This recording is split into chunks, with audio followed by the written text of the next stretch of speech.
Right. Well, good morning, everybody. As there's nobody here, I'm talking to myself, which I do quite often. But maybe you're watching this on Catch Up. Is it called Catch Up on YouTube? I don't know. But maybe you're not watching it live. You have come along to see it. Right. Well, we're on Bath Road. And with the runway alternations, I believe we're going to see takeoffs in front of our very eyes until 3 o'clock this afternoon. So I'm officially going live at 9, but the camera's ready, everything's plugged in, and it looks like it's working. So, and morning, Steve. How are you doing? I was talking to myself. So, I think we're set up. We've got a camera that's moving. Haven't got many planes moving just yet. Hopefully, I've got a spot that I can be comfortable in till 3 o'clock this afternoon. Had a little trip down to the Premier Inn early evening. Caught the A380, which is really bizarre. You know, A380s are supposed to be 10 a penny. Well, they used to be. Anyway, we've got an aircraft moving.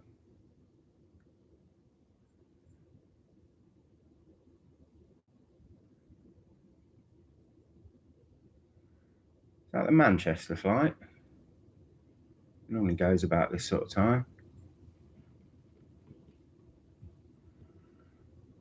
We've got a post.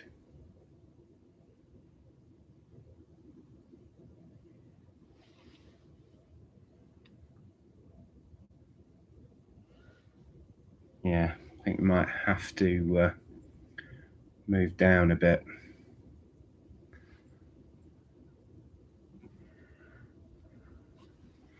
Right, let's shuffle everything along.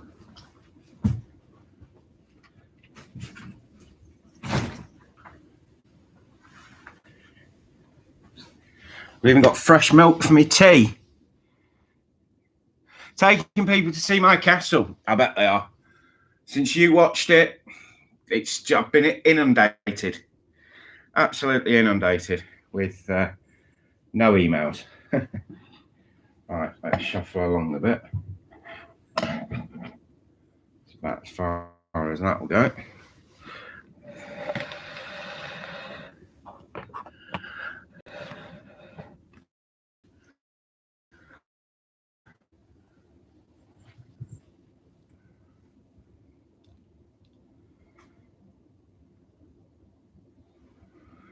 So, have we got a busy morning ahead of us? Let's get flight radar out. Wherever I've left my phone.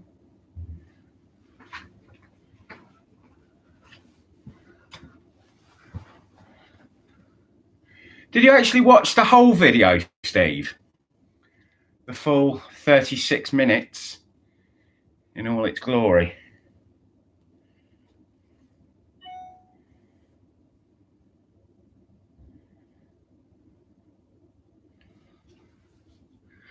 Fantastic. That doesn't harm the watch hour. Oh, that's not really what I'm in this for, statistics. Oh, we're in it for aeroplanes, aren't we, Christopher?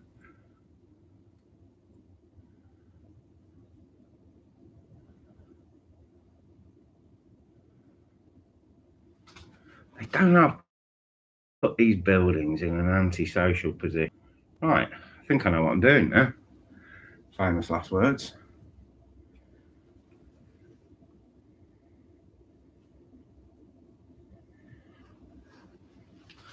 I think I might post some links in a little bit up on Facebook.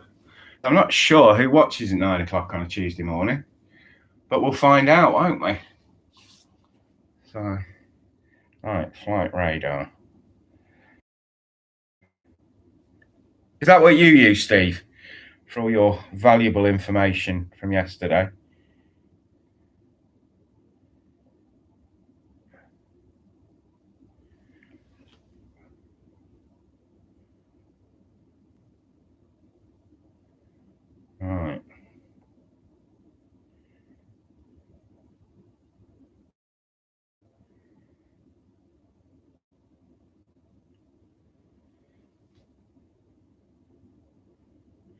So if I'm reading this,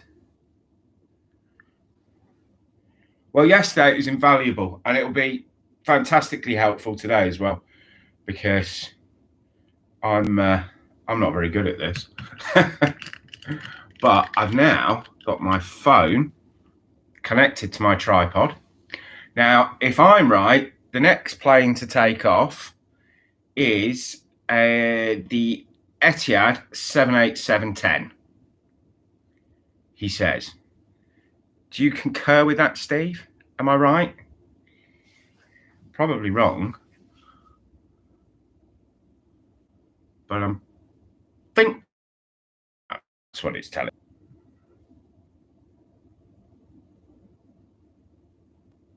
Well, I can't get the camera that high up at the moment.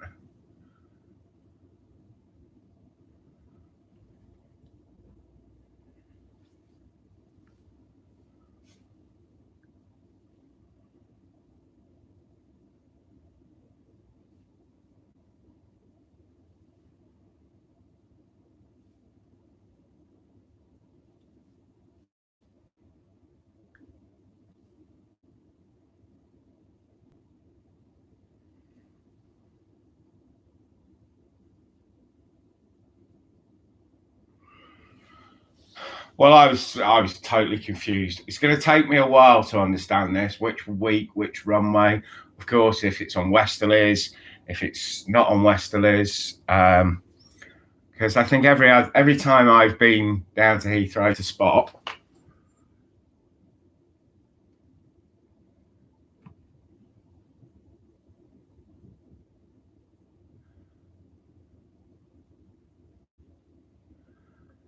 blooming building.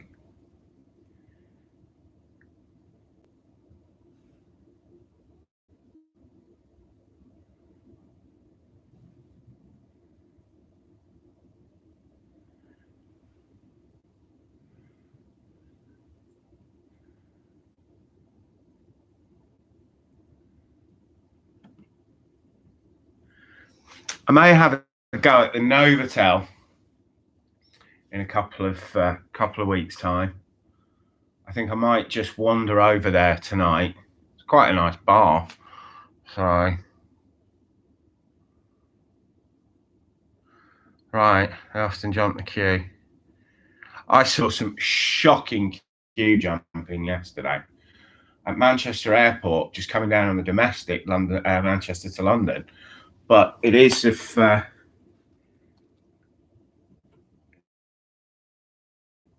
everyone's documents at the Manchester check-in.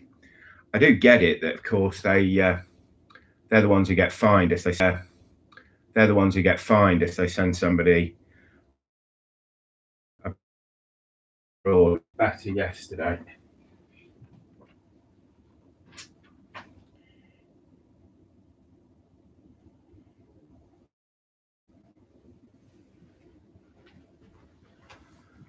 Yeah, I don't really want to use the hotel Wi-Fi because I'm probably seeing an enormous amount of data going out.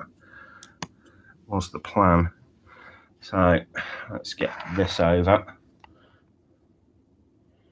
Right, so that's that. I might disappear for a second.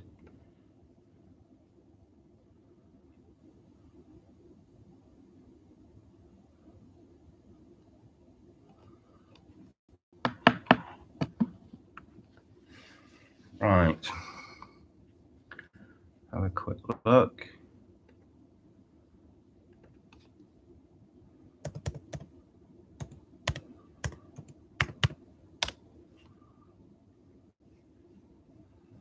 Right, I think that has worked seamlessly. Steve, is that better?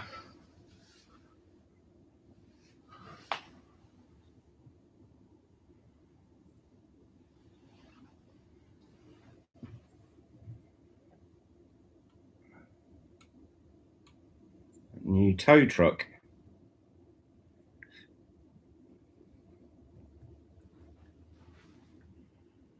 Ah, fantastic.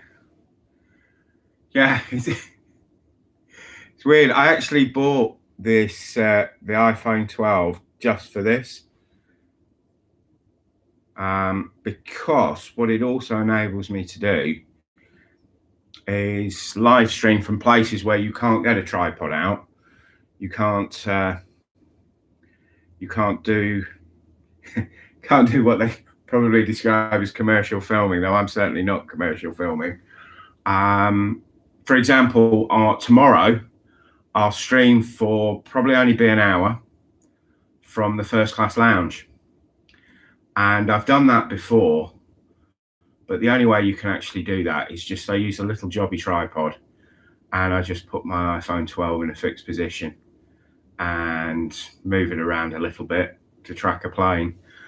But also, I don't really want, as I said, to be using hotel Wi-Fi to do live streams. It is Heathrow. I've got reliable 4G, and are we seeing a slightly better picture?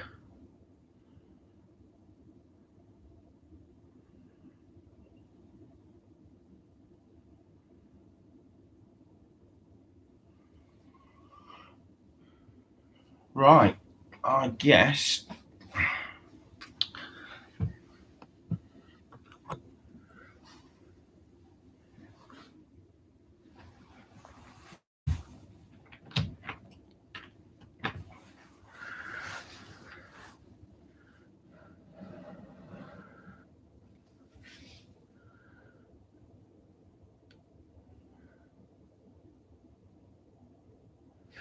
Right, here we go.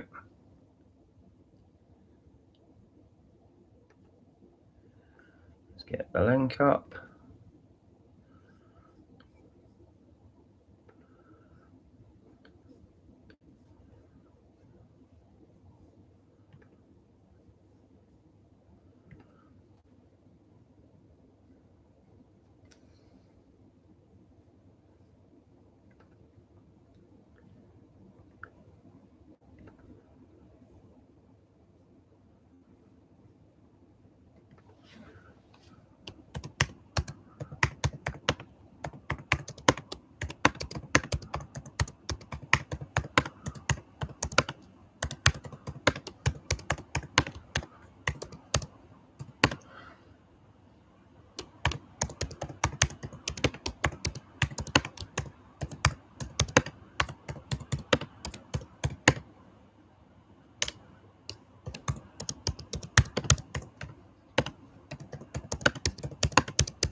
Right, I'm gonna have to do something about that. I'm not sure what it is.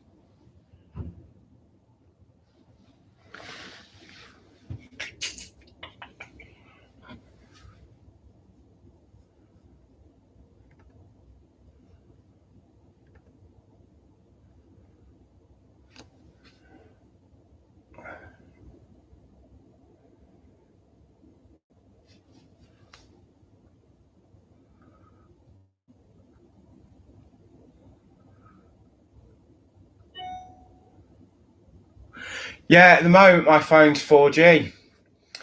I bought it on a deal, which allegedly the network I bought it from, which I'm not going to mention here, said I'd have 5G end of October, and I bought it to come down to Heathrow and stream with, and so it just sat in a box because of lockdown. And then in February I phoned them up and, oh, we haven't got 5G yet. And they said, who promised you 5G? And I said, well, your website. Oh, well, it's not in your area. I said, I don't need it in my area. I need it at Heathrow. And they said, oh, yeah, we've got it at Heathrow. And I said, well, can you sort my phone out? And they went, yeah, we'll do that. And it's now, what, nearly August. and still no joy. But 4G is enough. And I think I was watching a tutorial on how to stream. Yeah, believe it or not. Those buggers are getting up high far too quickly for Christopher. Right, we're going to have to do something about this.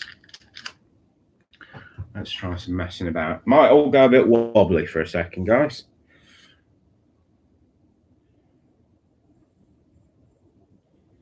In fact, screen's going to go off for 1 minute.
Right. I think that should be better. I think we might see a bit more.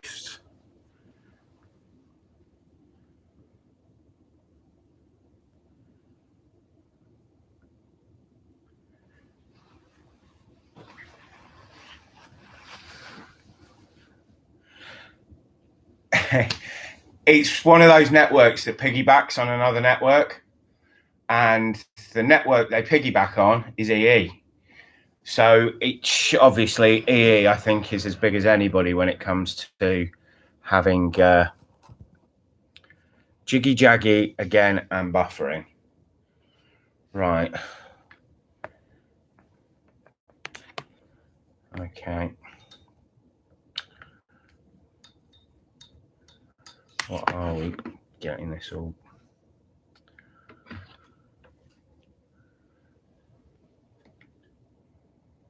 Right. My 4G signal's just dropped out the floor. They've heard me slagging them off.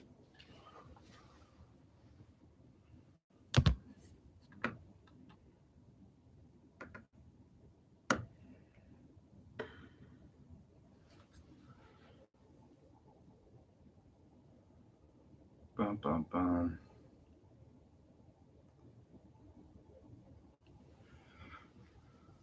Is that any better? Yeah, I think the problem I've got is not actually with EE.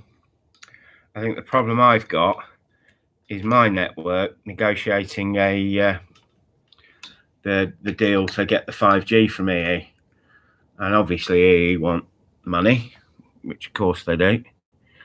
And Darren Graham, good morning. Go 5G. I wish I had 5G at the moment. I've got 4 bars again. I'm quite happy to settle for sort of reasonable 4G. Yeah, I was watching this tutorial the other day, and it talked about streaming. It was very simply why you should never stream in 4K. And the biggest reason why you shouldn't stream in 4K is the lag is 2 minutes. So when you're actually talking and engaging, which of course I struggle to do, but hey ho. But anybody who's mildly competent at this game, when they're engaging, you'll talk about subject, ask a question, and by the time you get any replies, you're 2 minutes out.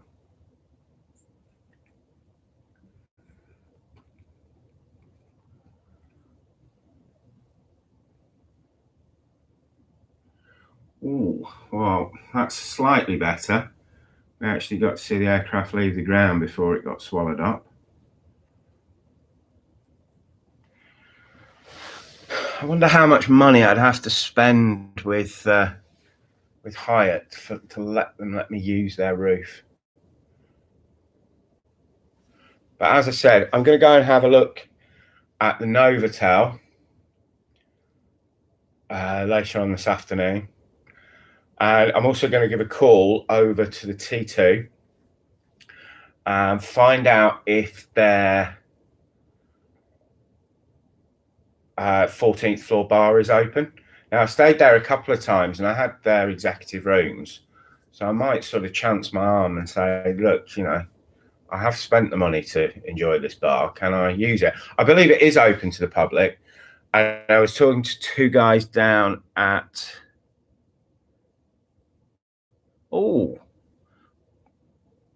Bikes and Cars. We'll have to go and have a look at that, Darren.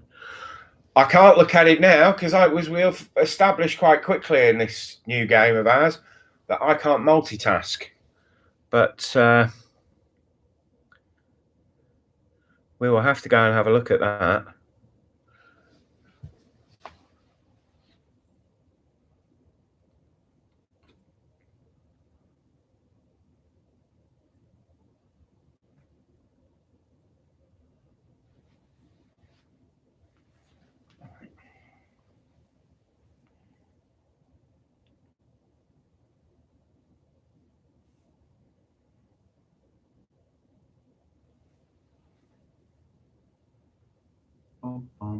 So is that? Yes, that is. That's the Dreamliner that's due out next. So I'm going to get the hang of this flight radar. Let me see if I can get the chat up on this phone as well. And then I sort of would have everything at my fingertips.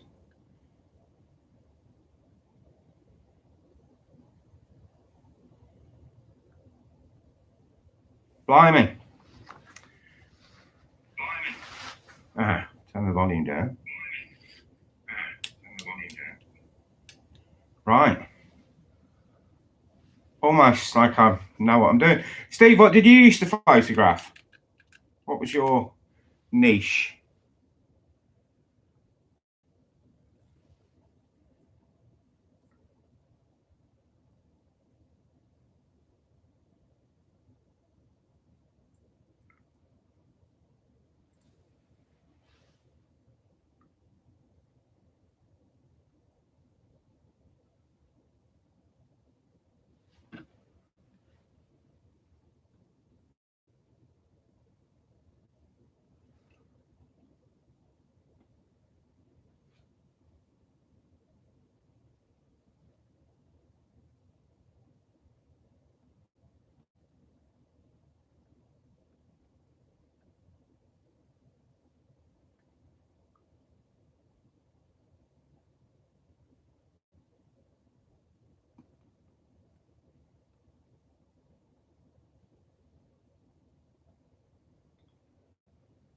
Right, I think while I'm waiting,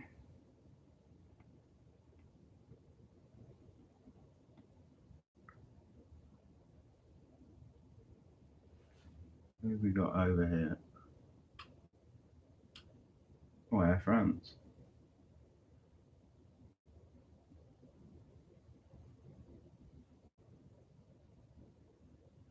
It's not focusing on the French.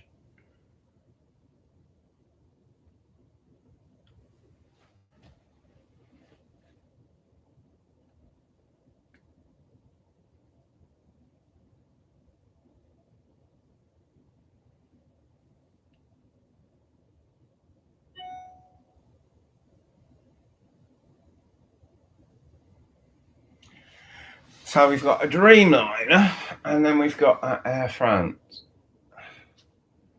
And is that Air France pushing in? Do I make some? Mainly cars at events I attended, UK Bikes and MotoGP, Silverstone Classic. Right. No aeroplanes then? You weren't hanging around Myrtle Avenue?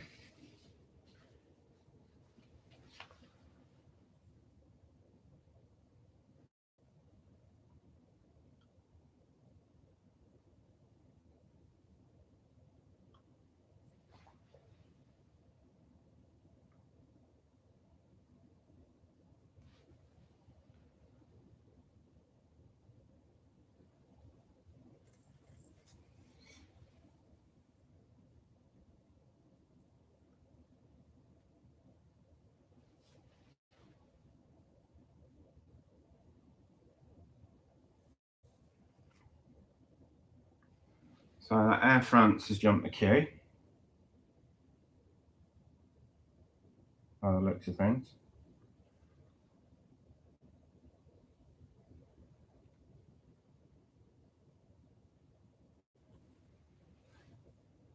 What's coming in now?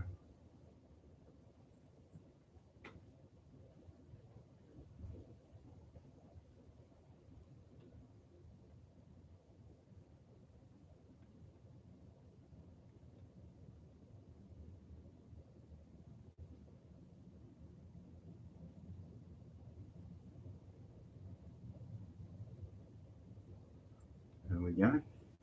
It's not a bad spot for this, actually. You can pick up a little bit coming in on the other runway.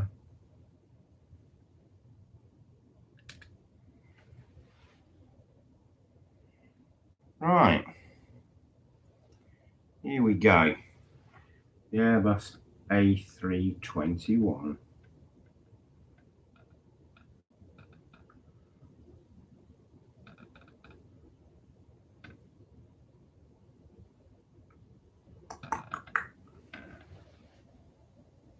It's one airline I've never flown with. Flown with KLM a few times, never Air France.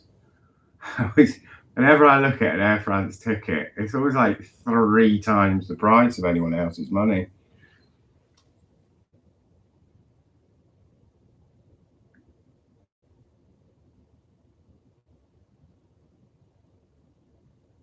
Here we come.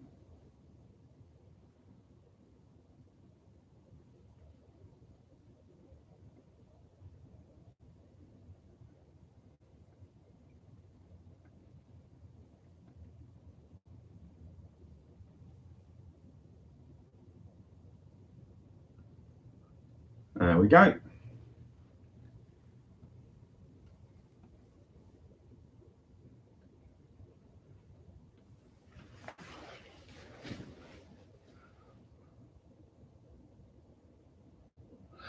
Morning, What Pass? You're not the only one who's new around here. The experts are in the chat. I'm just the monkey pointing the camera. So if you really want to know anything, you're better off asking in the chat. Though if on the odd chance, I might have a vague idea what's going on, I might just butt in. There we are. That's the one we just caught landing. Got round quite quickly.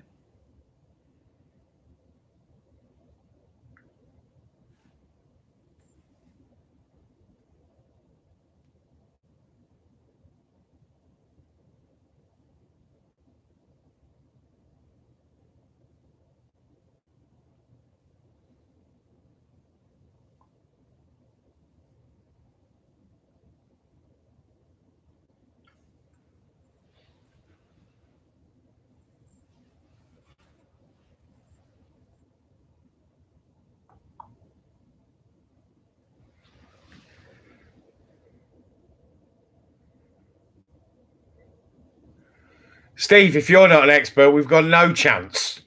I might as well just pack up now. Mind you, as I said, the iPhone is connected to the tripod, so I can actually get a bit of information while I'm holding the camera.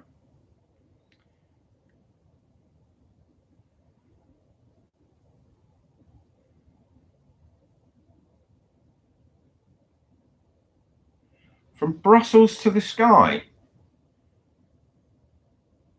That's not my stream, I don't think. Oh, so from that's the ID, right? Okay.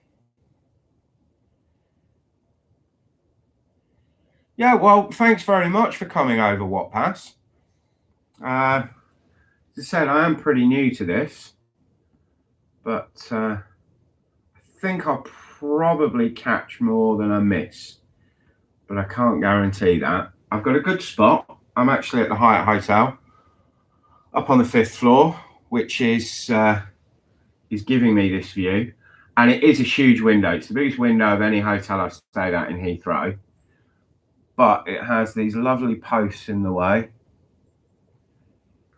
But I can't think of particularly anywhere that's absolutely perfect. So this is what we've got. Steve, I think we're just going to have to tell everyone I'm new, because otherwise no one's going to forgive me for making cock-ups like that.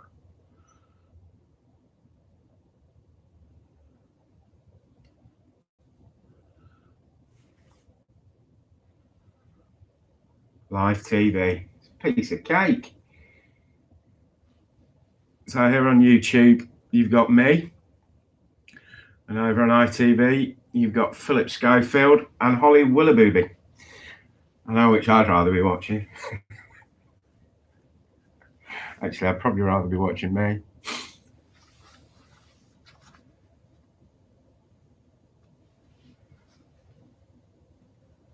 Right, where's that? Where's that aeroplane? Right.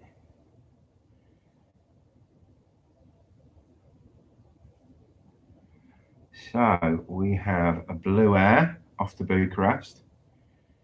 Great city, Bucharest. Went there last year as part of a gold run, grabbing my 160. I nearly read that as the most important thing is you have the right altitude. And I suppose the 5th floor is the right altitude. But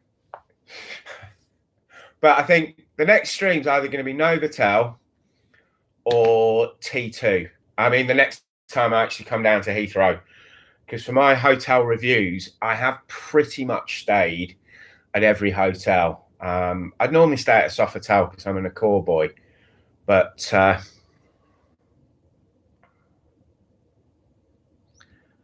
oh, who are you moderating? What Pass?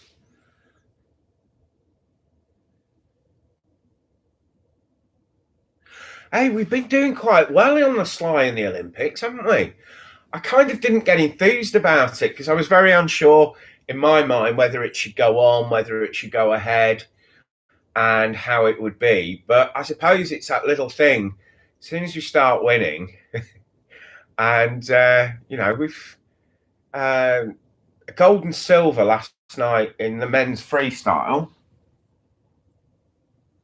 First time since 1908, apparently. So well done, those lads. And Tom Daly, who seems to have been there forever and still only looks about 12. Mind you, everyone looks about 12 to me now.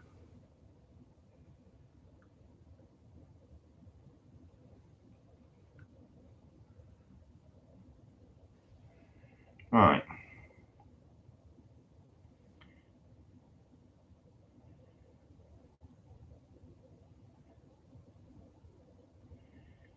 Oh, I don't know those guys. The Terry, I can't even pronounce it. So I'll probably have to stick with Airliners Live because I can pronounce that. Mind you, I will have a look for them later. Obviously, I'm not going to be able to watch anything today, but I will check them out. Do they stream regularly? What Pass? No, I can see it's a different name. I don't know how. Terraria. The Terraria expert.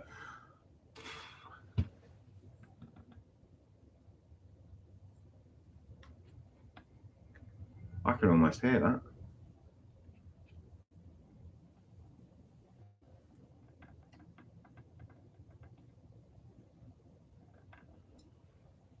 Yeah, no. I mean, are they a regular slot or are they A bit like me getting out when they can get out.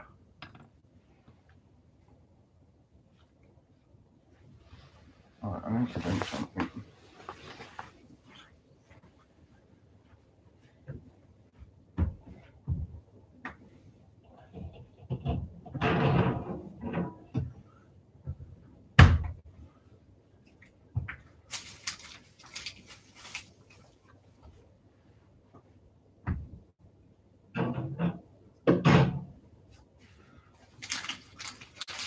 Just putting my supplies away in the fridge. See me through the day. I'm going to try and keep up with 6 hours. And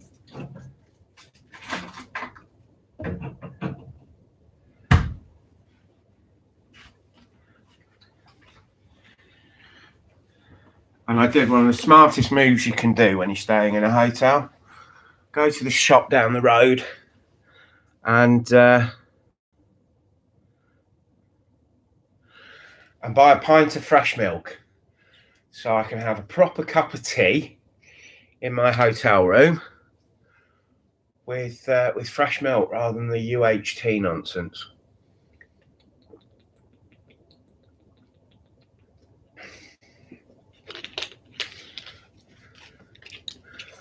Mind you, Hyatt are very generous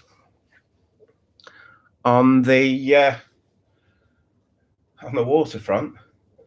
Had four bottles of Harrogate water, not the tiny mini ones, the medium-sized ones. Yeah, what pass? I'll be checking them out as well.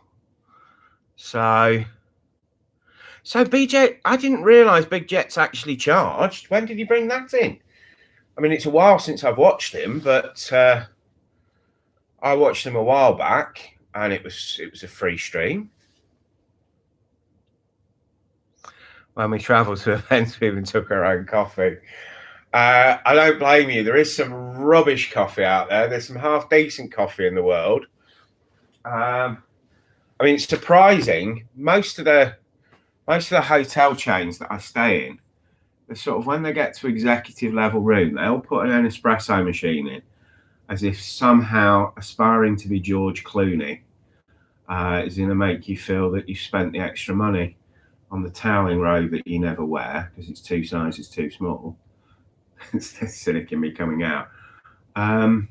But strangely, the Hyatt doesn't have an espresso or any sort of coffee machine in the room. And this is their 5th floor. I don't know if they describe it as luxury or executive, but I will check that out. So at some point, I will be running downstairs for a latte, because it's a £5 tray charge. And that's an expensive cup of coffee to get brought to the room.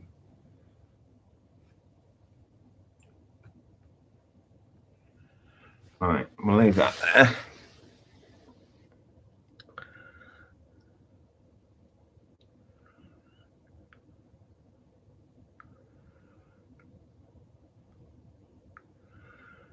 Oh, really?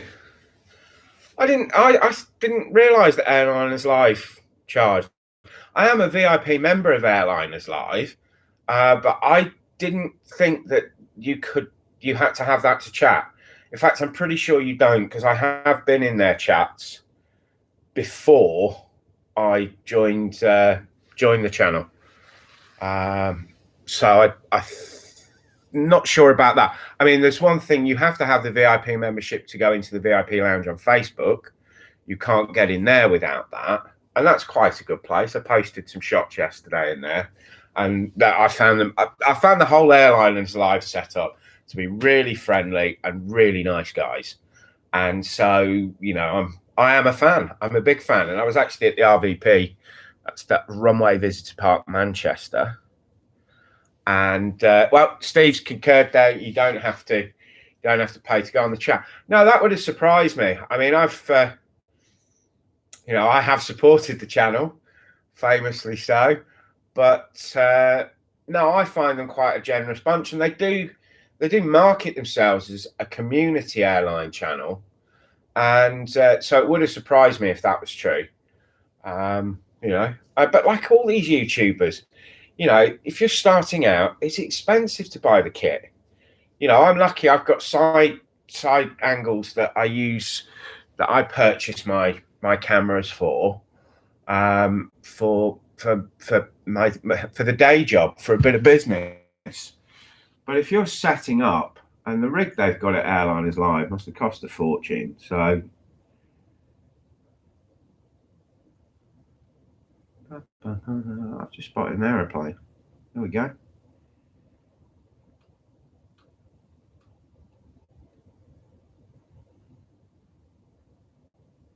Air China. I can't see, the camera's not focusing.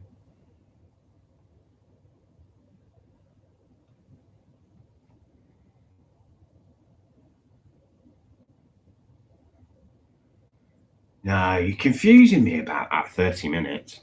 I mean, you could be right. I'm certainly not going to get into any sort of debate on something I'm not 100% sure about. But we'll have to check that out. But I'm sure I've joined. Oh, I don't know. I was about to say, I'm sure I've joined their streams halfway through and started chatting. But then again, I could have been doing that when I was a VIP member. More research needed, I think, gentlemen. Right, more viewers are needed also. Let's go over to Facebook and see if we can find somebody. So,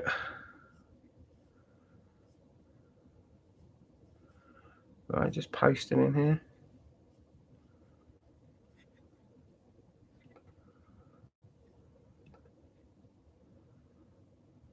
Yes.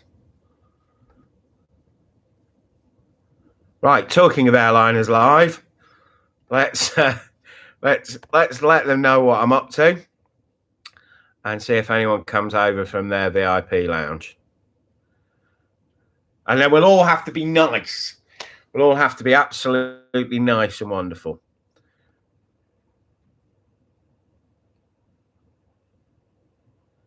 Right.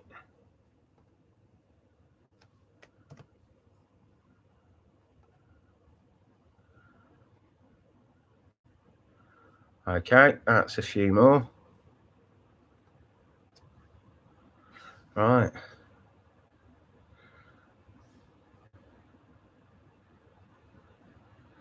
Airliners Live invented a new streamers device last week. They're getting a patent on it. I did notice last week that they were switching from the studio, and also that they were showing, I think it was Andy, could have been Matt, I get the two confused. I think it was Andy who was filming live at the RVP, but Martin was in the studio, and they were cutting between the two of them. So, and they were both cammed up. I wonder, is that anything to do with it, or had they just plugged in more cameras? But he is good. His shots, I suppose he has obviously done a lot, but that's not to take away from, he does get really, really good footage. I actually made a comment on YouTube that watching his footage is better than being there. So I was stood 10 feet away from where they were filming, and I didn't see the planes as well as their footage was. So it's certainly better than my footage.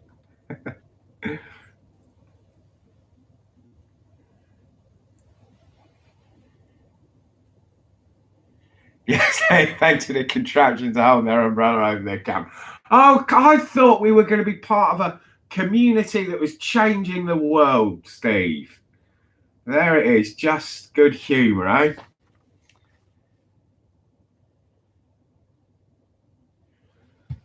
Yeah, that Myrtle Road, that was above and beyond the Call of Duty, I think.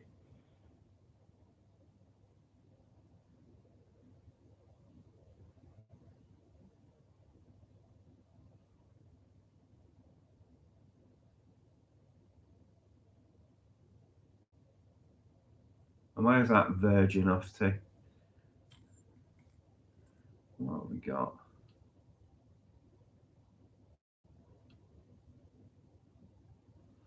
The one thing this has told me, I am going to buy a new camcorder. I'm not going to buy a big DSLR which is probably the right way to go for this. But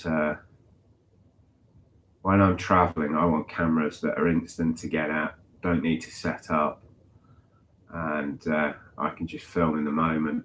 And this is the Sony camcorder. It's a 1080. But I think I will go over to a 4K. I did one session at Silverstone at the Classic, over 15 hours in the rain. Yeah, well, my umbrella trick is very simple. I book a hotel room and I stay in the hotel room with a tea and coffee making facility and big posts in the way. There it is, that's not Air China.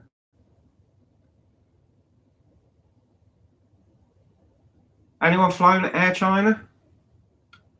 Apart from Noel Phillips, who's flown everything.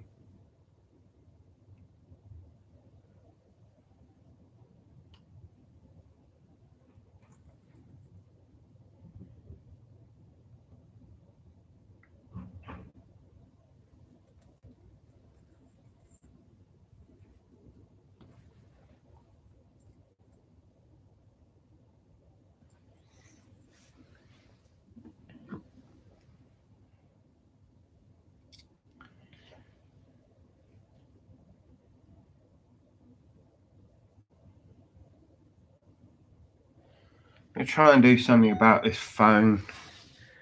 Keep it slightly higher. I can bracket it to the window or something.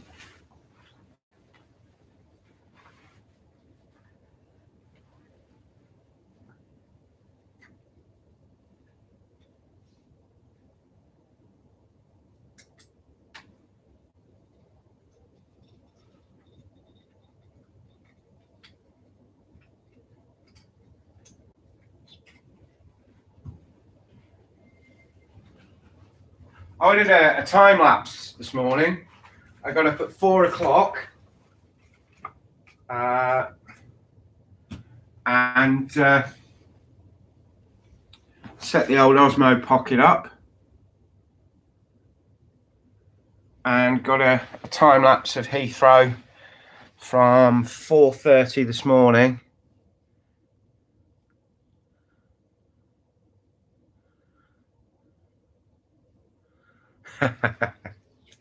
I'm not known for roughing it. I do like camping though. Bought a decent tent, started going up to the Lake District, which is just up the road from it. Anyway, stop whittering on Chris's aeroplanes. Do your job. Come on, up you go.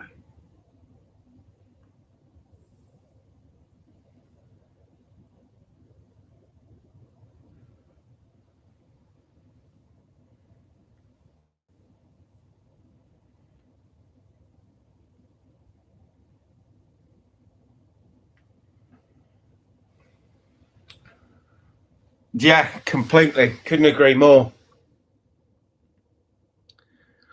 But the thing is, it is all still in America, domestic. But yeah, the couple of times I've been doing this over the last 2 months, it is, you do literally sit and wait for an Airbus A330 and then 2 come along at once. All day long. Wasn't a great deal of activity. And then you get a bit.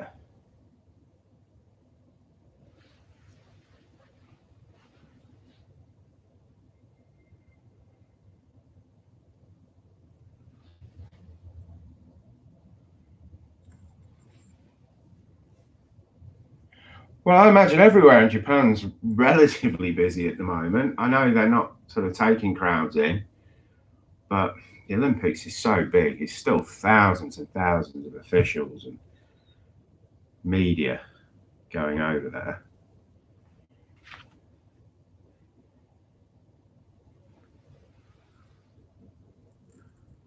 Whose is the Japan stream?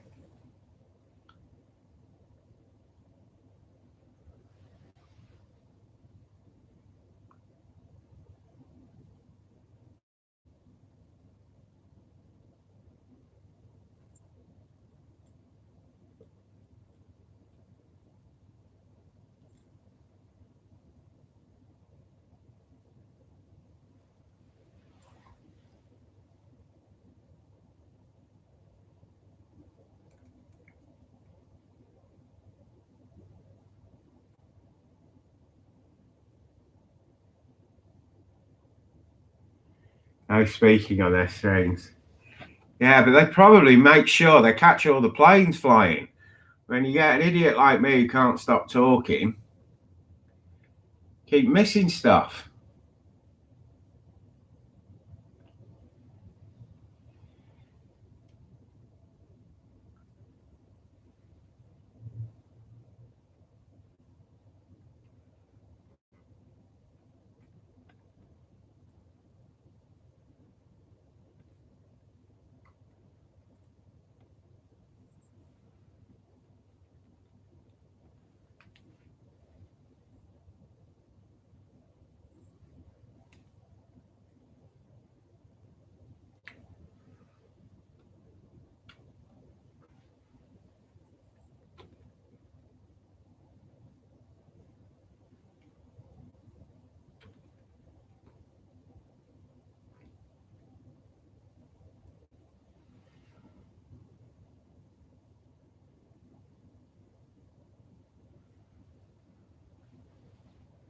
No perfection in humanity.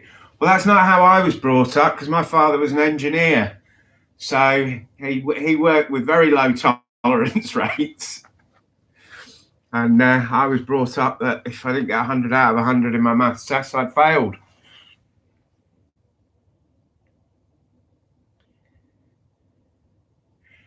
Yeah, I have to agree with you, but he wasn't wrong very often. Very clever man, my father.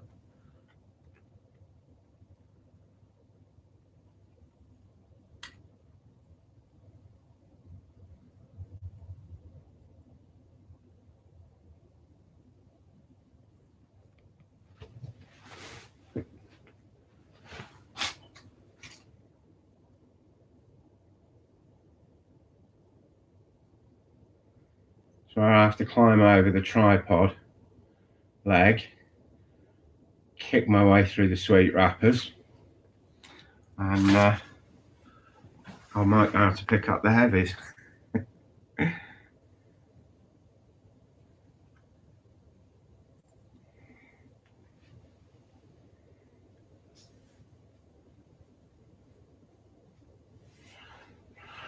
Right.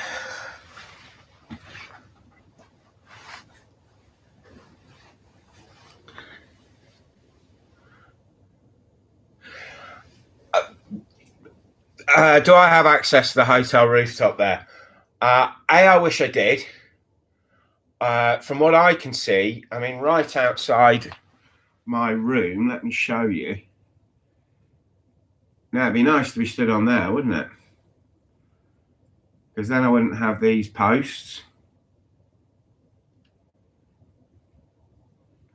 So my window, it must be 12, 14 foot, maybe even a bit longer, but it's split into three. And although I've played around a bit, this does seem to be the best position that I can be in. But obviously, if I was out there, mind you, if I was out there, it's going to rain today. So I'm sort of, and yesterday would have been the perfect time to be out there. Now, can you get up on the rooftop? People tell me that Jerry goes up on the rooftop. So there's probably a way. I ask at reception. See, there's one or two things. Obviously, here I've got my plane spotting hat on. He says plane spotting hat as there's a American Airlines coming racing towards him, and he hasn't even got his hand on the tripod. How noisy buggers those.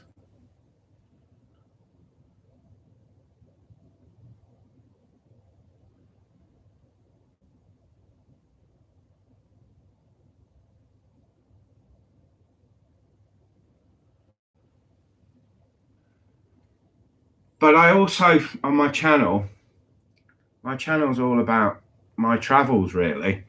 And I make hotel reviews and the hotels that I stay in. And I book everything under my own name. I don't book Chris at somebloke.co.uk. And I don't mention that I have a channel. I see. I mean, I'm going to leave a great review about the Hyatt, Steve. So I will be name dropping them. But the situation is, I want to retain my independence completely. And the other thing is, I worked in hospitality for years. And when I actually come away to travel, although it's kind of a bit of work to do a hotel review, I actually want to enjoy myself. I don't want people looking at me thinking, oh, he's the bloke who's going to write on TripAdvisor, or he's the bloke who's going to do this. And, that means, yeah, I'm not going to enjoy myself. And I'm paying the money to enjoy myself. So that's it. So at the moment, it's not like I'm trying to be some hidden undercover hotel inspector. It's more that when I actually stay somewhere, I want to be able to relax and enjoy myself. And therefore, I'm not a hatchet man. There is a hotel I stayed at in the Lake District that's going to get a pretty negative review on TripAdvisor. But most of the time, I like to look at the positives of a hotel, what the good things are, why you should book it, and why you shouldn't book it, and give people that honest perspective. I'm not here to judge whether their food is a 3 out of 5 or a 4 out of 5, but I'll let you know that the bed's clean, and I'll let you know that the location and how long it takes you to get to the airport. I always promote the cheapest link, and it's very simple. If you contact a hotel directly, they'll always discount you unless they're fully booked. You go through all these discount booking sites and you'll never get the cheapest rate. Back in the day when they used to block book and they used to buy the booking, that's different. But they're all working on glorified affiliate links now. So if you ring up a hotel and say, what is the best rate? That's where you'll get the best price.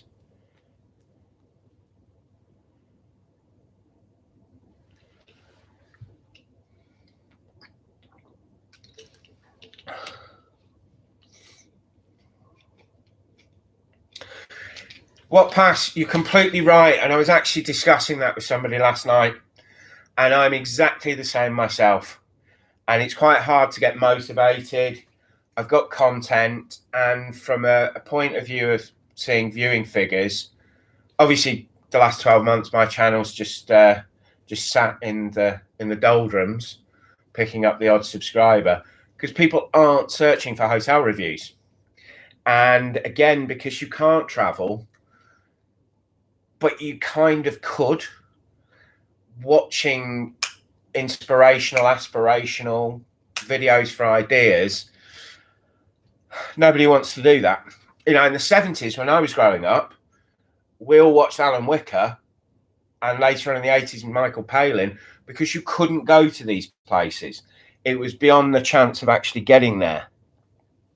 But now, in theory, just about anybody can travel anywhere in the world, or pre-pandemic they could. You might have to save up for a good few years to get to Australia, but you could do it. And out of a monthly pay packet, you could quite easily go and explore Europe. So pre-pandemic, people were watching videos from all over the world for entertainment, for ideas, for inspiration, and of course to check out hotels they were booking. Now what you're seeing is, like you just said, I've such a young voice. Yeah, well, the rest of me's knackered. I can assure you of that.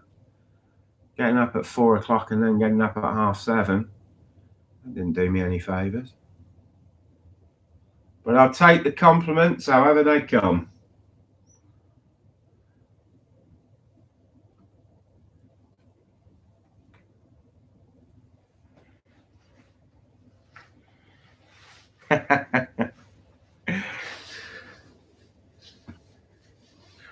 Right, let's have a mooch back over to Facebook and post some more links.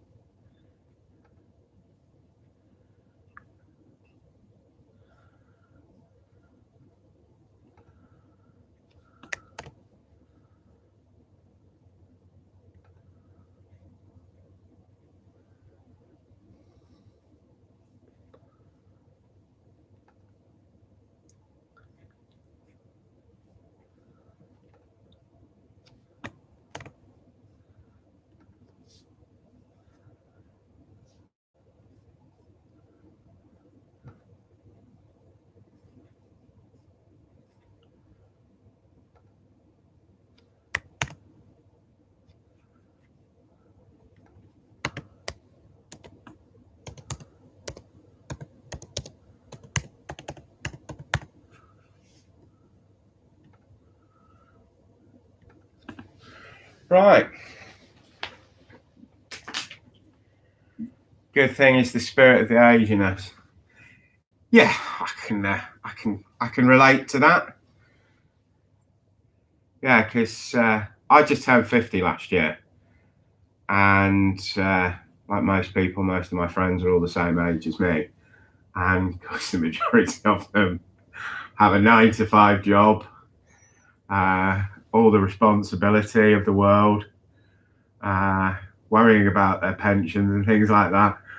And I just jump on an aeroplane and come plane spotting down at Heathrow and dress it up on it with a YouTube channel and call it a job. So there you go. I think I've got the spirit of the age of an 8-year-old. What's going on down there?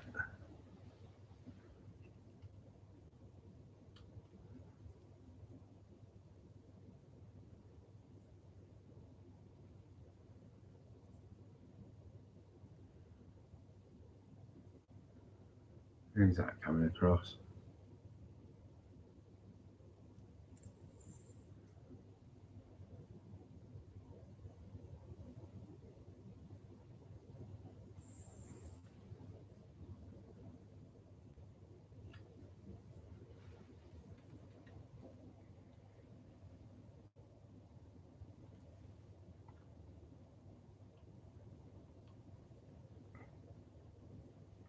Right, what's happening on flight radar?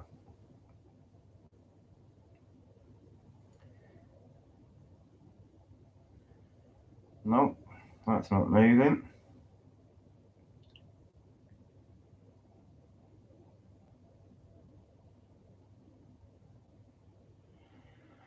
So,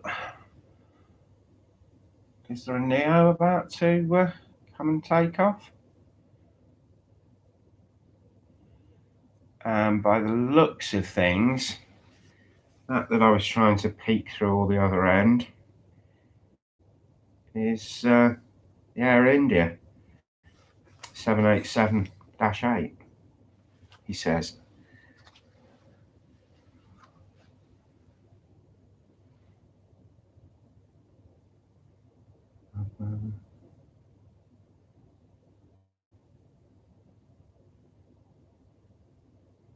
Now, where have you not gone?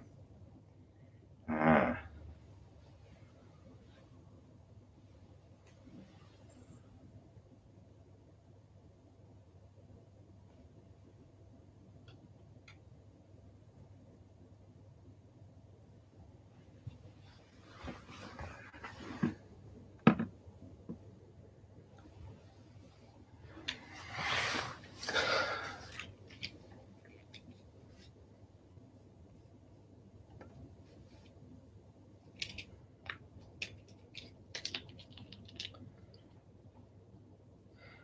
Steve, you mentioned earlier about promoting the use of their balcony. Which balcony? Are you talking about the balcony at the Hyatt or the balcony at where?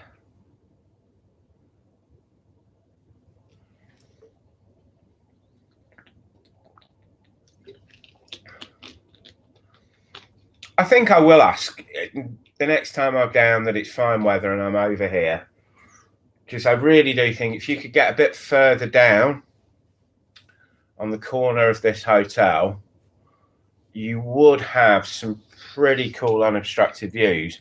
But for me, right, I'm going to go and ask some questions. After 3 o'clock, I'm going to be doing some exploring, some researching. As I said, I'm going to go and have a look at the Novotel and just remind myself. I've stayed at the Novotel and I've been in there a few times. So all this jetting along, and like a coiled spring, I jumped up off the bed, grabbed the tripod. I mean, it's almost like I'm just born to do this.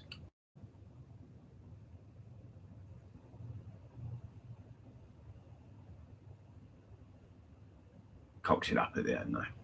Keeps his consistency. Yeah, no, I'll have a look, but I wouldn't mind a couple of drinks in the Hilton, so I'm going to check them out, and if they're open, I'll go and have a look at that. So I thought the Hilton T2 was great. You don't have, the window wasn't as big as this, but and it's purely to justify it. The next time I stay at the T2, I'm actually going to book their suite. So I had one of their executive rooms, which was lovely, but I think I'll book the suite. And I think the suite has two viewpoints. So they do really good when you check into the Hilton. It's over at the T2. I'm not sure if it's at every Hilton. It is at their digital ones though, which the T2 is. When you check in, you can book your room, and it gives you a floor plan of the room, and that floor plan, when you actually extend it out, has the runways on it. So certain rooms, because it is 13 floors up, so certain rooms are great for 28L, certain are great for 28R, and unfortunately the suite doesn't get both runways in. It's how the hotel was built. It's sort of in a slight V, and the suites are on the point of the V, and that's going away from 28L. Says.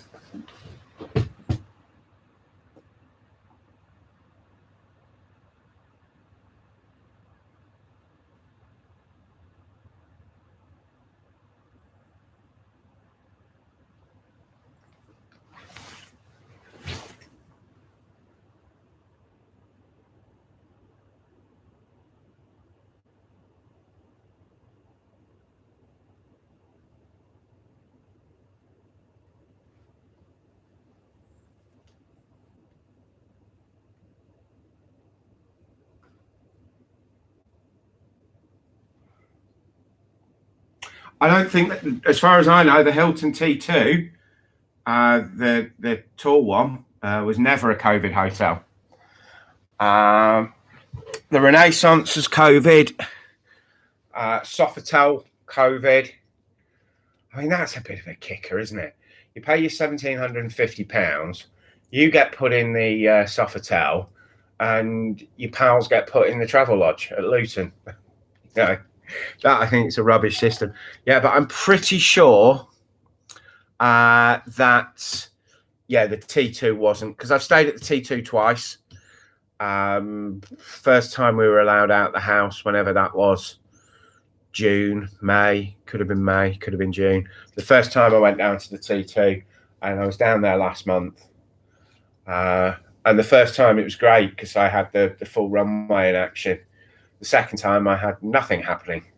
So I basically had a night in a hotel room staring at an empty runway.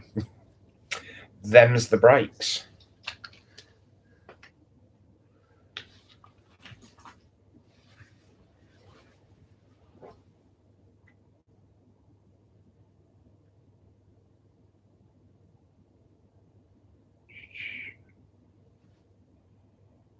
So what's coming next?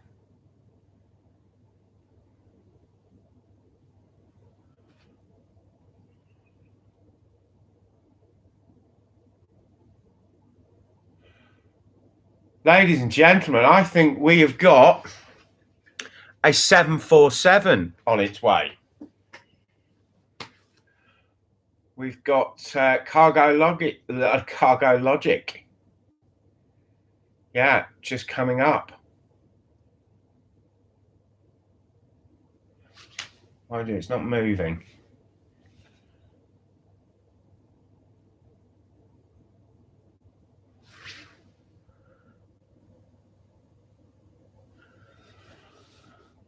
Right, come on, that be.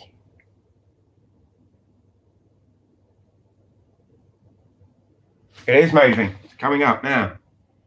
So we've the 747-400. Don't cock this one up, Jonesy.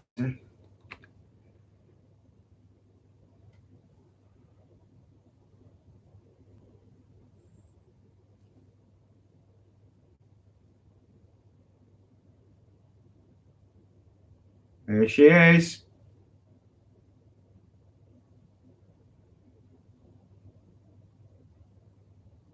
She was up early.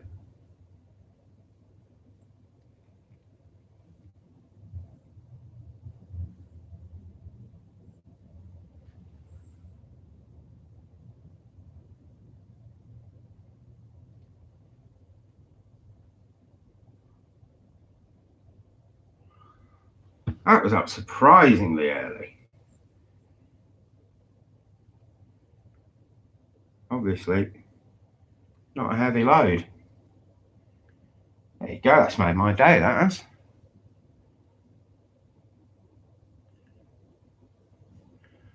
And who's next? Aer Lingus.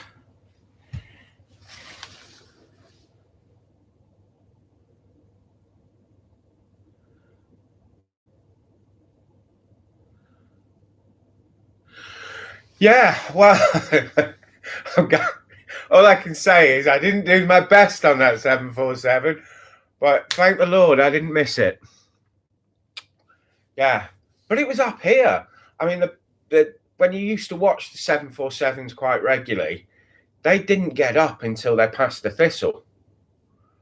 You know, it was quite a good schlack along the runway.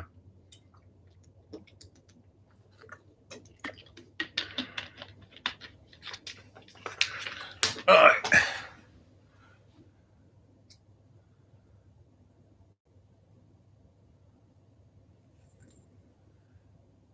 Delta. Jeb Brooks' favourite airline. I want to say as trip reports go, I think Jeb Brooks is, well, going to have to say one of my favourites. I do like them all. Those guys that get these regular trip reports up.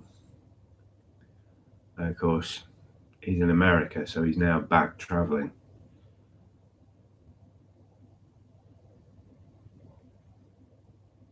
Mind you, I'm travelling in the UK. Of course, slightly shorter distances. But I've done a few shuttle runs, London to Manchester, with BA, Logan Air, or Misery Air, as they were when I was flying. You stopped following Jeb? Any particular reason? Or just that he wasn't posting?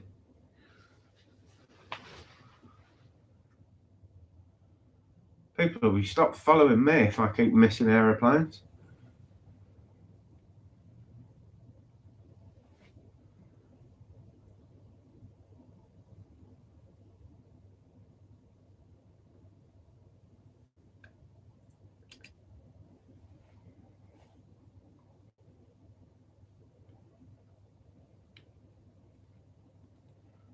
Oh, what is happening?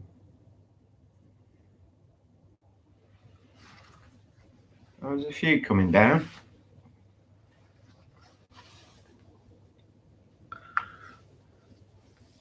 Yeah, he is back posting now quite regularly. And he's done the trains. He's almost done the trains to Paul Lucas's level. That boy does like trains. Mind you, I quite like a train myself. Did the sleeper train from Aberdeen down to London, which the experience was great. Traveling overnight on a train, I love doing that. But the attitude, and not the attitude of the staff were brilliant. The company, it's like, well, we're going to do this to save a bit of money, and we're going to do that. And, you know, I booked one of their premium club cabins.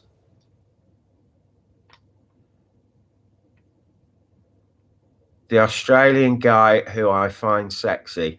Now, is that Dennis Bonnick? Because if it is, I'll have to copy and paste that and send it to him. Or is it Paul Stewart? Which I'll definitely copy and paste it and send it to Paul Stewart. Yeah, Dennis. I think out of every travel blogger, Dennis would probably fit the gap of the glamour. I think it'd be safe to say out of all the travel bloggers, I don't include myself at that level. Those, I'm just a newbie.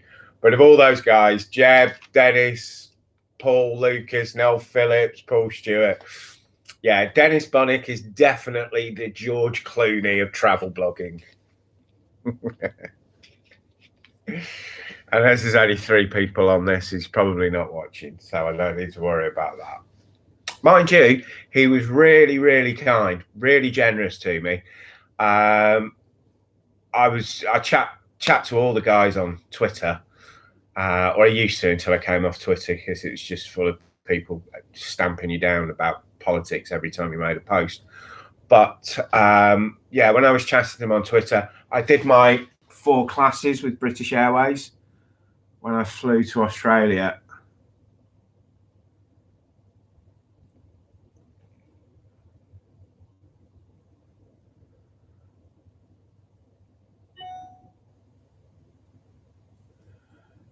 Yeah, with British Airways, I flew to Australia via Singapore.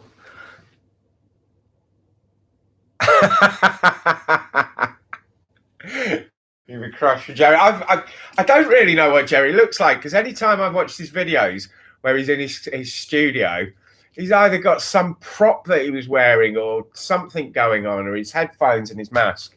So I can't give you an opinion about Jerry. But yeah, Dennis, cool, good-looking guy, brilliant fella, and very generous. He reviewed. He reviewed. I asked him to check out my video 4 channels. He put a really nice 4 classes with British Airways. Put a really nice comment up. Subscribed to the channel and shared it about a bit. So hence I got a few thousand views as opposed to a few hundred views. So yeah, I like Dennis Bunnick.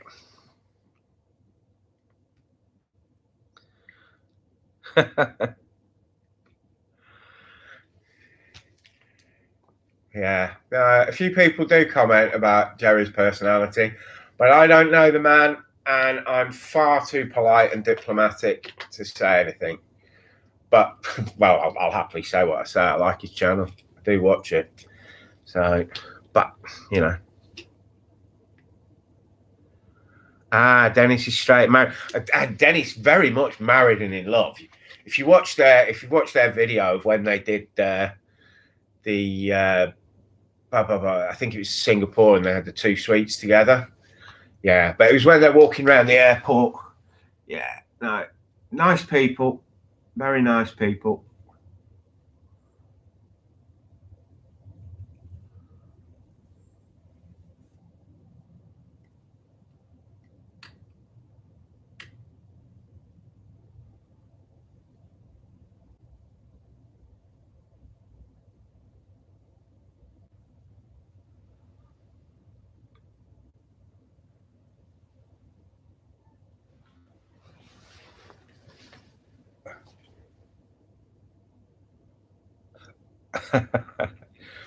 So, any other travel channels that we should all be watching?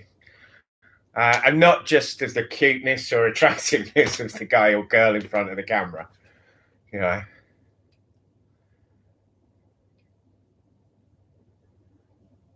Mind you, I might even stick my face in front of the camera next week.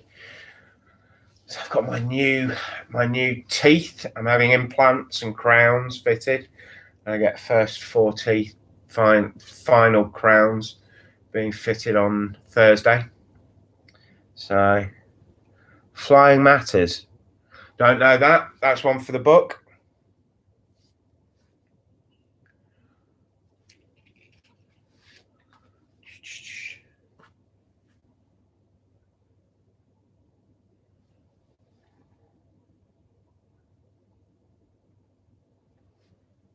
All right, what's coming up now?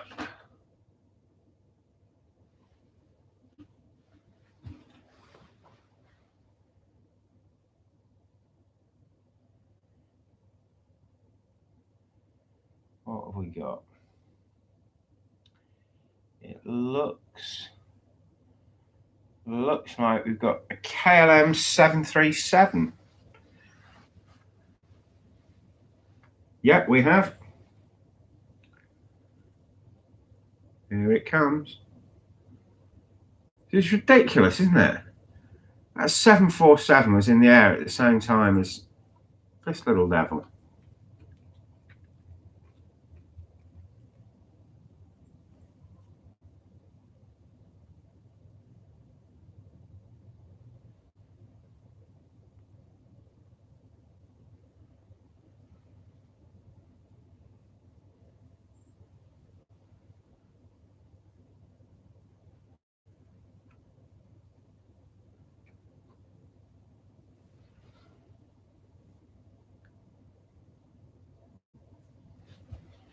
Come on, phone, open up.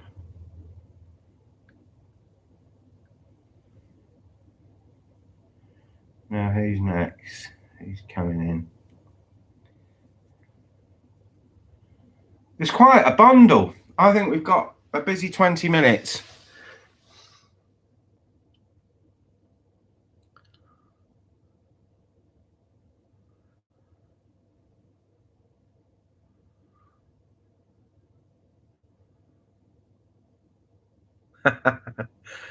Right.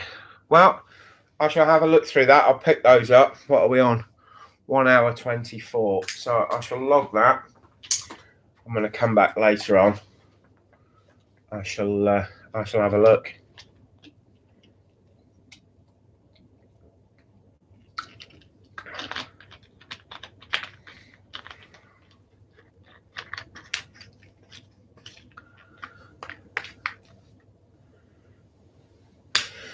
Great for you coming over, Darren. Good to see you. So, are you? When you say you're around the airport, does that mean you're around Heathrow? But wherever you are, whatever you're doing, have a good one. And I'm going to keep this stream going until 3 o'clock, just as long as I can keep phones charged, powered up, everything like that. It should be uninterrupted. I will have to run downstairs probably about an hour and go and grab a proper coffee. So I'm not going to be able to do 6 hours without a decent cup of coffee. That's not going to happen.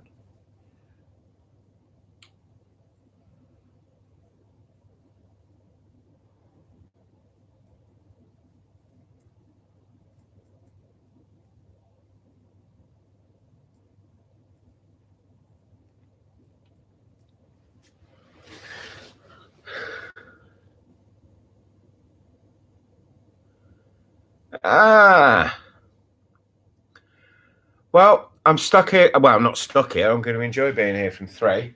Are you on any of the Facebook groups, Darren? Maybe we'll have a pint later on. Like I said, I'm going to try and have a pint. Well, maybe not a pint. I'll probably be sophisticated at the Hilton Panorama Bar. Maybe have a glass of Sauvignon Blanc or something of the like. Very nice Muscadet at the Hyatt last night. It's delicious. But yeah, I was probably going to go. I was going to take a walk down Bath Road, go over to the Novotel, and just try and get a look at what they're doing upstairs, and just go and have a little butchers. There obviously won't be much point filming up there because it's all going to be. Well, I don't know. Maybe we'll pick up some landings. Anyway, I'm going to go and look at the Novotel, but I'm only planning on looking at the Novotel, and then I'm going to scoot all the way around to the T2. So I'm going to do that. What I'm going to do is I'm just going to switch the mic off because I've just got somebody on the phone. So I'll be back in 5.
Right, I'm back. Sorry about that. People disturbing my plane spotting.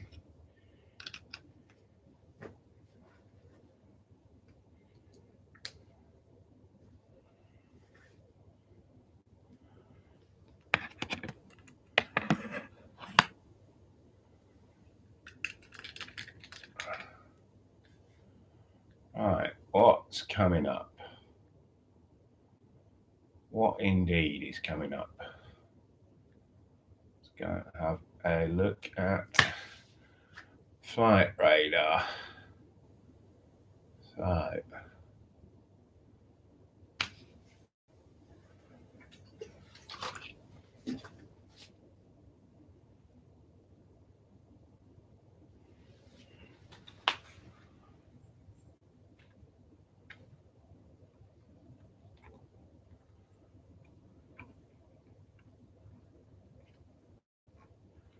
ooh.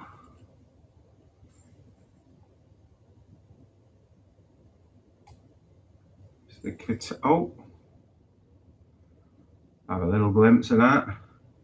Let's go back. That's the Qatar 777, I think. Is that 777? Yes.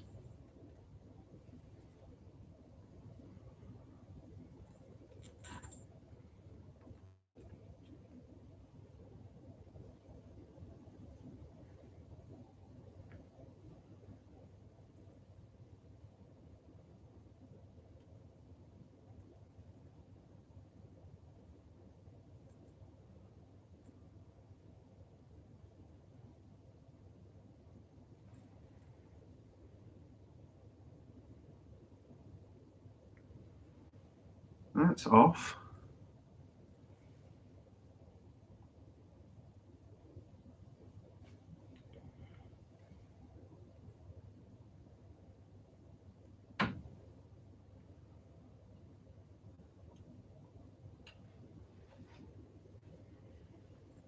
What have we got here?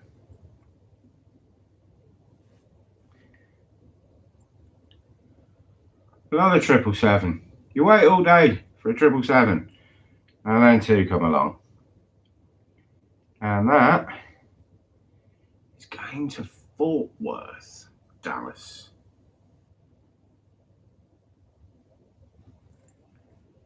I wouldn't mind going to Dallas today. It's not top of my bucket list, but I'm in that sort of mood. I could do Dallas. Imagine it's quite warm there. And we've all shown how well we cope in a heat wave, haven't we? Where's this little fella going?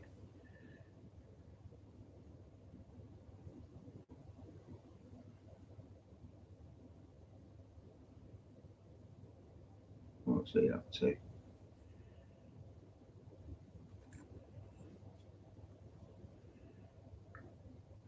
Slowed down a bit. He was dashing. He looked like he needed to be somewhere.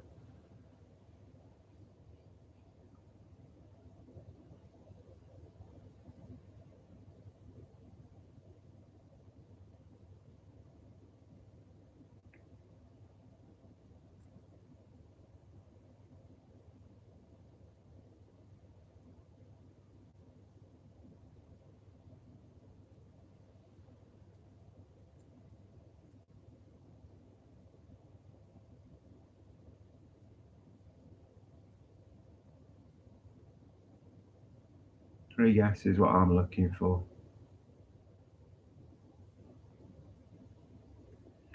Now, someone mentioned earlier that Heathrow is a ghost town.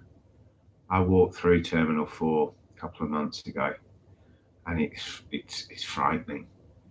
Not inside the actual terminal, but I was staying at the Premier Inn T4, and I thought I'd walk all the way around the perimeter, and walking through there, it was like walking through the city of London on a Sunday lunchtime. Absolutely dead. It's scary. I mean, obviously not seeing Heathrow as we normally see Heathrow. We are still seeing something happening. But over at T4, there is not a sausage. Yeah, I was back. Yeah. Yeah, only a quick phone call. Yeah, I don't want to just chat away to anybody when I could be chatting away on here. So, yep. Right, what have we got coming up? Well, we've got 2 777s coming up behind each other.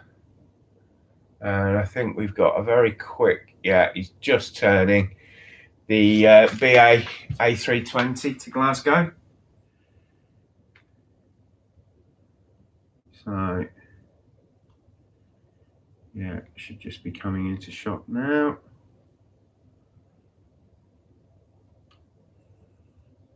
There we go.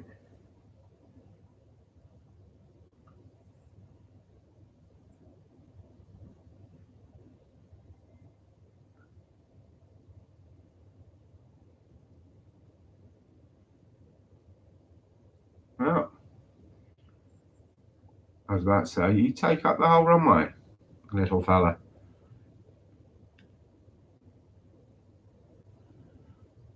There we go.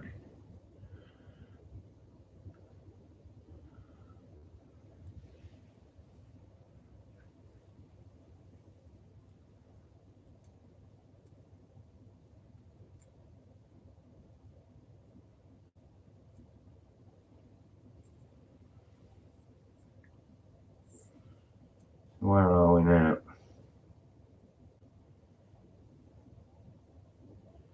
So we have, by the looks of things, the American Airlines 777.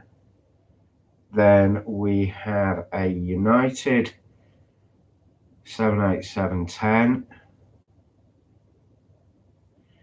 and a United 787-9.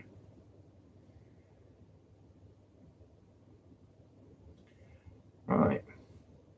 And there's a Qatar 777 floating around somewhere. Well, there was. I don't know where he's gone.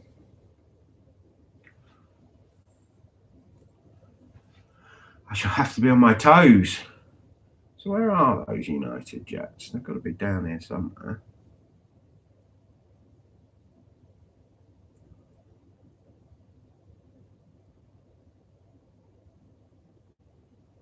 That's the American. Right.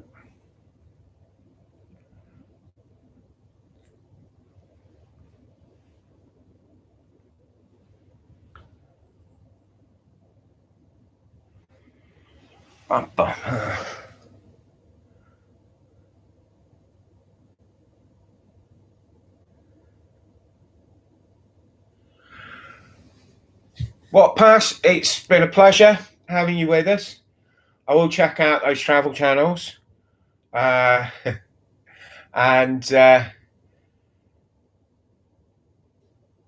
enjoy moderating the other one. I'm glad that you stayed. But no, and I will check out their channel. So it will be good. Hi, Gemma. Welcome back. Good to see you yesterday. 2 days on the trot. Always good. Going to be here till 3 o'clock today. What pass is leaving us? He's going off to moderate some established, successful plane spotting channel. Probably one that actually manages to spot the planes and knows what they're talking about and all that sort of nonsense. Okay, what pass? I thought there might be a few travel channels in there, as we've been talking about Jeb and Dennis and things like that. But I will check them all out. Obviously, I couldn't do it now. You know, mere multitasking just isn't something that's going to happen. So, and as we've got 2 787s about to leave and a 777 or 2, I really need to keep my my mind on one thing. Okay, so we got you for another 15 minutes. Right, there's that Qatar. Yeah, it snuck off flight radar.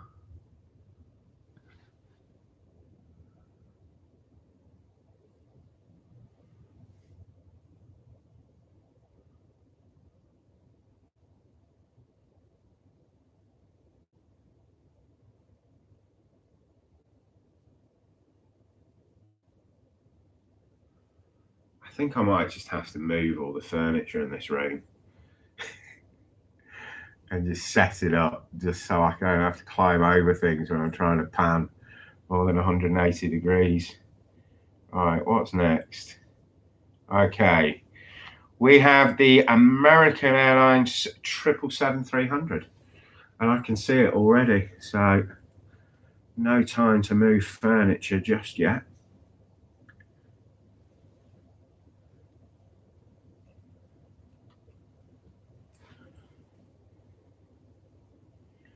Yeah, it's beginning. Well, it should be here. Somebody help. Here he is.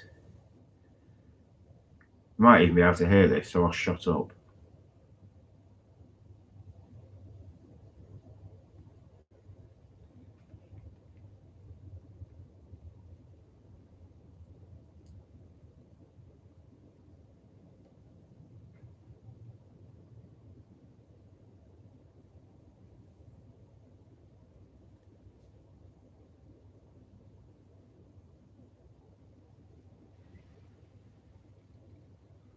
Well, I sort of heard that through my triple glazing, but I doubt the mic picked it up.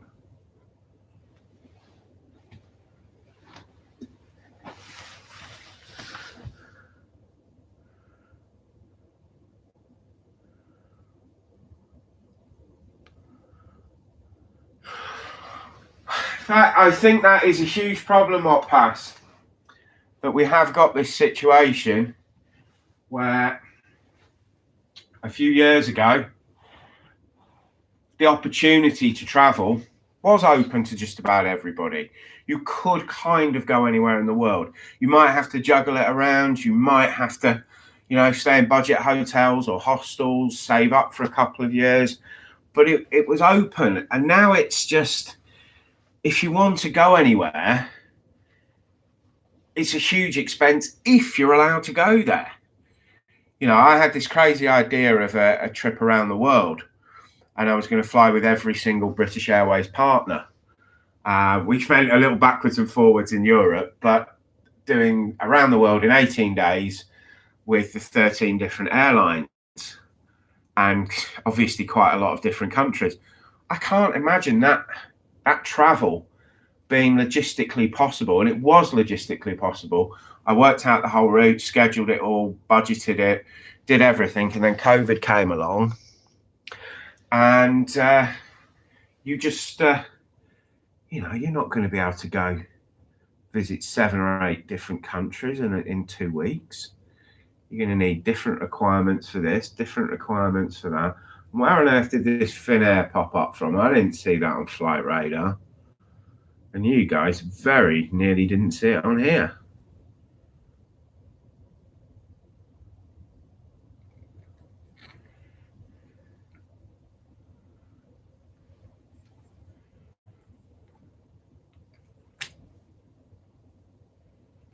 Mind you, I think we've got quite a bit going on at the moment.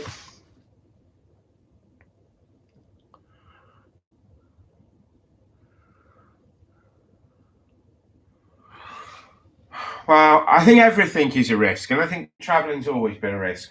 I went to South America a few years ago, and I was in Rio. My hotel was right on Copacabana Beach, and that's a risk, and it was probably more at risk there of getting mugged or turned over or scammed than I am of catching COVID. I do think the risks will decline. I also think if we look back in a history book, we see that the 1919 Spanish flu pandemic, which more people died, was totally worldwide, because the First World War moved people around, which would be the similar things with the modern travel, and the world recovered. And I do think the world will recover, and I do think things will go back to a new normal. Won't be the same normal, but it'd be a new normal. And I think probably not next year, but I think 2023, the opportunities of travel, and things like Australia reopening, New Zealand. But, it seems such a lifetime ago that I went to Australia and didn't even think about any sort of restriction. Just booked it, whatever paperwork I needed, but I didn't think for a minute they wouldn't let me go.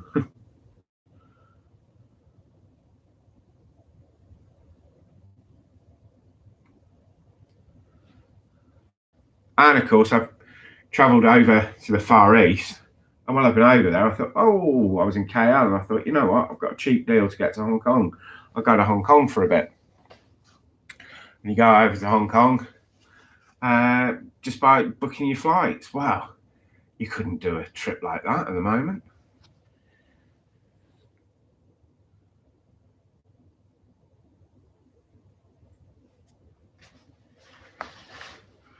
Who have we got there?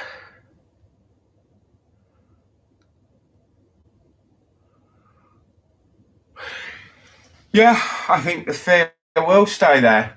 It'd be interesting. I mean, it's so difficult to try and understand what it was like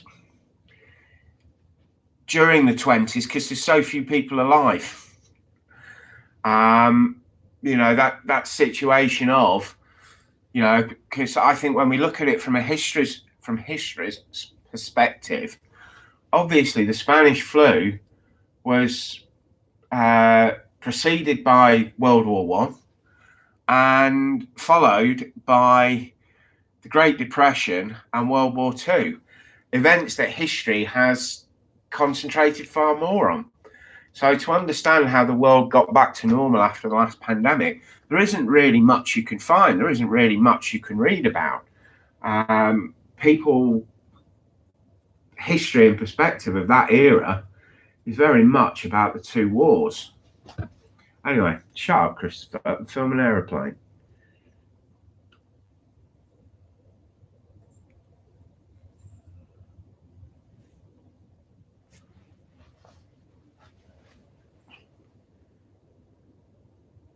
And try and keep it in shot for as long as possible.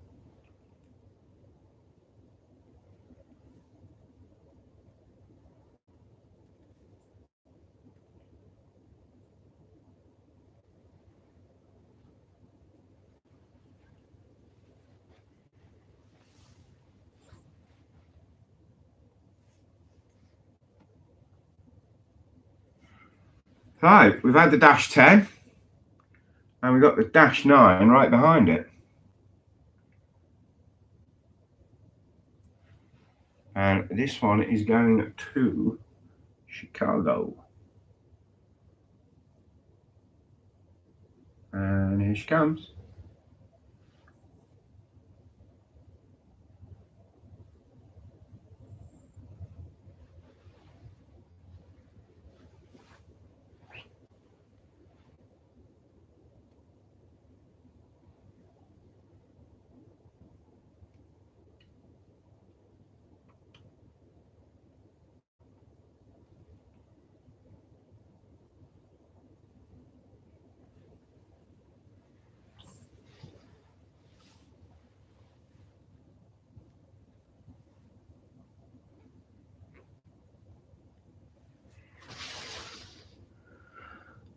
Right, what's up next?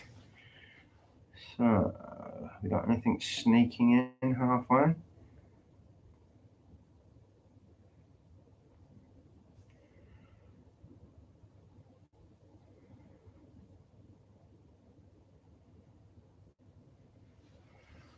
Well, that's odd. According to this, we have got an American Airlines 777.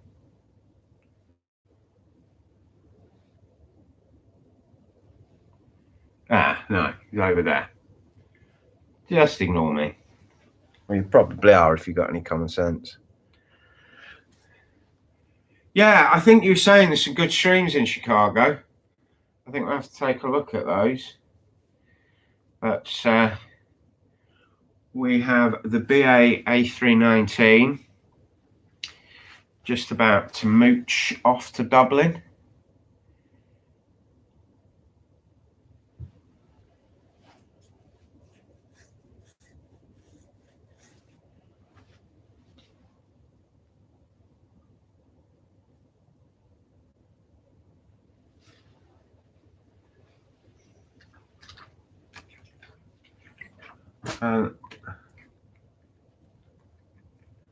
Yeah, that's another one Chris has missed. Can you get any on it? No. No. Concentrate, boy. Concentrate. Sorry about that, guys.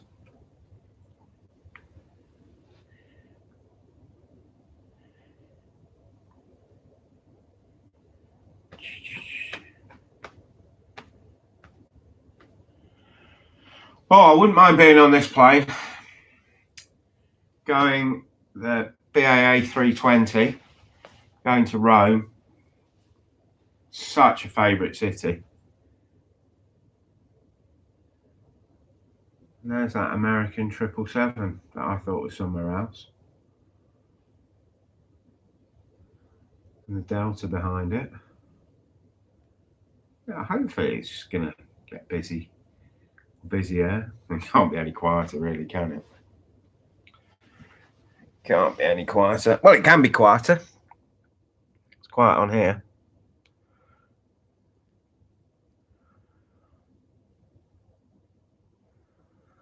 We want the stream, the planes, and the interaction. Well, I think I'm probably an acquired taste, but I will just witter on and talk nonsense. You know, I'm no expert, but I am managing to miss another plane. I'm good at that. I'm good at missing the planes, but you did say you want the planes, so I guess I'm going to have to improve at that. What would be nice is finding a spot, and I intend to find one.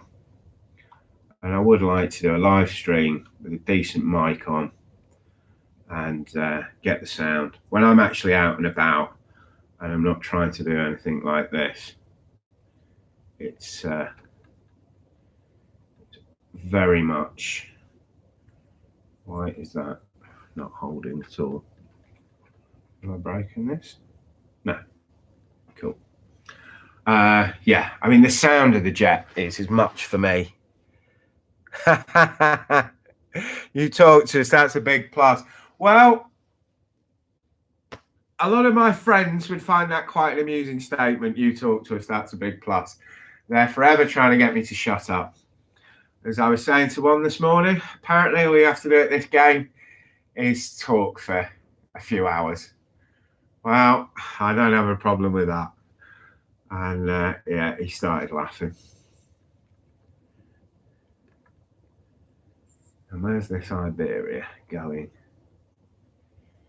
Let's have a look.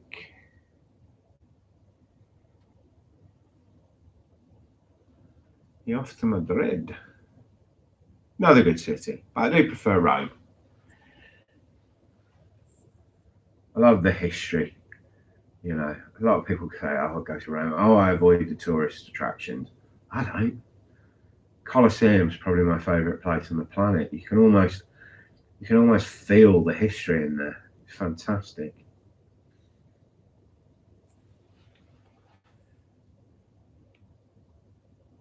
Oh, what we got coming in there? Looks green. Looks green. Will the camera pick it up? Certainly is green.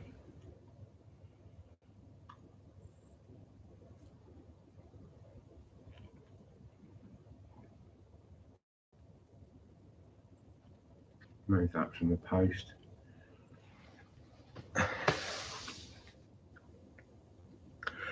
Speak other languages. I lived in France for 5 years. I can just about order my meal in a restaurant, and I could just about handle speaking to the bank when they were telling me that I didn't have enough money in my account to pay my bills. It's about the strength of my French, basically.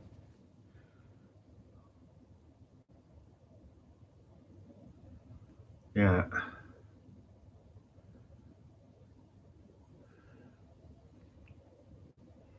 Yeah, and the extent of my French in the restaurant was pour moi aussi. Yeah, I'll have what he's having.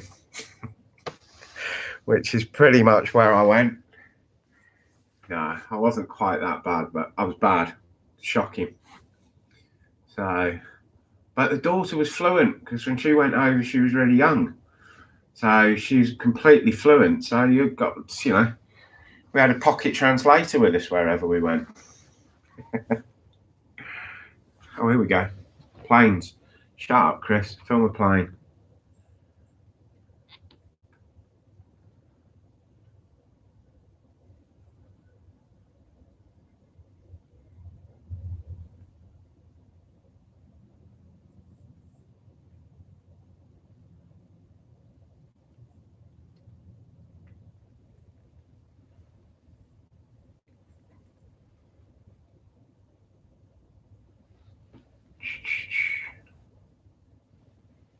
Right, who's next? So, what have we got? What have we got? So, we have got Scandinavian coming up now. The A320 going to Stockholm. And yeah, I think we've got 3 or 4 heavies coming up.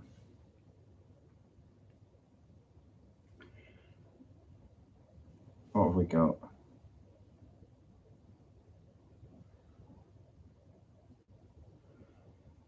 Oh, an A330. Lovely.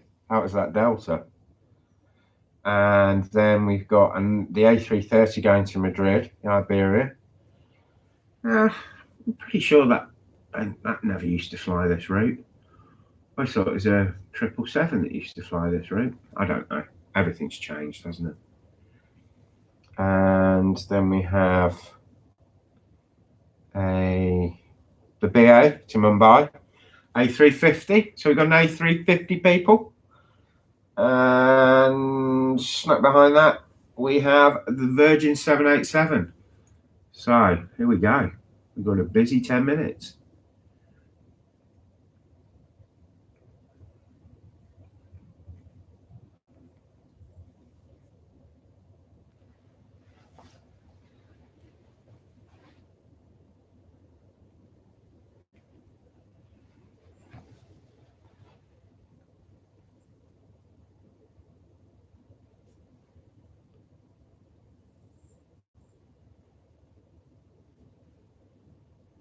So that Delta A330. Well, that's not going to have Rolls-Royce engines on it, is it? It'll have General Electric.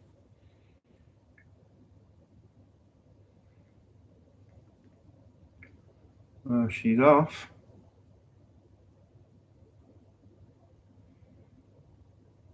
Yeah. Yeah. Oh, she's going pretty fast. I think she's going to be up pretty early. There we go.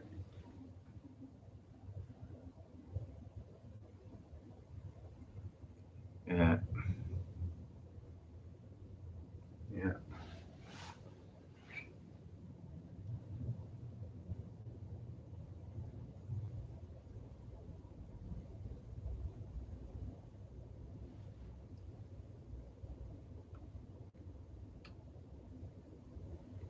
Love the A330. Great plane. One of Chris's favourites.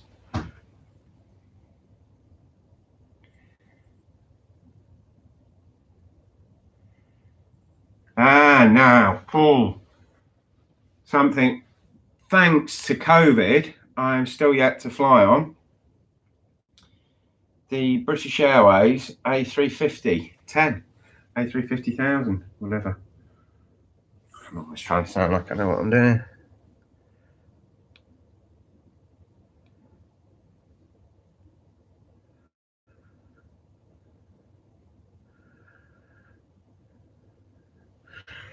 What, Pass? I am going to catch up with your comments in a second.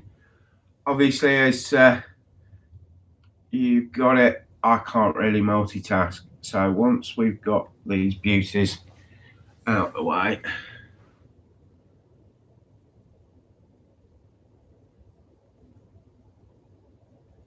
Look at that.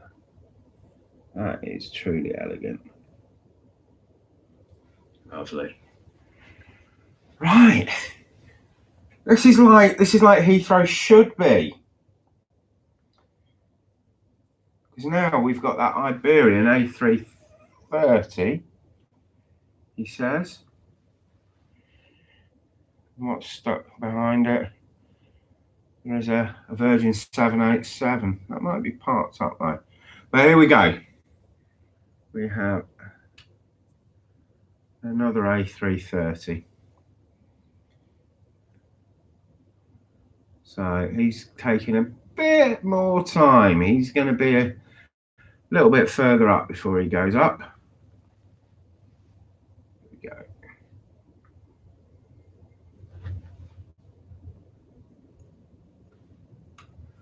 And that was definitely the sound of a Trent 700.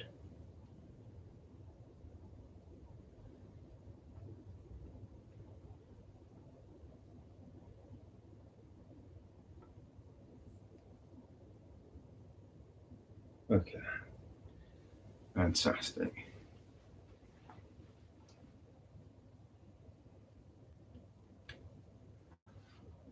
Right. Okay.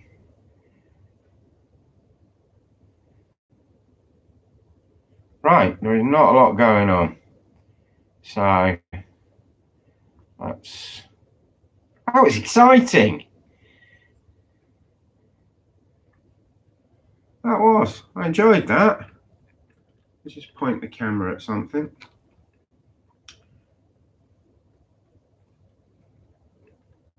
Right. Sorry, what pass? But we had to look at the aeroplanes. So do not use the services. Madrid's all about fun.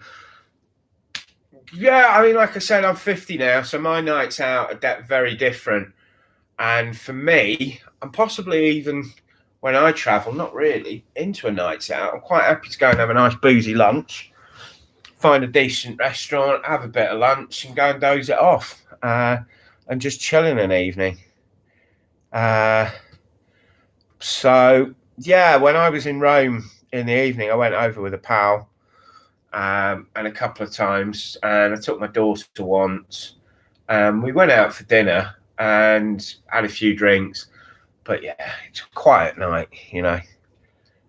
Teenage girls don't want to go clubbing with their dad now, do they? BM Virgin is all A350 1000s. Yeah. The Smurfs livery due to depart soon. Thank you, Gemma. The guys were I was chatting to two guys last night. I must dig out their details on Instagram. Worth following. They took some amazing footage. I looked at their Instagram feeds. It was cloud underscore o graph. I will double check this. But they had some great footage, and they were staying down at the Premier Inn to get the just Qatar, which has a mixed fleet of the A350 and 900,000. Didn't know that. But the thing is, virtually everybody who's come in this chat room is far more knowledgeable than me. I just point a camera in the wrong direction. But yeah, so they actually stayed, because I went down to catch the A330s and the A380, which I got some footage. I put that up on a couple of Facebook groups, and I'll stick up a YouTube video. I'll probably stitch together the video I take this evening and yesterday evening and make it a short video on YouTube. But yeah, they mentioned the Smurf livery. So let's have a look at that. Where is it? Because I don't want to miss that.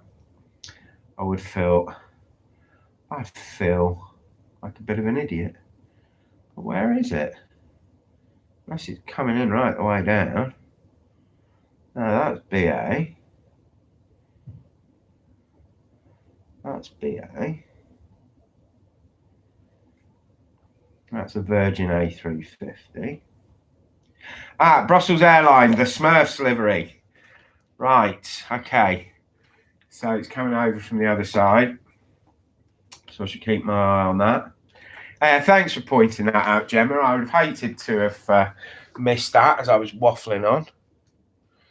And Stockholm, well, I've never been to Stockholm, so I don't know. I probably have always had the perception that it's pretty boring. But at some point I will see for myself. But it is a long way down the list of where I'm planning on going.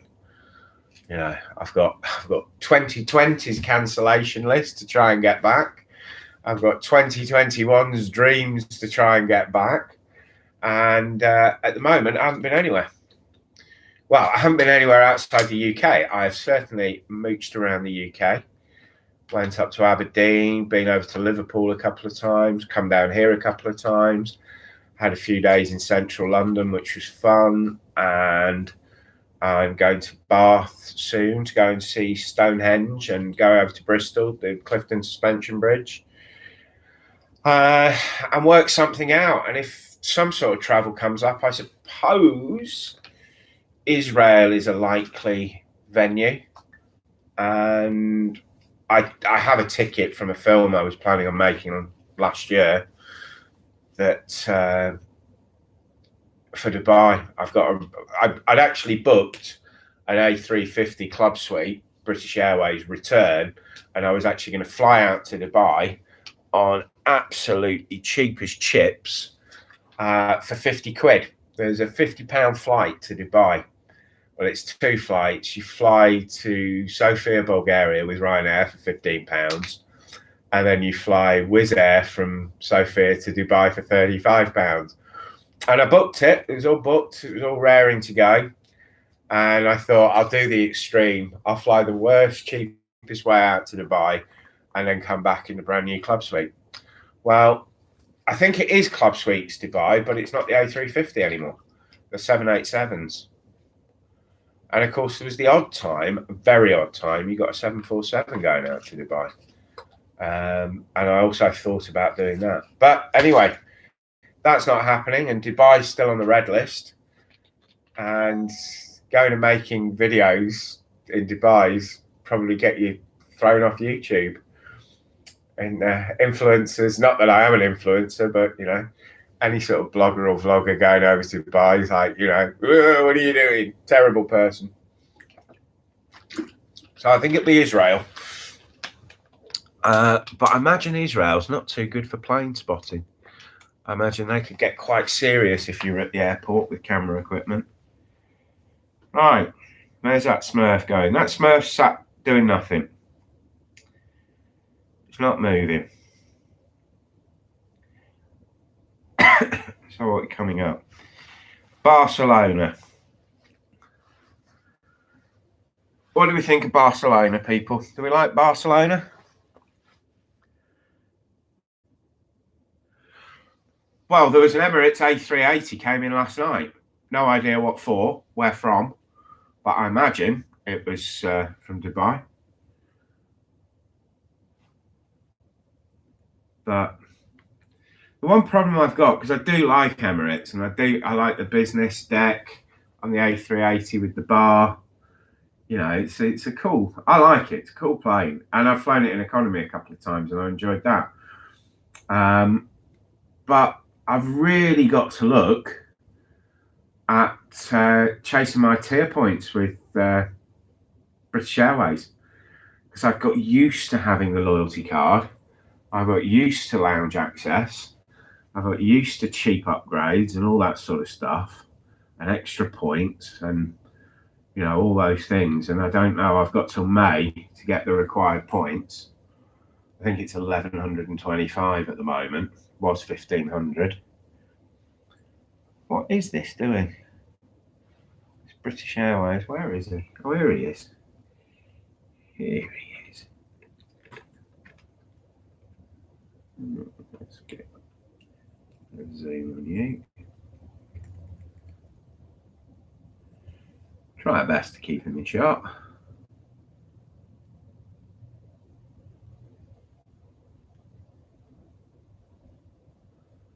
Barcelona. You know, there's a person at the Olympics, it's a gymnast, I can't remember which country from, that has competed in every Olympics since 1992, since the Barcelona Olympics. So that's 92, 96. I'm counting on my fingers, by the way. 92, 96, 2000, 2004, 2008, 2012, 2016, 2020. That's 8 Olympic Games. 8. Blimey, eh?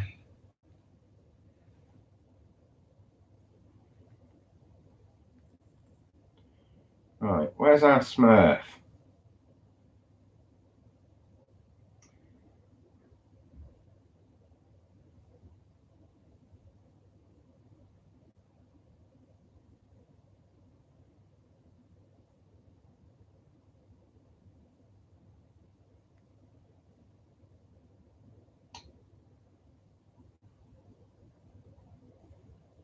Well, I can't find the Smurf now.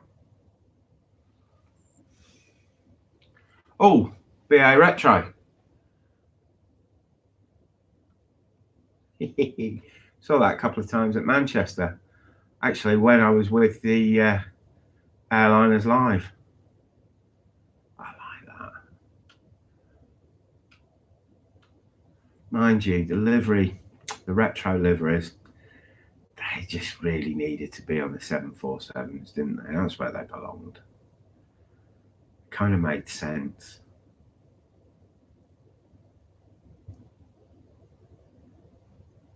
So sad seeing that long row of the 747 liveries, retros, all the different liveries.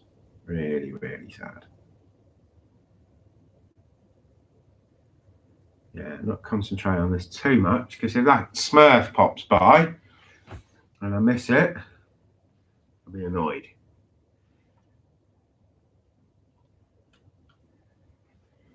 So where are we now? Where's the Smurf?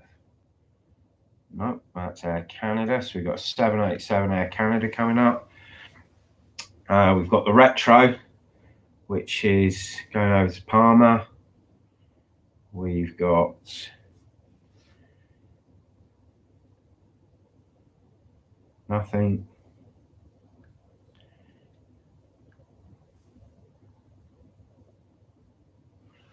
We've got an A350. There's a bit happening, but I can't see the Smurf.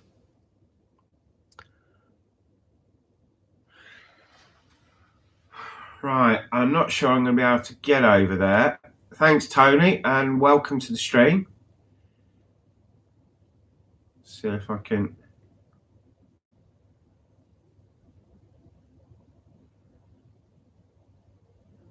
There's the BA Retro.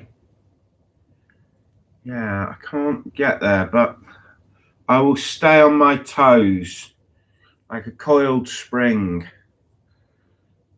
Oh, who's coming in? This is where I go wrong. I spot something coming in and I miss it.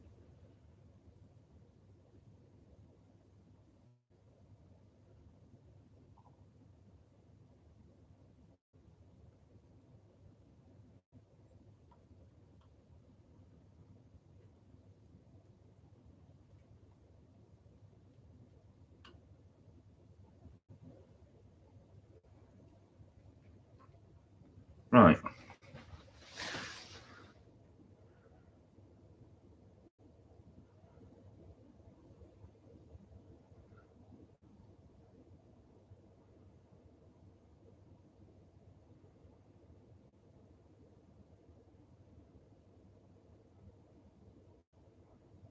All right.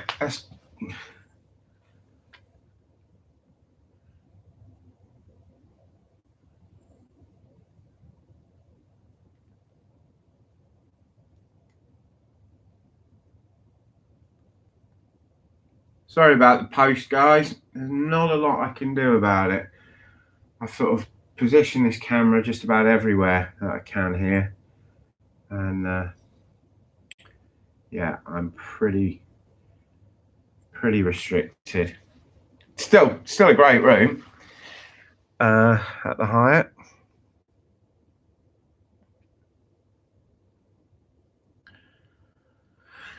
Two hours, 21 minutes of me talking nonsense. And another 3 hours, 40 minutes to go. I'm going to stay here till the alternation at 3 o'clock, and then I'm going to go out exploring with the camera and see what I can find. Like I say, put that together, make a little YouTube video. So, Smurf, where are we all coming from? We're coming from the southern end. That's where we're coming from. Right.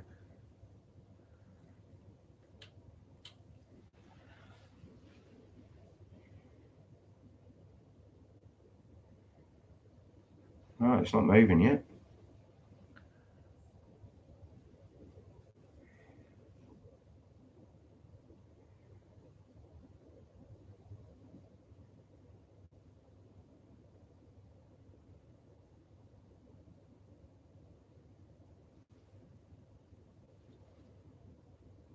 Right, here it comes.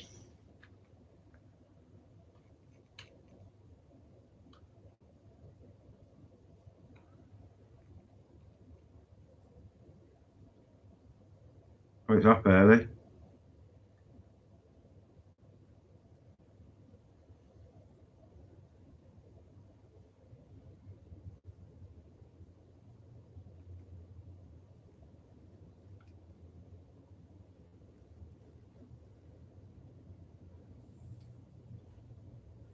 Let's go.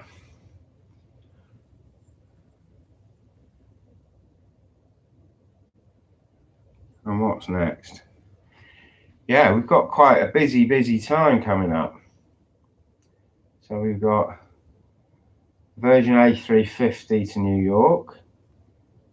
We've got a 777 to Beijing, Air China. We've got, in fact, there is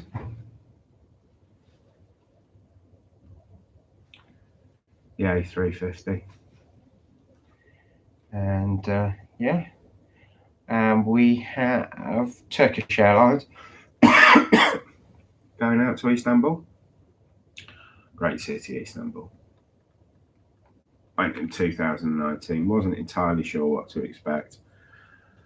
Thought it might be a bit edgier than it was.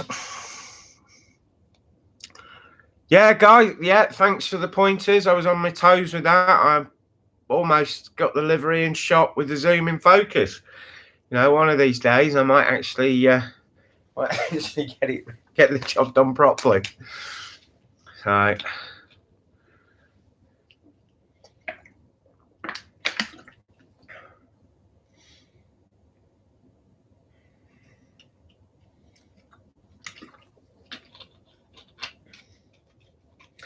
in a minute I'm going to disappear for a coffee. I'll leave the stream broadcasting, and I'll just leave a big open shot that gets something like this. Yeah, something like that. Get angled up. Yeah, so I'll leave you that. But if I don't go and have a cup of coffee, we might as well just end things now. And it needs to be a proper cup of coffee, and I don't have a coffee machine in my room, so I'm gonna have to go downstairs, get myself a cup of coffee, and then come back and talk nonsense for a few hours. Yeah, Tony, the sound that gets me.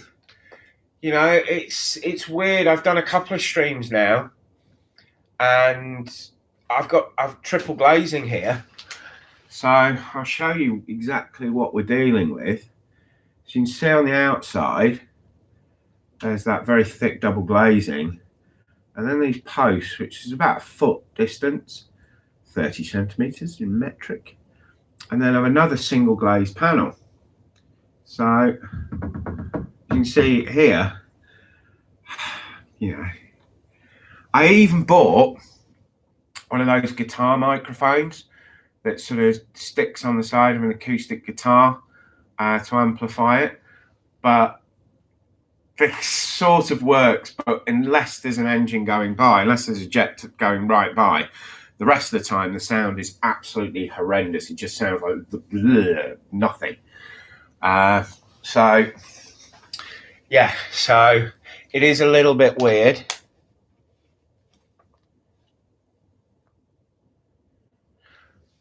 Yeah, I mean, if you stay at the Thistle, which I love the viewing platform there, the hotel rooms not quite so much, but they are very, very good value for money. That's a polite way of saying they're cheap. And you can hear the jets down there, and you're right down at the bottom. You hear them a little bit at the Sofitel. T2, you don't hear a thing. Mind you, I was on the 13th floor. Ibis Styles stayed in there, and the Renaissance, you hear them, but the Renaissance, I don't rave about the Renaissance. It was good, and the next time I stay there, when it's not a quarantine hotel, I will book their premium room. I booked a runway view room, but I think I was on the second floor. And you know what? The way that front of that building shaped, that some goes back, some goes forward, they're not. Some of the runway view rooms aren't really premium viewing rooms. I actually have had better views at the Ibis Styles for 40 quid a night. You've got a small window, but there's some rooms, I think 408, 414, surprisingly enough, on the fourth floor. Shut up, Chris. Aeroplane coming.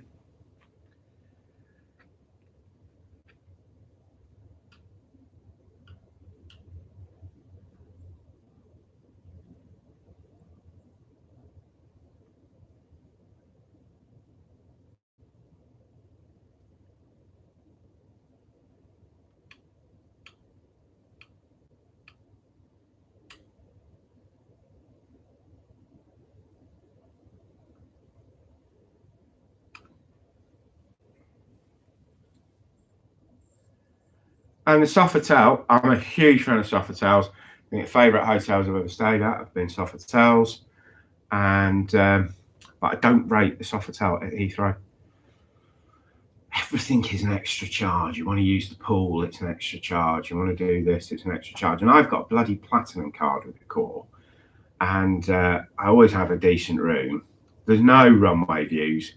They allegedly have runway views, but you can just see the tip of the runway at T5. Obviously, its location is the reason you'd stay at the Sofitel, but not for me. I want to point my camera at things like this. Yeah, I highly recommend the Hyatt.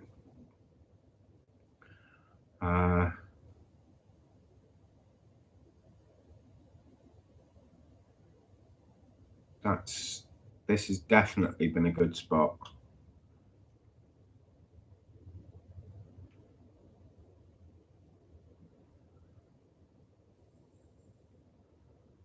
And the T2, that's another good find. And hopefully I'm going to be over there later on this evening. If their panorama bar has reopened, I'll be checking that this afternoon, and if so, I will head over there. Sheraton, they allegedly have runway views, which they don't. So I had their runway view, and you can't really see much. It's such a tiny, small window. So obviously, it's a little bit further down Bath Road, and that wasn't particularly great. I mean, the Sheraton Skyline, if you have an impromptu hotel review, have I stayed at the Hilton Garden Inn down there? Yeah, I've stayed at the T2 twice, and I had an executive room on the 13th floor. There is a stream on the channel, and one of them's great because it was when there was only single runway in use. And one time I stayed there, I had the runway, I had the single runway, and it was great. And I got quite a lot of footage, quite a lot of goings on. But the second time I was over there, I actually came down to Heathrow. I stayed at the Sheraton the first night, and I stayed at the Hilton the second night, and I got the alternations completely wrong. So both nights, the Sheraton was just a rubbish view anyway, but both nights I had nothing. So I was looking at empty runways. So yeah, that wasn't great. But yeah, the T2, I've got a few more hotels that I want to do. On the channel, I do hotel reviews. And so I thought, because I'd done quite a lot of Heathrow hotels, I thought I'd try and. I don't think you could ever do them all. There's hundreds of them dotted here, there, and everywhere. But I certainly could do just about everything that you see. So I want to do the Marriott on Bath Road. That might have a runway view. I'm not sure. I'll check that out. And after I've done that, I'm kind of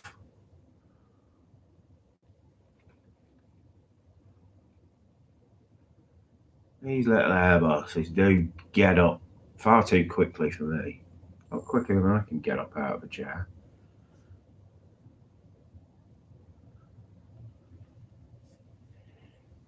All right. What have we got coming now? Yeah, I think I will definitely go back to the T2 and set all this stuff up. And of course now there is the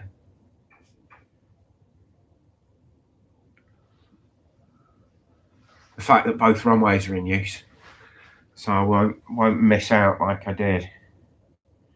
Right, bottling up down there at the bottom.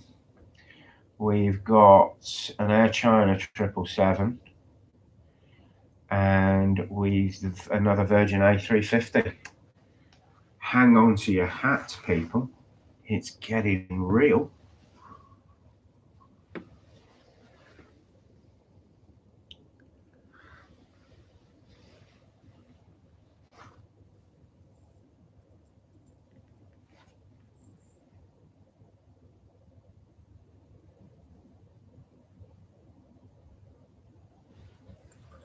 Right. Here we go, Air China.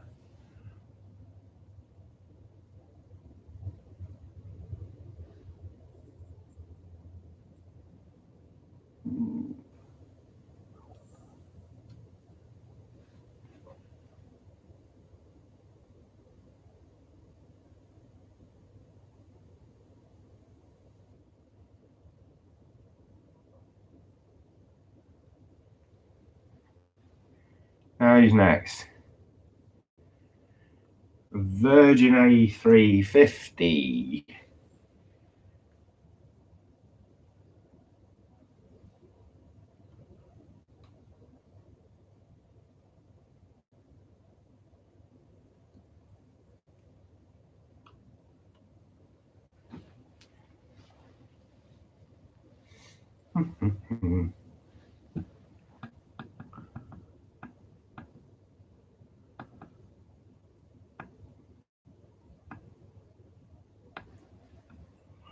Well, considering it was supposed to rain all day today, it's quite nice out there at Heathrow. It'll probably rain at 3 o'clock when I need to go outside and play. But there's patches of blue in the cloud.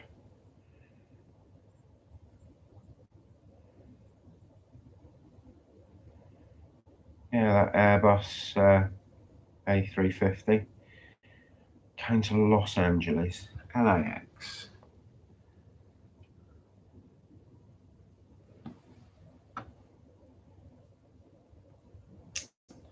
Taking its time.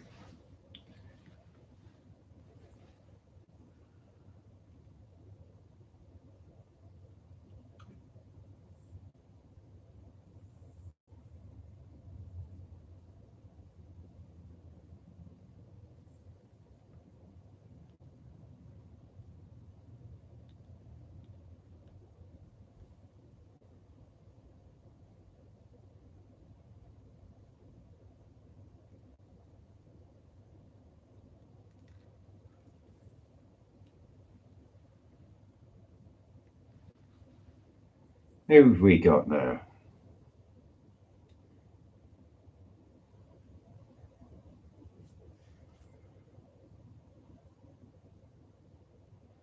According to this, we have another Virgin A350. No, I didn't think so. No, we've got TAP, Take another plane. such a terrible reputation in the past. Mind you, I flew them December 2019, went down to Lisbon for a weekend, and from Manchester, direct flights. Was on their new Neo, and yeah, I like their new seats. They were little, there's just those little things of adding the iPad into the seat headrest, the back of the seat headrest. So even on your sort of European short haul, you've got in seat entertainment, your own, mind you, but at least you didn't have to hold it in your hands. Kind of quite like that. Stewardess told me sorry, cabin crew. Apologise for that. Cabin crew told me off for trying to film out the window, which wasn't too chuffed about that. But yeah, that was all in all was quite good. And the views flying down into Lisbon are absolutely stunning. I recommend a trip to Lisbon just for that. And coming back, it wasn't a fairly dated Embraer 190. But to be honest, I was feeling quite delicate that day. Someone had put something in my mineral water. There we go. TAP.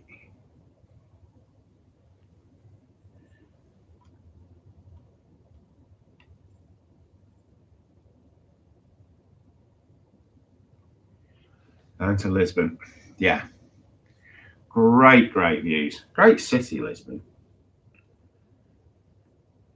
A little bit underrated when you sort of talk about the Romes and Paris and Berlin of Europe. I think Lisbon's was great. There's a little bit of history, a little bit of culture. I enjoyed, I think, St George's Castle. And like I said, down by the river, it's absolutely stunning. And of course, pastéis de nata, Portuguese egg custard, to me and you, is fantastic. One of God's great inventions. I'm talking God's great inventions. I'm going for a coffee. Right, okay, let's find a spot to leave this camera. So I'm going to give you that.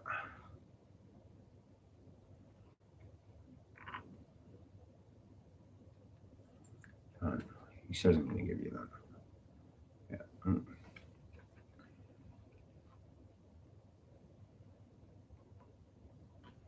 There you go. Right.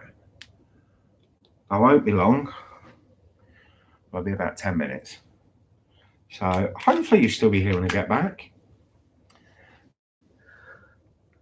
Yeah. Right. Okay. So you should see something going on there. But I'll be about 10 minutes. See you in a little bit.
Right, we're back.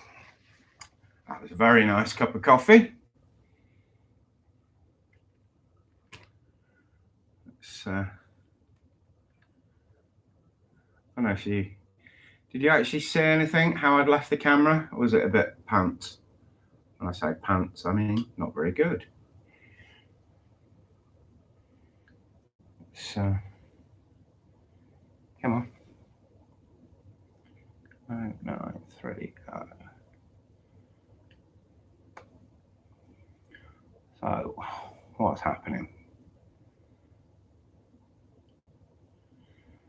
So, we've a British Airways A321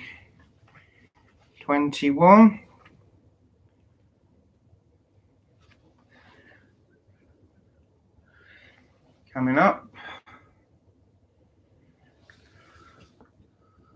So,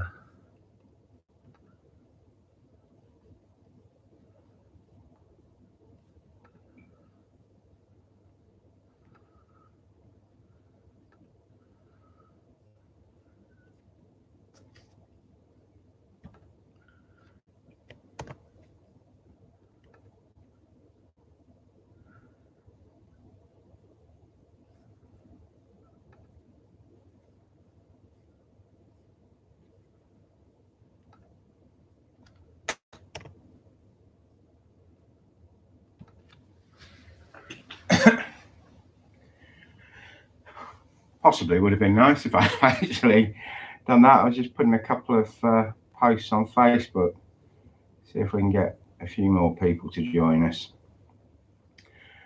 So we have a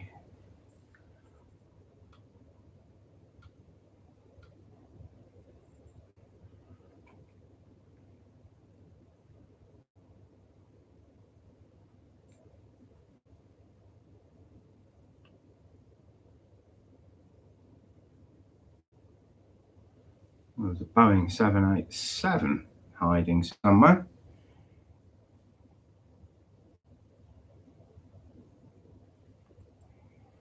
What is?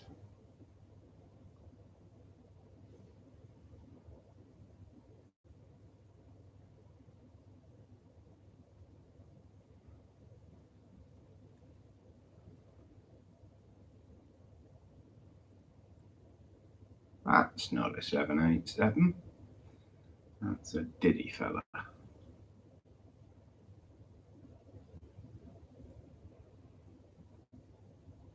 Yeah, looks like we've got a little bit of a pause at the moment, he says.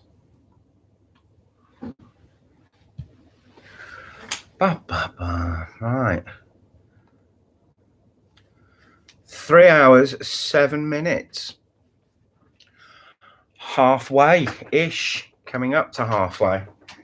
6 hours. I've never streamed for 6 hours before. But I've got a can of Red Bull in the fridge, so there's nothing going to stop us. I can heartily recommend the coffee at the Hyatt.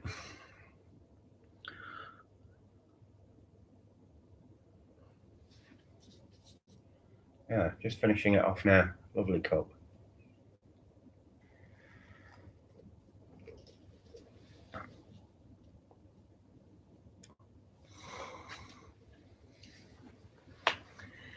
All right.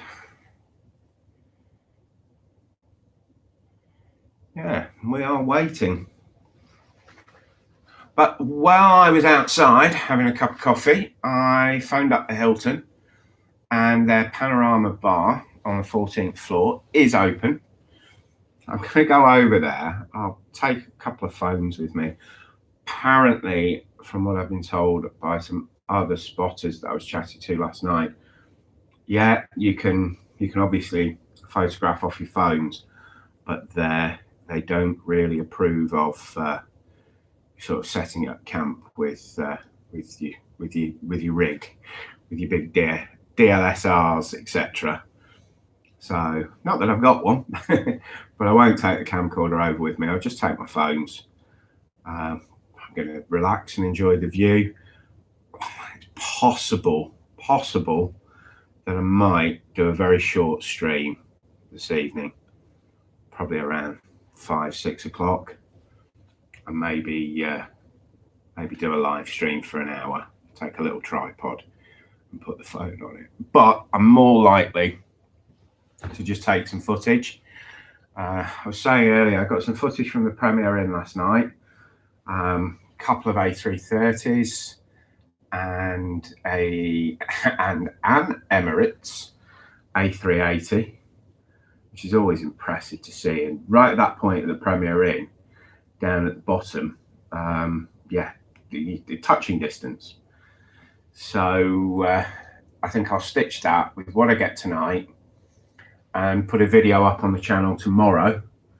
So do check the channel out. There are a few streams that I've taken over the past couple of months on there. Some good, some downright rubbish. At least I'm honest. And the rest of my travels from when some bloke used to travel a lot. But I've got new footage coming out. From next week, I will be putting a hotel review up every Friday. There will be flight reports or flight-based video, aviation video. Talking about aviation, an aeroplane on its way. Should we see if we can actually catch this?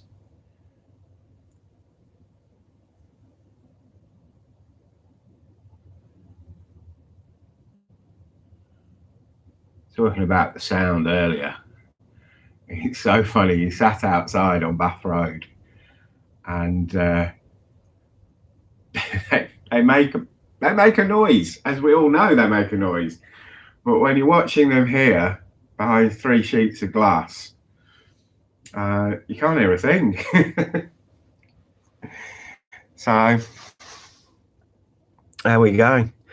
Oh, somebody's given me a thumbs up. You know, everyone counts. Every one of those thumbs up puts a smile on my face and a spring in my step.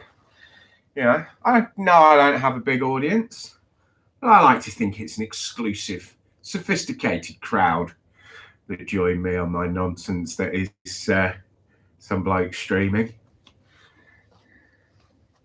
And who knows, we might get to double figures this afternoon. Or maybe people will think, I know what I need on my lunch break to get me through the day. I need to watch some quiet, silent aeroplanes from Heathrow Airport. So, if not, it's just a handful of us.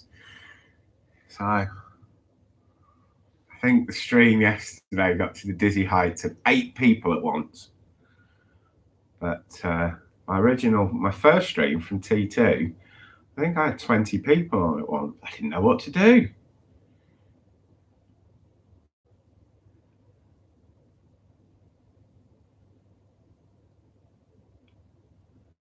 Certainly didn't shut me up. Not many things shut me up.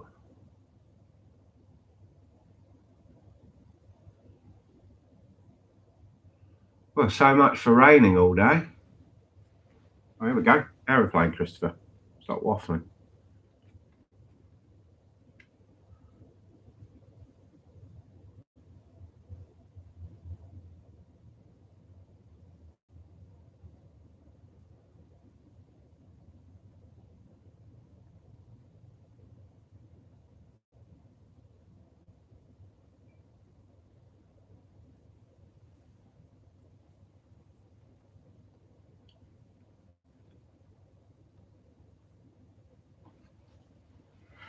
All right, what's up next? What are we going to see? So there is a British Airways 7878, which is off to non-applicable, wherever non-applicable is. So I wonder where that's going. Now I'm intrigued. Now I want to know. But flight radar's not telling me. So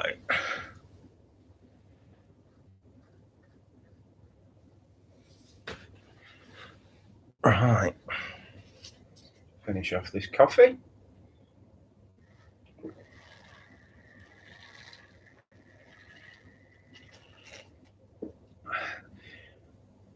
if you heard that, it's because I've still got the cap on.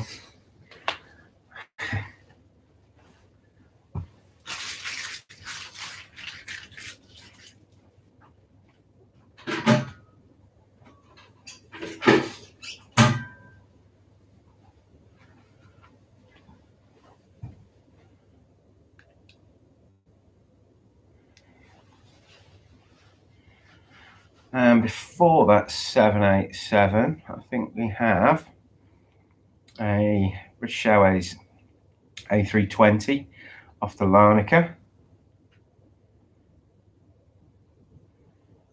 Coming along, there is a Virgin 787, which is there. And that's off to Miami. Hands up if you'd like to be on your way to Miami. I wouldn't mind it. Mind you, very humid at this time of year is Miami.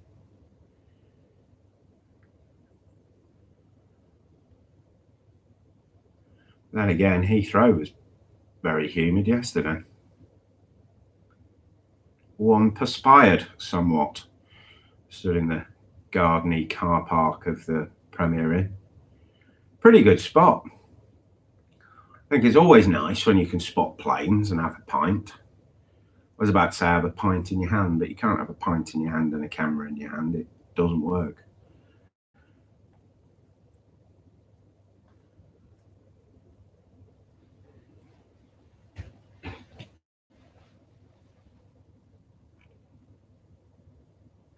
Oh.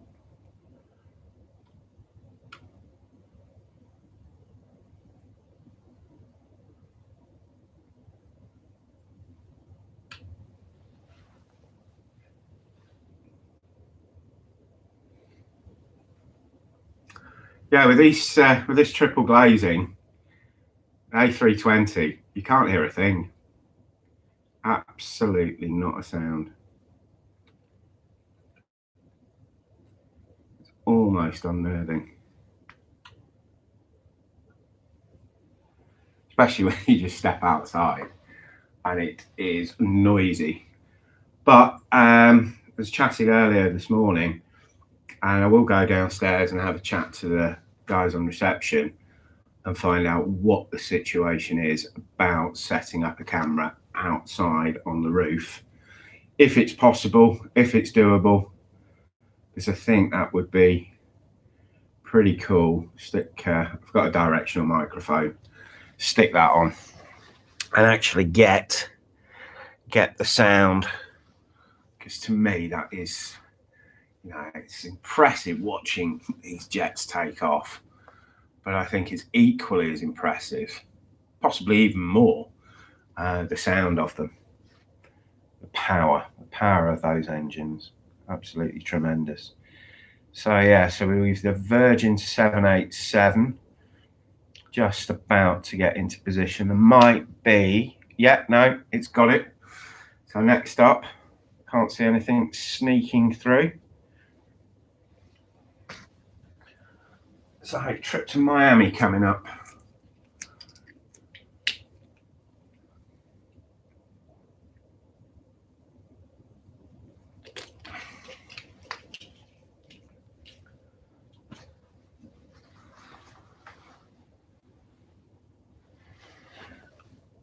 And then I think when it goes a little quiet, I'm going to try and work out what we should expect to see over the next 3 hours, rather than be planning it last minute. Yeah, it's just turning. There's another heavy coming down. There we go. It's the BA 777-300 off to Bridgetown. Now, yeah, that's my choice, Bridgetown, Barbados. Many, many, many years ago, I used to work on cruise lines, and we used to go into Bridgetown.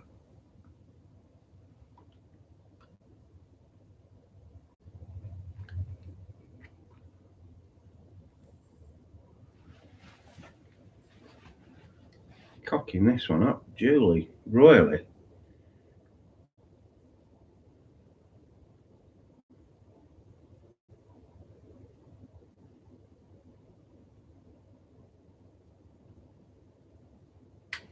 We used to go to Bridgetown, but we were never there overnight. Most cruise ships don't stay overnight in ports, too expensive. But we had this unforeseen overnight, and there's a bar in Bridgetown called the Boatyard, and there's about 300 crew set off to the Boatyard that night with the intention of trying to drink the bar dry, drink by drink.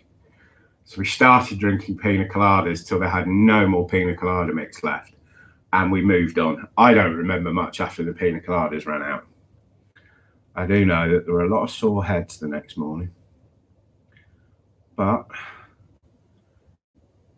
if anyone's on that plane, I expect a few of them will find their way to the Boatyard in Bridgetown. Yeah, Barbados. Anyone fancy Barbados?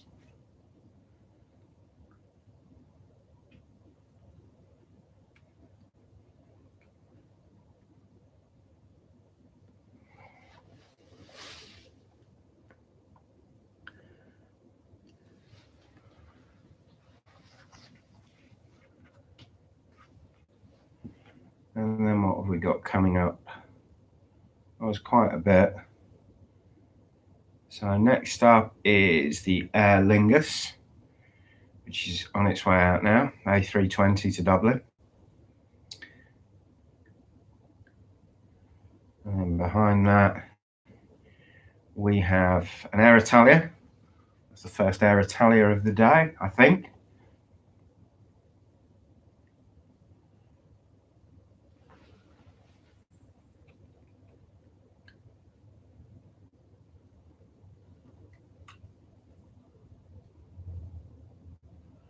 Tell you what, Chris, try and keep the camera on the aeroplane. Pretty sure that's what people want.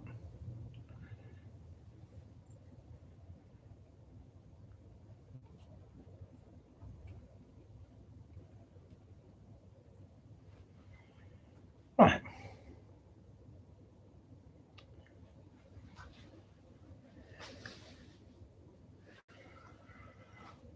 Boom, boom, boom. Right.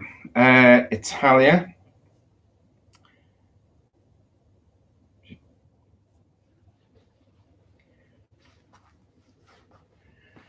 It's taking its time. And there's a big boy coming up behind it. So to be honest, I get a move on.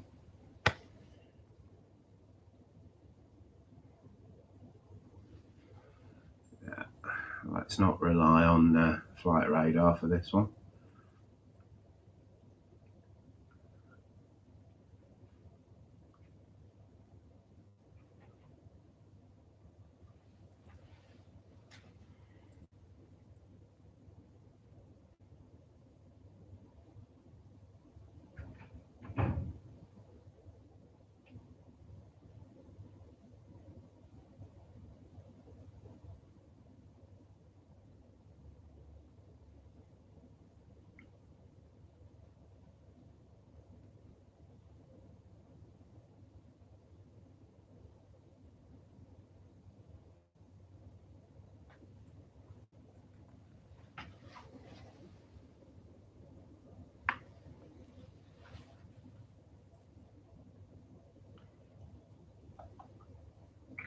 Right, here we go. Air Italia. Should be coming into view around about now. So I'll not try and zoom in and catch what's going out. And up she goes.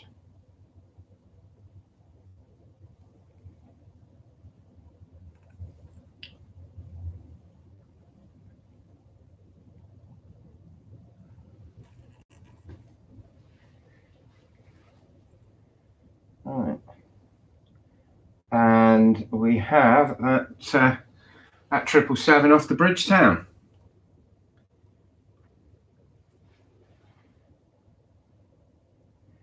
in a couple of minutes.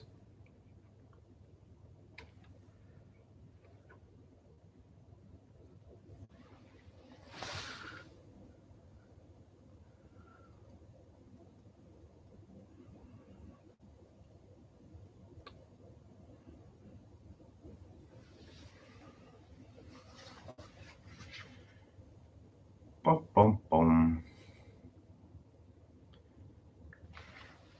Time for a slug out the water bottle.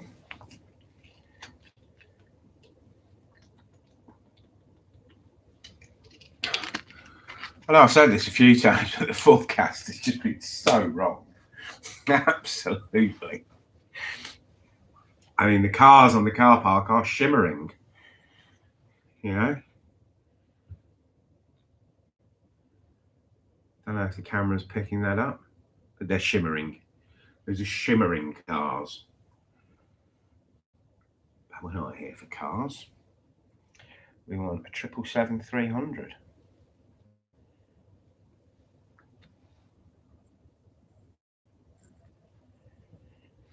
And there's 4 or 5 lining up behind it.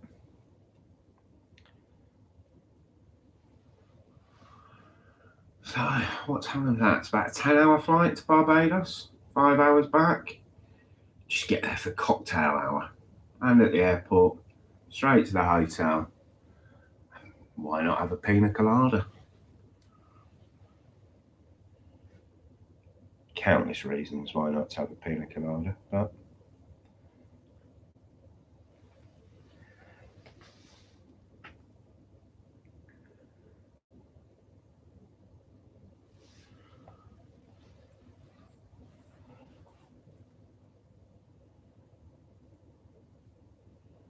right, looks like it's moving.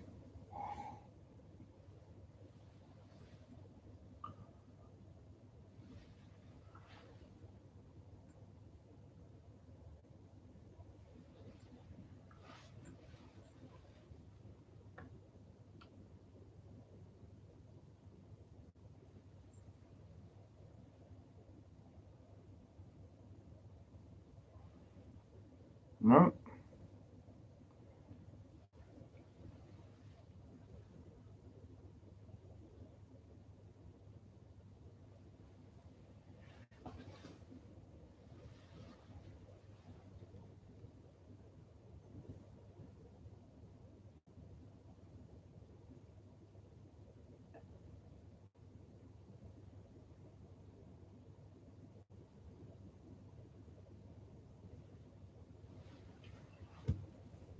Right.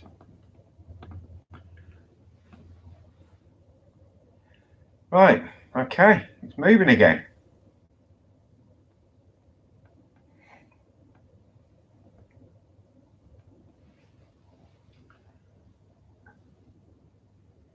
In your own time.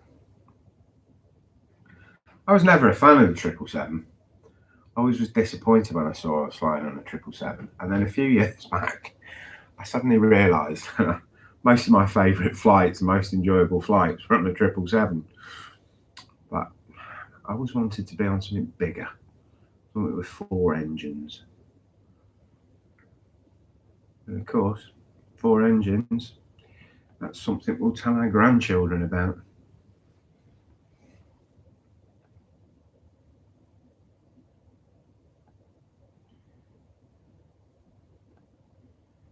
Right, blimey, here we go.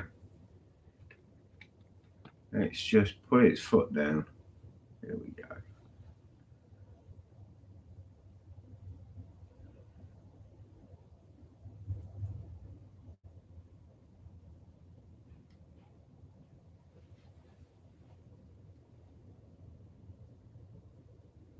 Apologies about the post.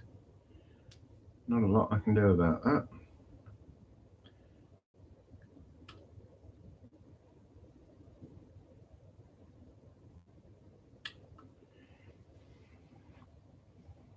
And up next, we have a Virgin 787 on its way to Lahore. Not many pina coladas in Lahore. That's not really a pina colada destination, is it?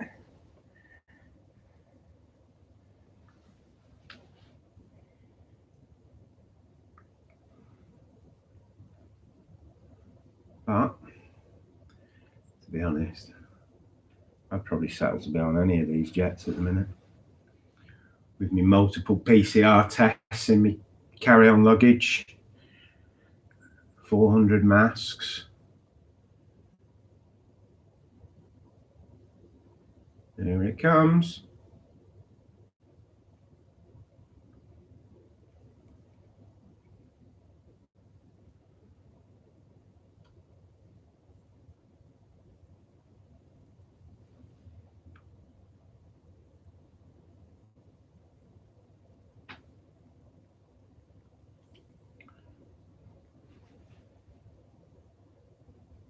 All right. Sorry about that.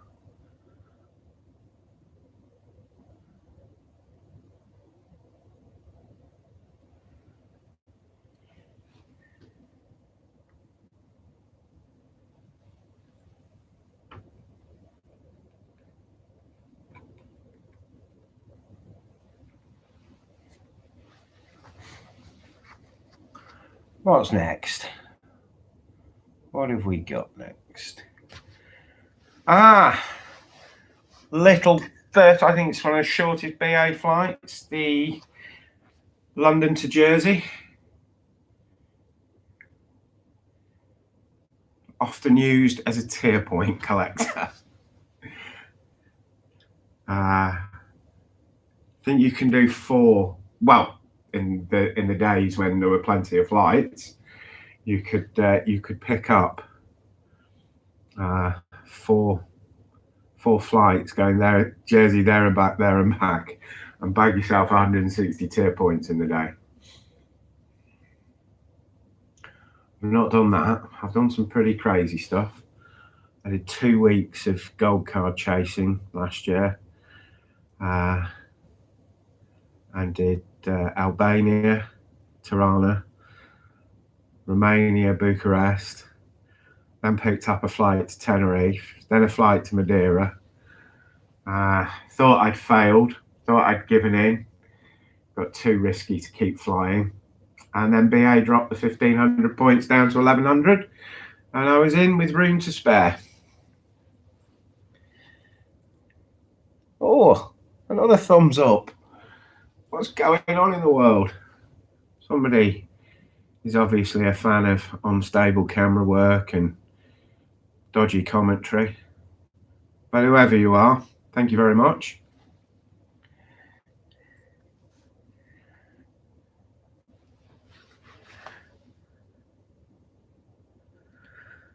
Elliot, good to see you, mate.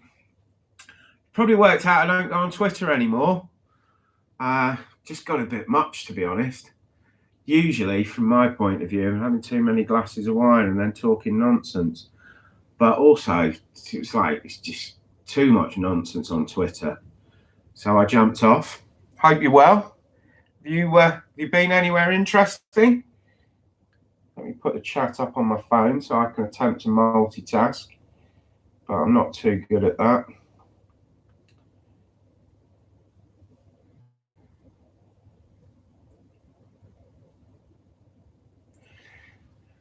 'Twas me with the thumbs up. Elliot, a thumbs up from Elliot. What can I say?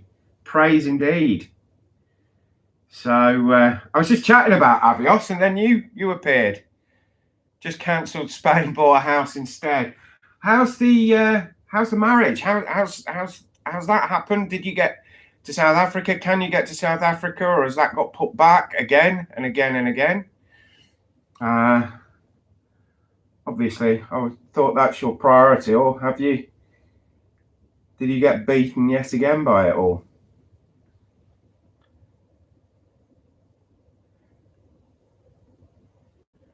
Still waiting, 3rd time lucky, next April. Who knows? I'm right near Gretna Green at the moment.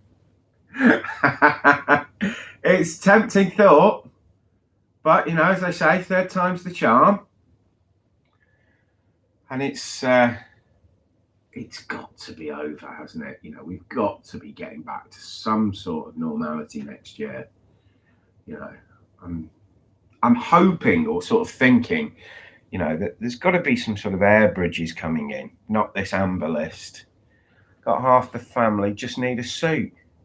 Hey, look at me nattering away. Told you I can't multitask. Completely missed that. There you go, got the tail. That's not good. Right, I've got to concentrate at it because you might have worked out I'm quite new to this. So it's this is kind of what I've been doing. So all my trips cancelled, and my planned trips didn't even get off the drawing board. So I just thought I'd just do the UK. So I've got quite a lot of content now that I can start publishing again on YouTube and start a consistent amount of publishing. So I'm kind of going to be doing a hotel review every Friday, something plane based on a Wednesday, whether it's a short trip report. But as the only flights I've been on in the last year is a Logan Air to Aberdeen and the shuttle from Manchester to here. So there's not really, that's not really going to send shivers down the spine of Dennis, Noel, and Paul and Jeb. They're not going to suddenly start thinking, how can we possibly compete with these trip reports of the Manchester to London shuttle? So, but yeah, Aberdeen was great. Beautiful part of the world. And obviously you can't be a million miles away from there. Right, go back and do some work. Well, I'm glad I distracted you for a little bit. Thanks for coming by to say hello. Yeah, say hello to the guys on Twitter and let them know that I'm doing this sort of nonsense now. And that if they want to check the channel out, I'm not scheduling any live streams because, again, it's so difficult to make plans at the moment. And it's a bit of a check to take 3 days out and attempt to miss aeroplanes taking off. Because that is a real art that I've mastered.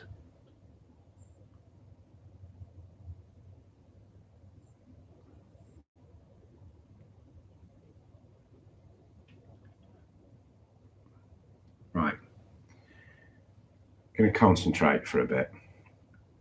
Good to see you, Elliot.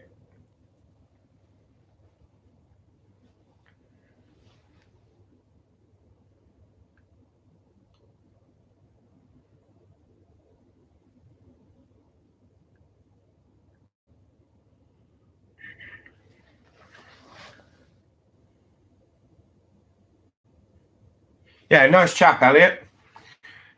He's got a channel on YouTube, Avios Adventure. Gives it away that he flies with British Airways now and again, or used to. Like I think we can all safely say used to. So, yeah, check out his channel. And I will check out the Airbus A350 going to Hong Kong with Cathay Pacific, another airline that I am yet to fly with. But let's see if we can catch them. Here we go.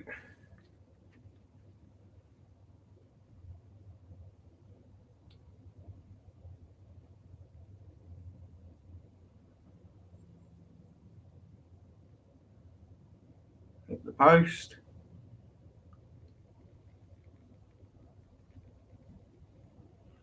And show you what the blue sky looks like. There you go. I can film planes when they're doing this. Moving along slowly on the ground. I'll say that and then I'll drop the camera.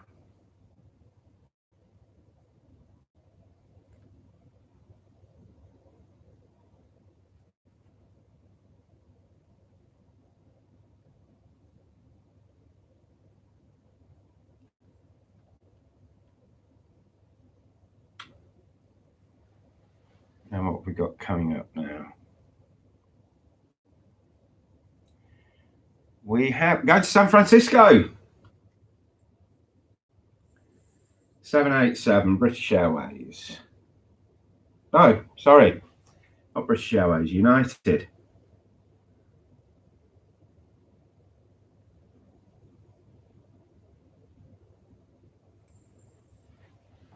I do see why most people who do this in pairs, or heaven forbid, actually know what they're doing. Right, that's going to be going up about now. It took its time.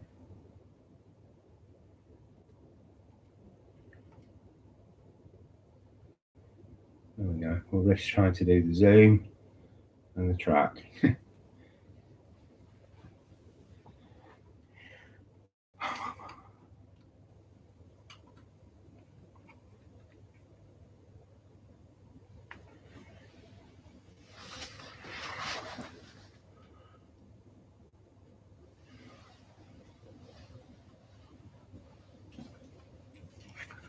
All those rain clouds are coming in now, which means it'll probably snow.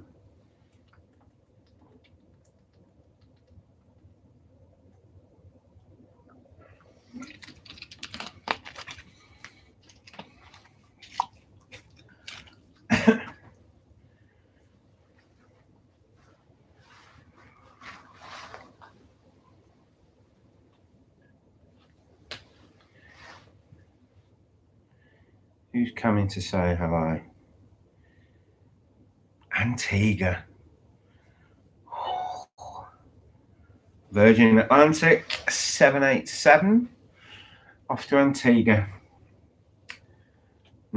Yeah, not jealous at all. Not jealous at all. And behind that, we've the Aegean Airlines going to Greece. And off we go now. London Funchal. Do like myself a bit of Madeira. Pastis de nata. Worth the flight just for the cake.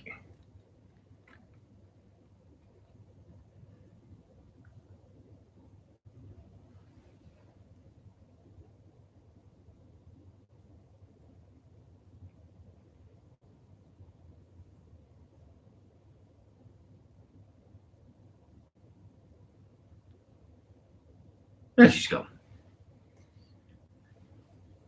Right, according to Flight Radar and my technical ability of looking at the picture, there's 3 slightly bigger than normal planes. So I think we have an A320 Aegean coming up about now, and then we have the London Antigua Dreamliner, and then we have another Dreamliner going to Chicago.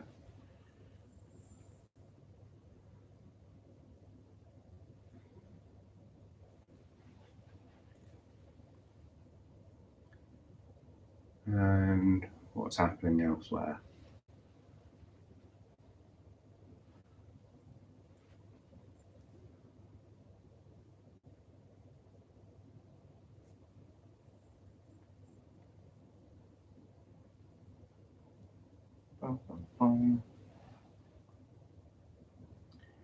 What's that A320 doing? He's on his way.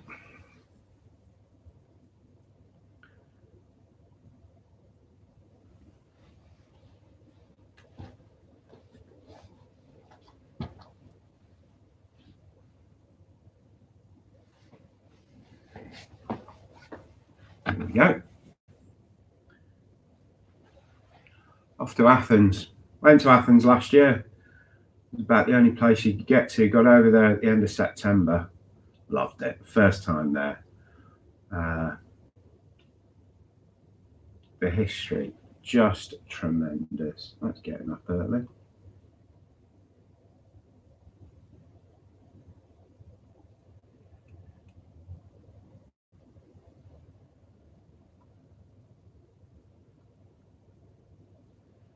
Yeah. Athens, definitely a spot for me.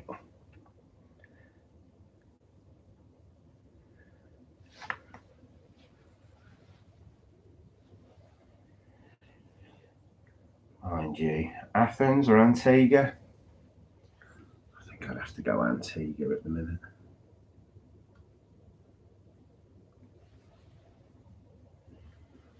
$10 hours in upper class. That'd do me.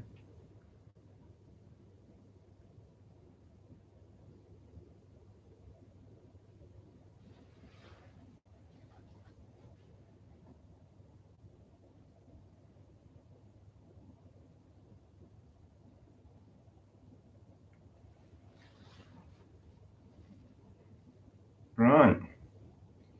Come on, Richard. Give it a push start. People waiting here.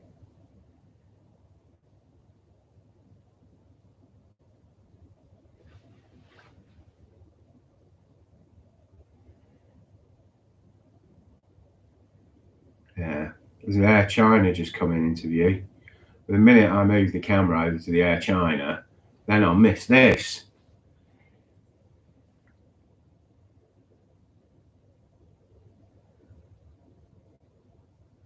Because we all know how capable I am of missing stuff.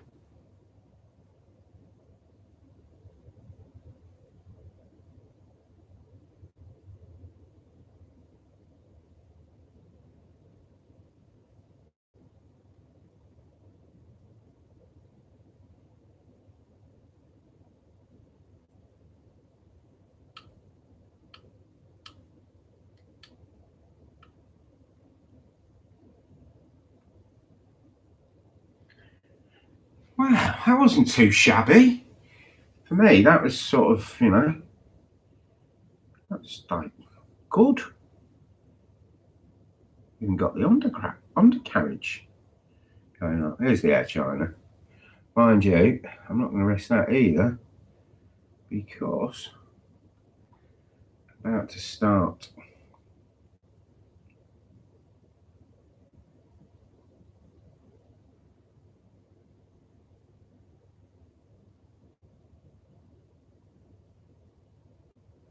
And this is fairly thundering along.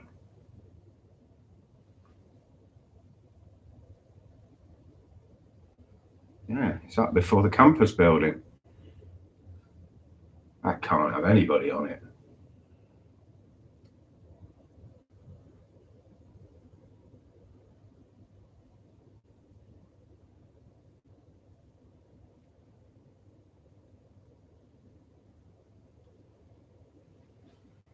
Right. So what have we got? So we've the London Beijing A330, which will be with us shortly.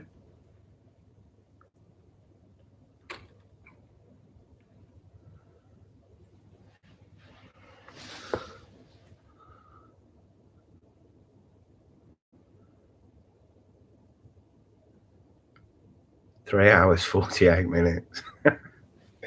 Right. I'll have a can of Red Bull, see if it gives me wings.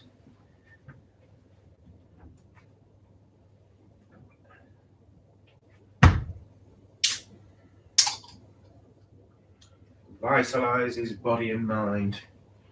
If only it did.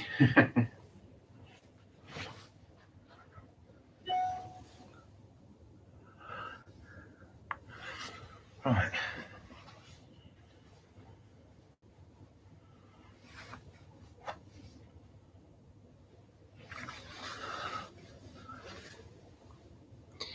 Chin chin, everybody.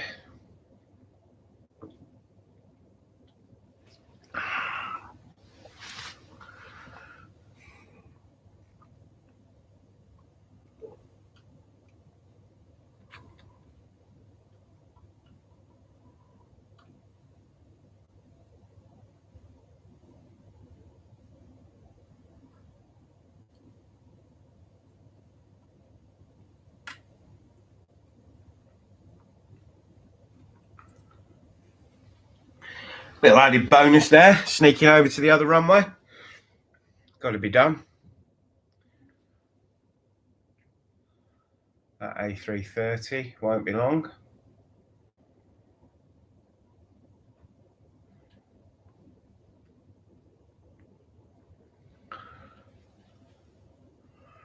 If any of you guys go over to Airliners Live, I watched Andy a couple of times on stream and also once when I was over at the runway visitor park, and he stands on top of that seat and he will do 5-6 hours straight and he doesn't leave it. I don't know how he does it. You know, I had to nip out for a coffee earlier, and it keeps the banter going, keeps the chat going. He doesn't miss any aircraft, or if he does, I've never seen him miss one. And he actually knows what he's talking about. Yeah, so if you want to see how this job's done properly, I do highly recommend, if you don't already, to catch the Airliners live streams. So, but if you're happy to mooch around with an idiot like me now and again, please do check out the channel.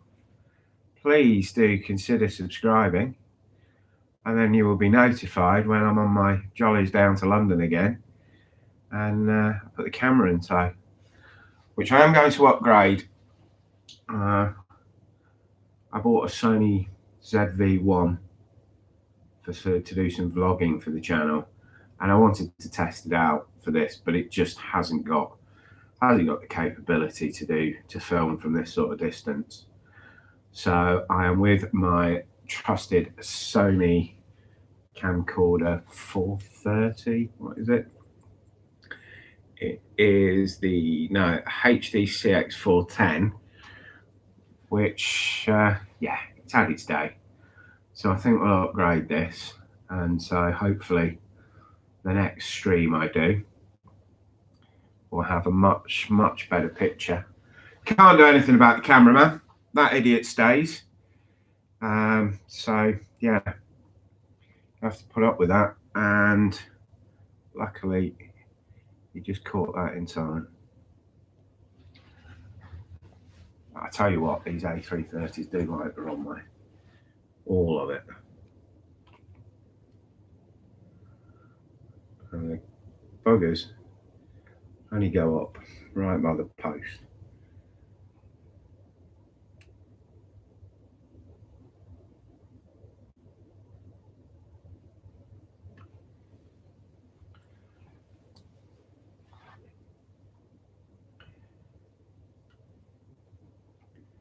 Yeah, I think the next stream though will come from the Hilton T2,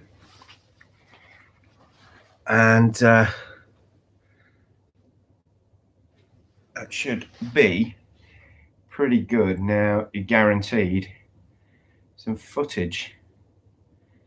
Right, we've 78710 coming up from Saudi, going to Saudi, from Saudi.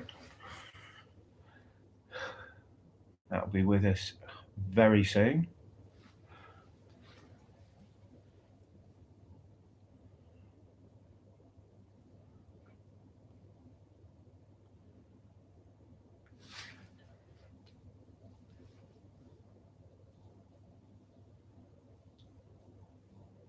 Wouldn't mind seeing some rain. Maybe freshen things up a bit, but also it kind of can make it interesting when I'm over. No, when I go over the other side, it's going to be takeoff again, isn't it? So won't be any landing today. But then again, from what I've read, the weather changes everything here. So who knows? But what we do know is we're going to be at Hilton T2 tonight, shooting some footage just off camera phones. Apparently, what I've been told, they don't approve of you getting your big cameras out or you sat up there. They don't want it to look like a photo shoot, which is, some ways I understand, some ways it's a bit of a shame.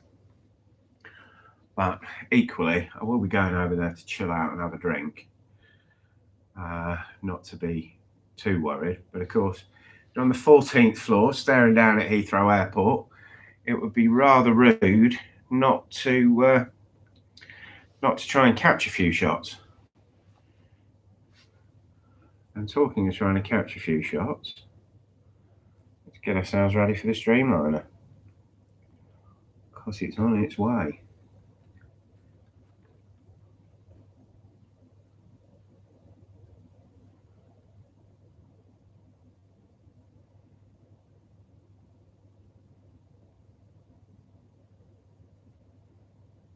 Yeah, here we go.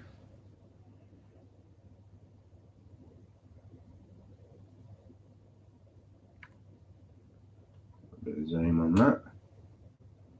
See what we're doing.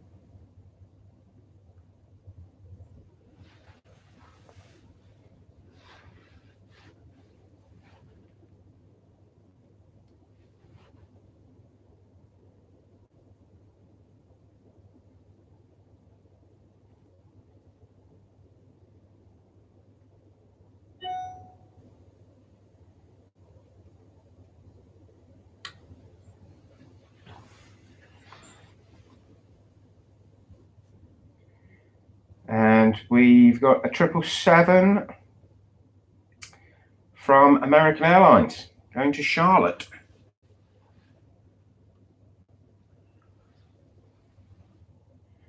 I think we've got a little pause for a second. I think I'll go and make myself a cup of tea.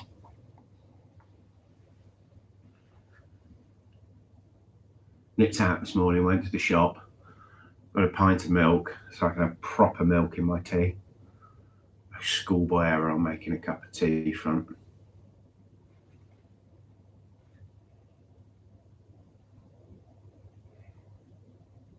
Right, here we go. 777, American Airlines. Have a closer look at it.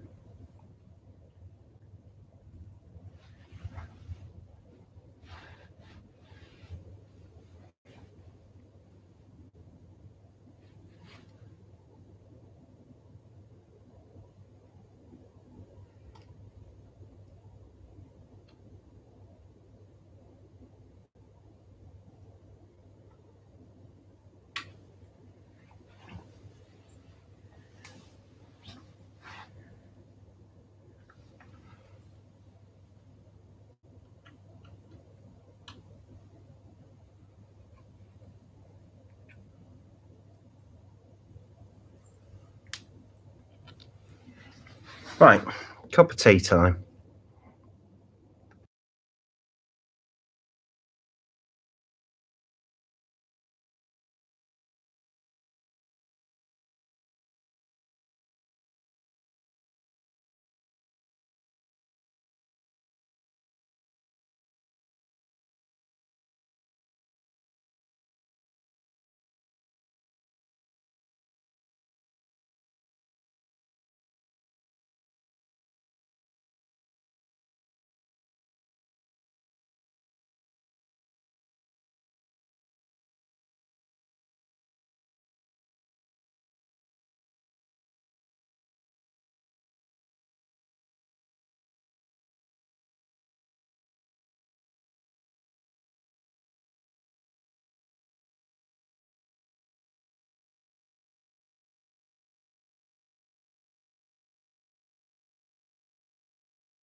Well, it looks like it's pretty quiet for the next couple of minutes. There's nothing seems to be down at the bottom.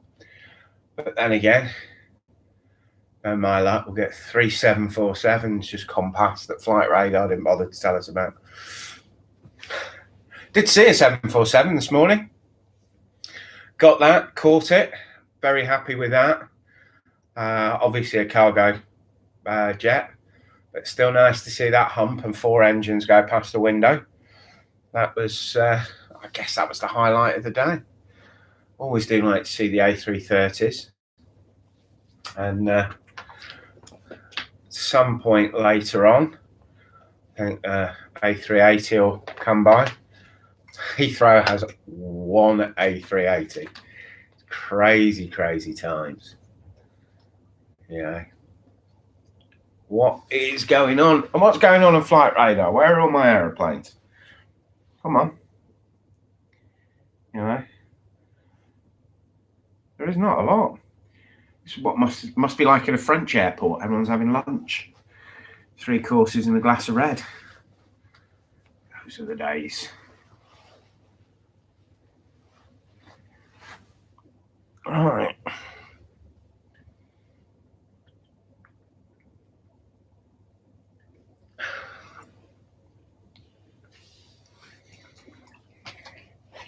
Just one thing, I know I've not got many people on the channel.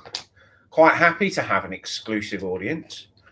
But yeah, it'd be nice to get a couple more. Maybe get into the dizzy heights of double figures in the chat. So if you take the link from the share, post it on your Facebook or your Twitter or something like that, it'd be really appreciated. Bring a few more people over. Obviously, I have no problems talking to myself, but if you want to inflict this drivel on someone near to you, perhaps somebody you don't like, yeah, do send the link over. Do share the link on Facebook, Twitter, and whatever the rest of these things are. Yeah, that would be good. I've put a link up in a couple of groups, but which is probably where you found me from. But yeah, if you post to a few people, that would be most appreciated. Because it would be quite good to have a few more in. But what would be more interesting is if we actually had some aeroplanes. So, but by the looks of things, something is beginning to happen. So, yeah, we've got coming up in the not too distant future, we've another BA A350 going over to Chicago. Should be able to see that taxiing down in a minute, but we can't at the moment. We have a 777, but that's not applicable. And we have a 777 off to Miami, American Airlines.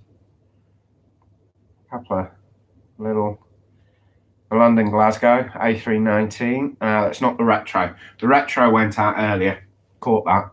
But the best time I've caught that is actually at Manchester RVP. Got it twice, coming in twice. So yeah, I was there all day. Ooh. Looks like that A350 should be passing my window soon.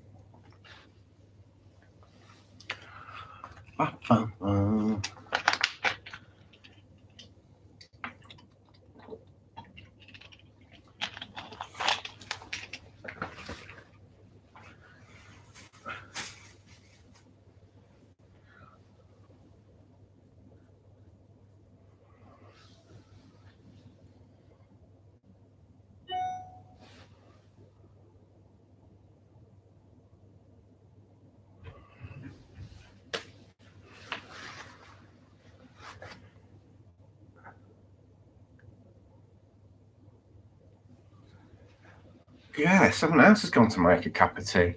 All the pilots. Might tidy my hotel room up. That means I'm bored. I'm bored. God knows what's happened to you lot.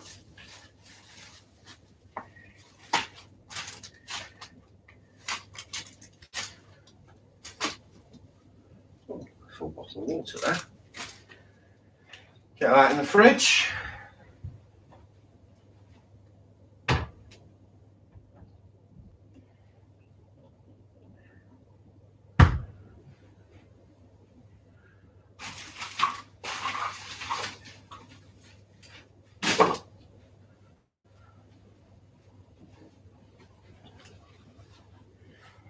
No, nothing.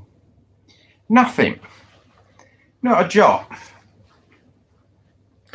Anyone know any good jokes? What do you call the airport with no planes? Heathrow. There's plenty of planes, they're just not moving anywhere.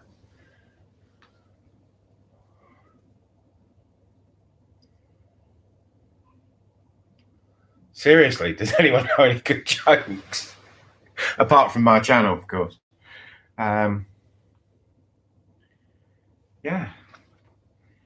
Not a lot.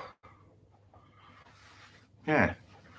Flight radar's got, there's 4 or 5 on showing, but nothing's moving. Nada. Not even passing the windows. Not even giving me the chance.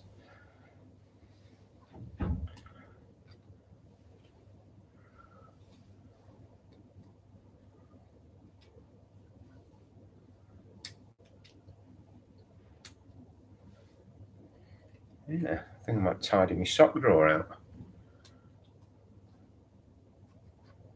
Let's have a look around the airport. Let's see what the zoom can pick up.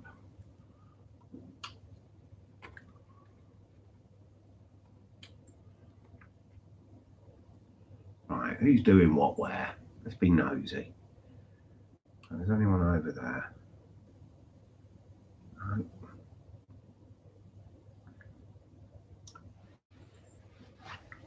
Everyone gone to some sort of party and not told me? There's nothing. Oh, look. There you go. Will the excitement never end?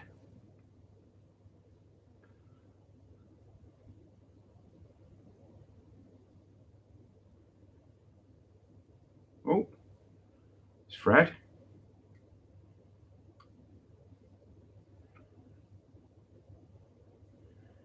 Yeah, that's the famous Fred. Only ever works on the eastern side of the airport. Wonder what that is. What else can we find?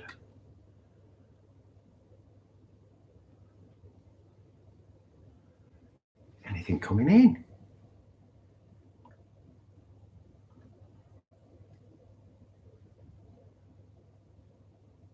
Oh, steady yourselves. Steady yourselves. It's that A319.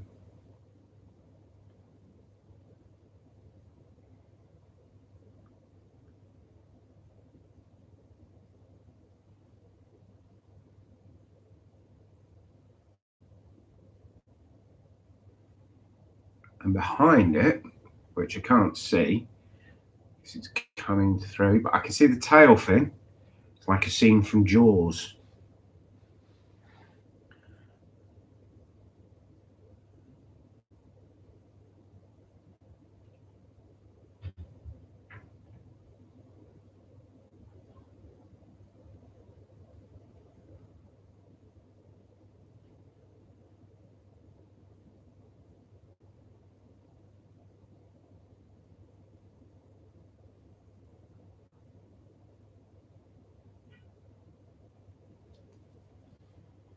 There's an A350 coming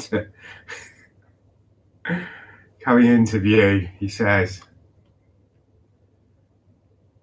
Honest, Gov, it's an aeroplane coming. Look, told you.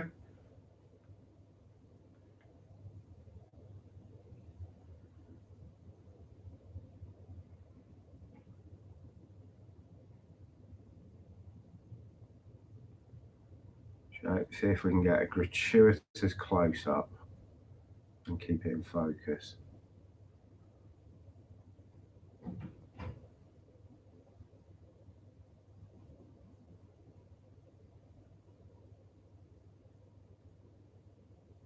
Almost.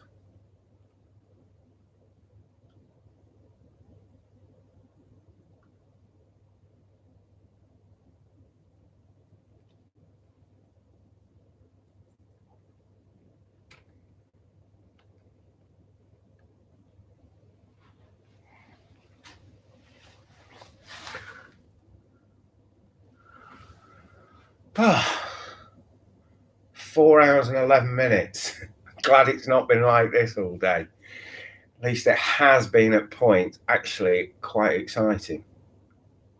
When I say exciting, I mean aeroplanes taking off, which is exciting. Of course, it's exciting.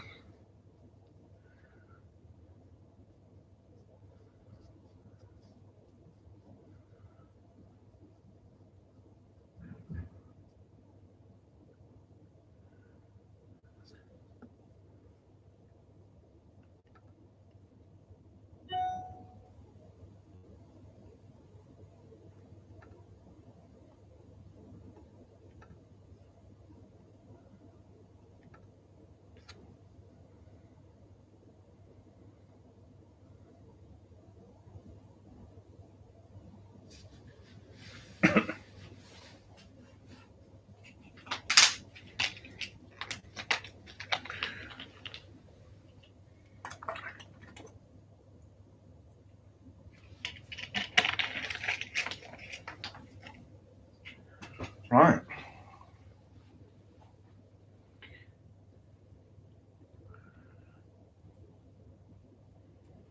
Hang on to your hats.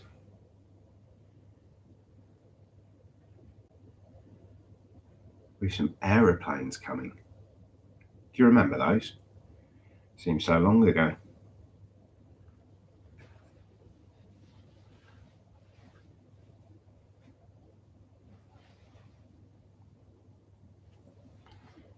Oh, yeah, we have that A319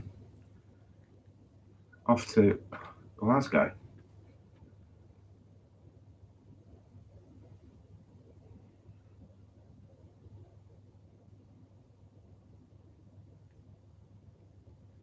Thought it'd have been up by now. Here we go. He's up now.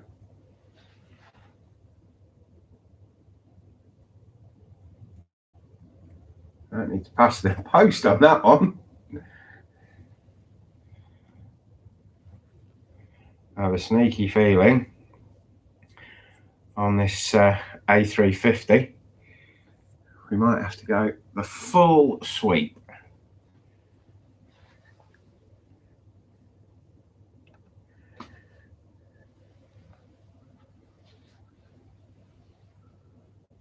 Get that zoom out. That'll do.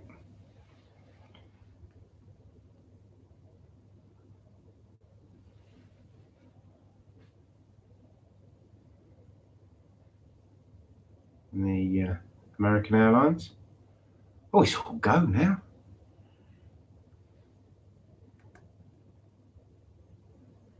It's all action packed. Aeroplanes at an airport. Who'd have thought it?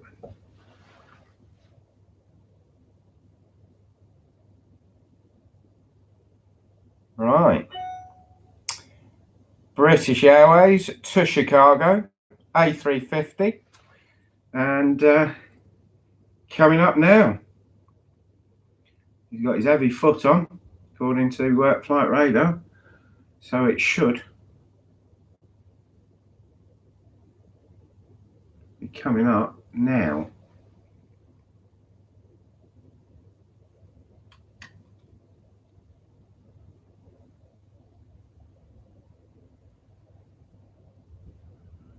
She's got up early.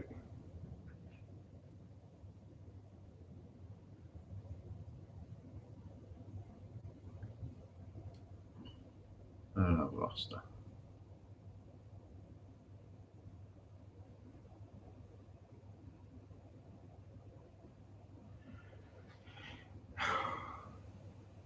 I don't know about you, but I wasn't impressed with the cameraman on that one.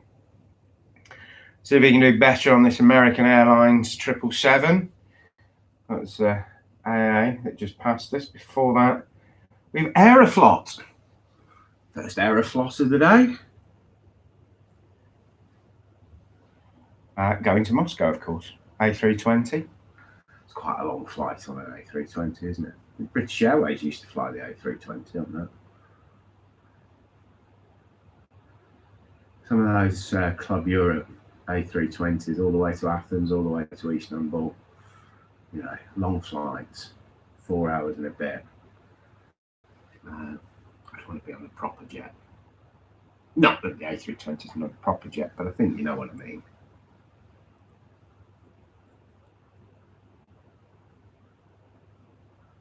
Yeah, I do want to visit Moscow at some point. I think it should be done. Moscow, St. Petersburg, love to do the Trans-Siberian Express. That would be a big tick in the box.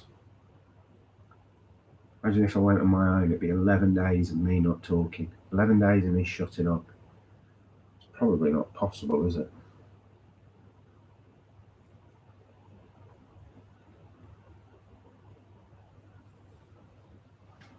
Well, come on then.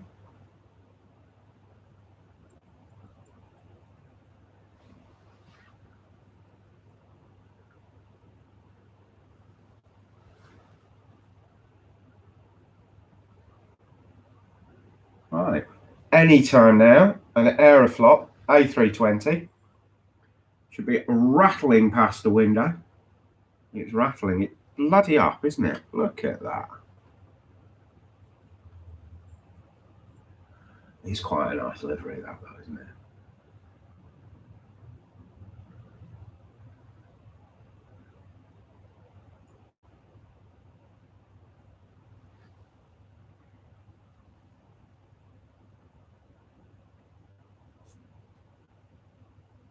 And now we have the American Airlines 777 300.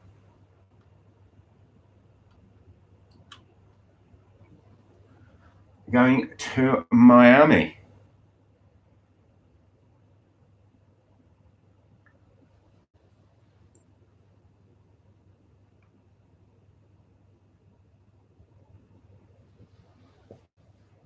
Anytime now. Won't be long.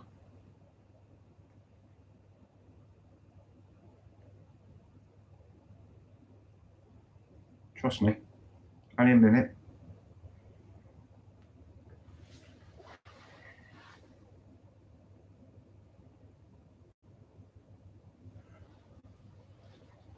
On his way.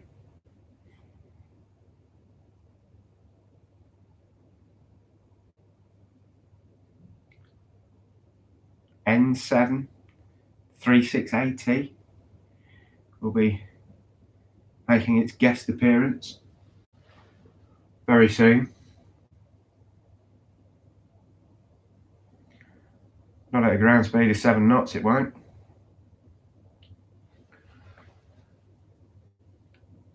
Flight radar, you lied. Is here already.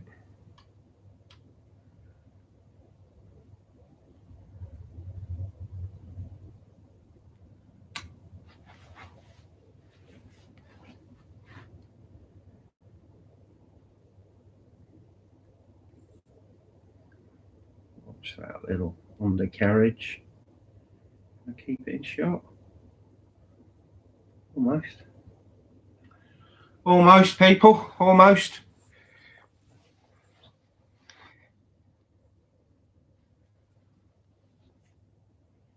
Who's next?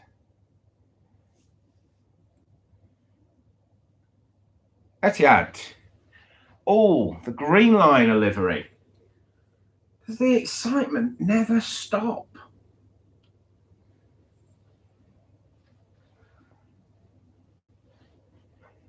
So, the 787-10 with the Etihad green liner livery. I present for your pleasure. Let's get a zoom in on this. Got the Smurf livery earlier. That was cool. Nearly caught it as well. No, I actually did catch it. I was quite surprised. You know, sort of surprises me when I catch anything. I'm quite good at those. You know, A319s going across the bottom of there on the taxiway. I sort of handle that. That's like my capability. But anyway, shut up, Christopher. There's a plane coming.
What's happening? What's happening?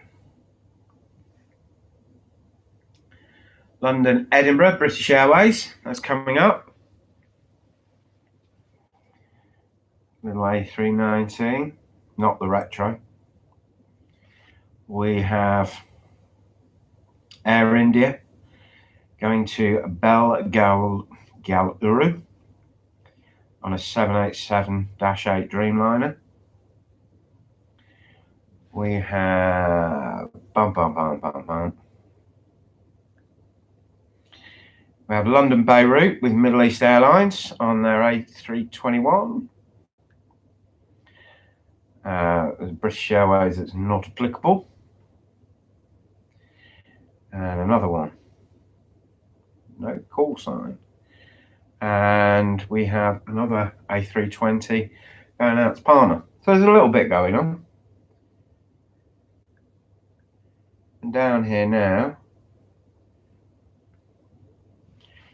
is the Edinburgh A319.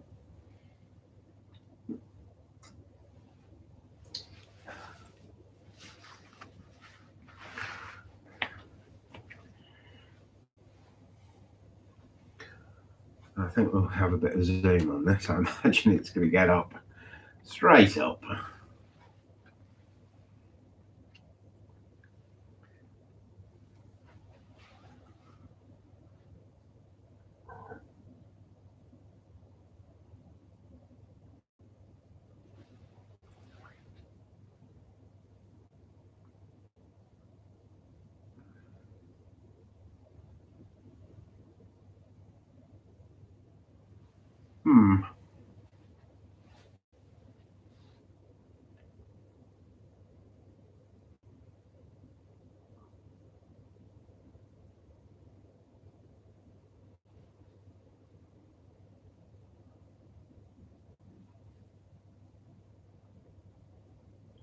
Here we go.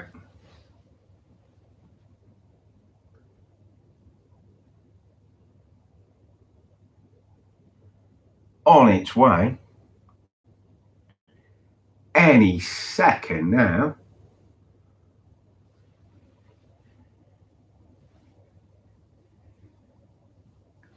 Literally any second now.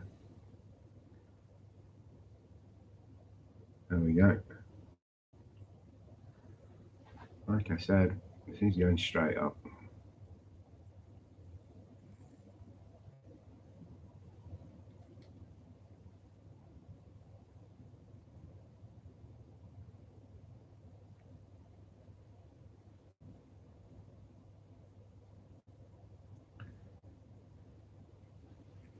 Off to Edinburgh.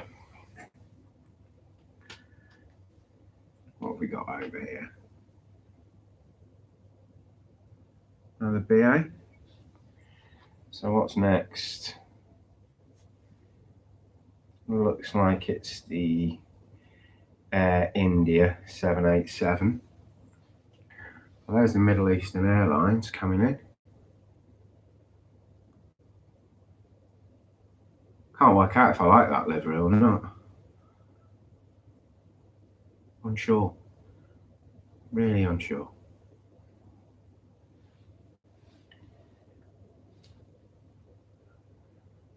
Probably be able to judge it better if I kept it in shot though. That'd be a start.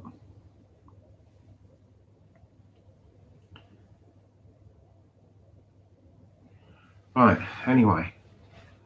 Let's point the camera for an Air India 787. I might just hold it back. I think there's a sneaky little A319 about to tuck in halfway up the runway.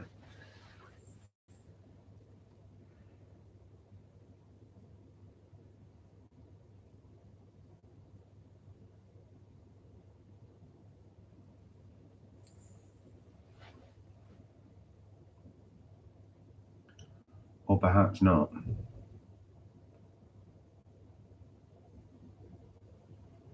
Keep an eye on that. Middle Eastern Airlines while we just wait for our Air India Dreamliner.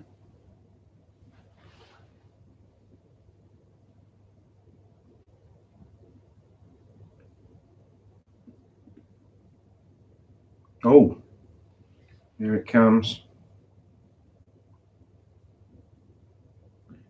Yeah, just coming into view now.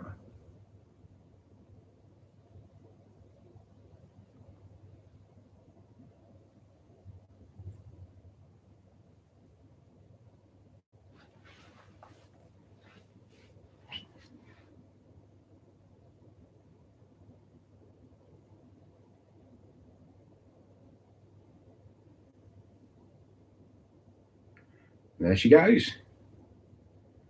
It's going to be a good 9 hours.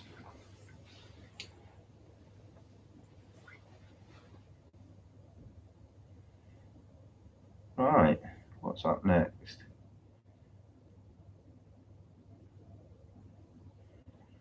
So we've the BAA 320 going to Palma with the A321 behind it going to Beirut.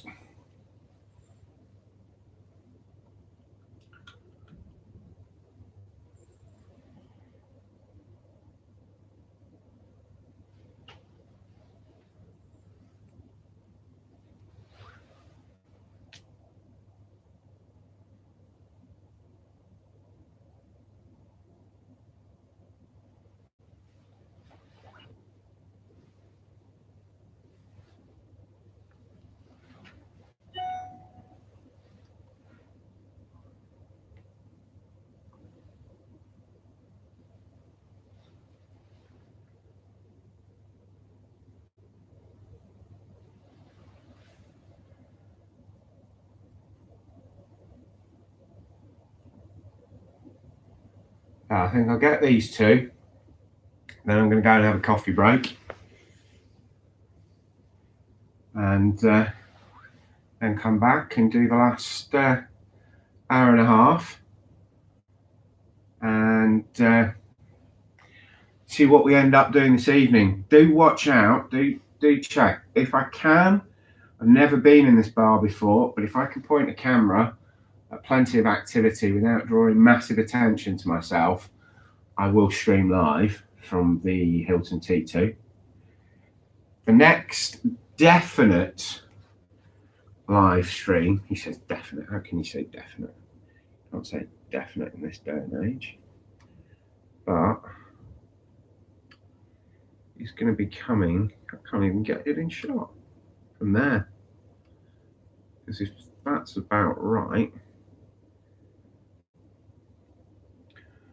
Well, anyway, it's coming from the first class lounge. I will be streaming from the first class lounge tomorrow. So I've done it a couple of times. Sometimes it's good. Sometimes you don't really see a great deal of activity. But again, it all depends on the alternation, what's happening where and how, what the weather's doing, and, well,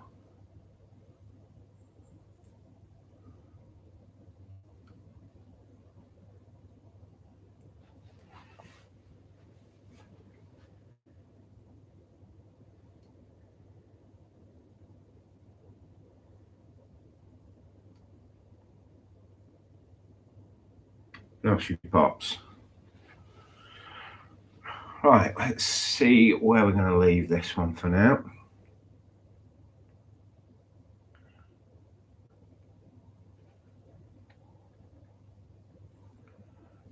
I'll leave that there. And I'll be back in about... Oh, someone else has come to join us. Very exclusive gang here, but welcome anyway. Right, I think I'm a new visitor. Might have to hang on. Let me just see what's about to depart, and if I'm going to have a coffee break or not. So just bear with me a second.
No, it looks like we've got half a dozen lined up.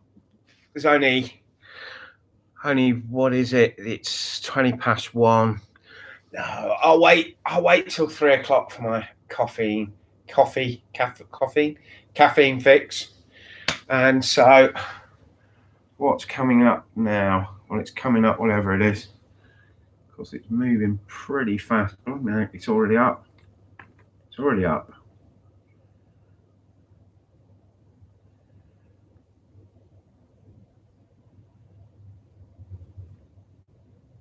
We're not going to go anywhere near the Compass building. Come.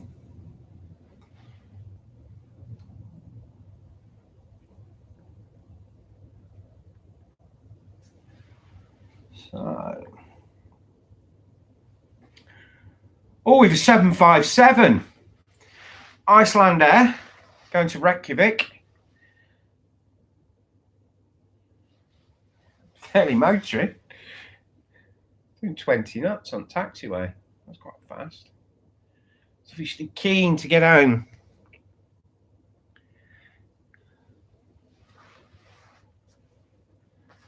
How could I have missed the 757 for a cup of coffee? That would have been sacrilegious.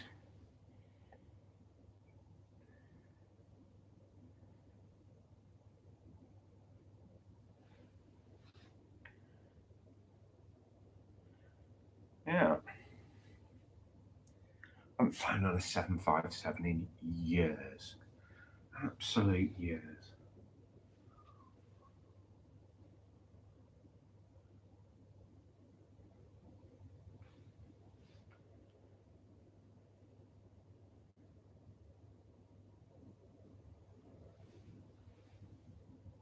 Haven't seen one in a long time.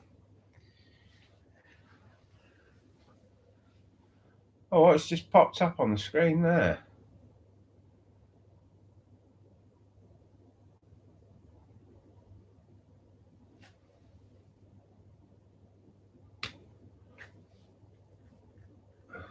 Oh, the Virgin 787 mooching around at the bottom of the runway.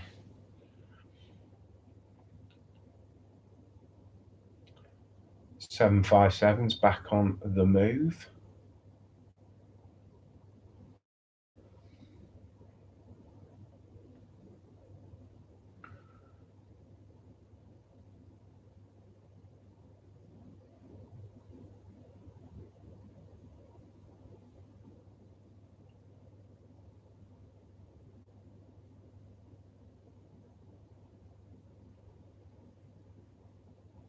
In fact, it can't be far away. Oh, what's coming in over here? You thought you were just going to see takeoffs today. Oh, it's that livery. Just can't get it in focus. Apologies.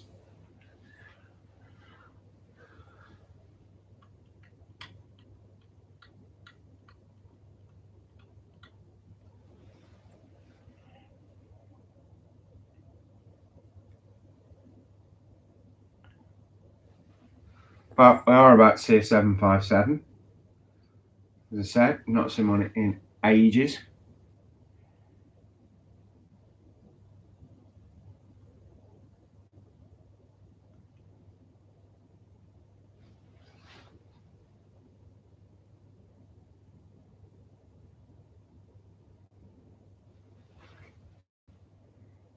I keep promising you this 757. It is there.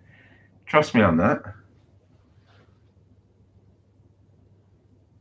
Can't see it. So it's not sneakily getting away without flight radar. Yeah, here we go. It's on its way.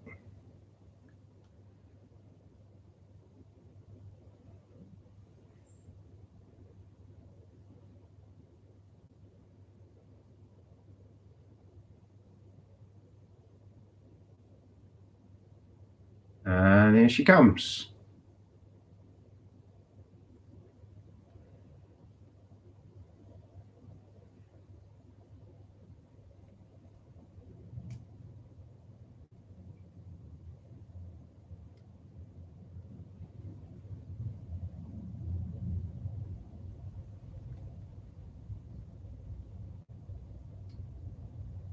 And there she goes.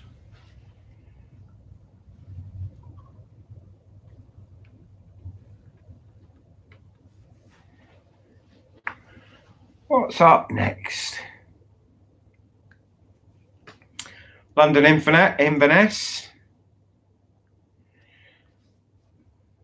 There's a 777-200 mooching around, but there's no call sign on it. Same 787, nothing on that. A320, nothing on that. That is the A320 going to Portugal, to Faro. And that's coming up. And we're going to Ibiza, back to the island. Don't worry, I'm not going to start singing. I would not do that to you. I wouldn't. Oh.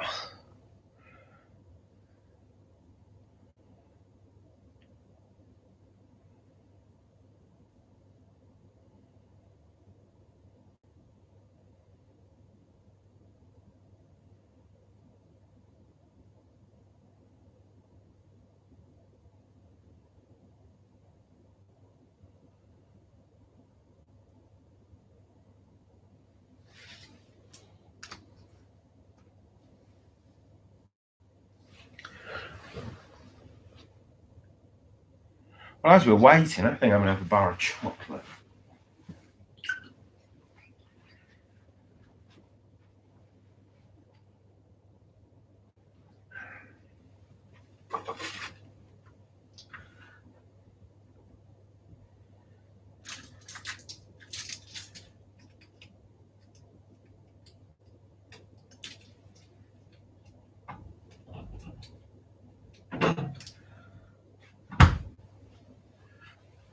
I'm going to have a whisper.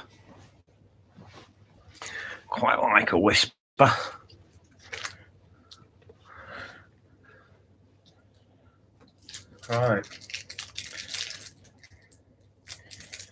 I'll switch the mic off so you don't have to endure me chomping through this.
Yeah, it didn't take me that long to eat a Whisper bar. There was just nothing happening. So I just chilled out for 5 minutes. But hopefully we have something, a modicum of interest, with the Aer Lingus retro livery. Their A320. I've not seen this before. So let's hope I can actually point the camera at it and get something that resembles a close-up.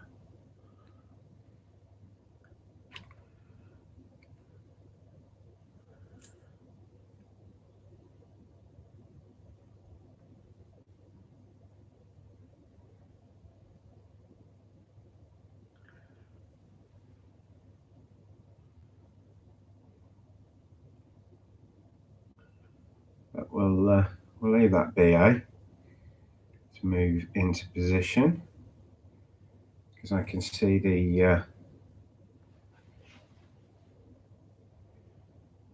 Lingus is on its way.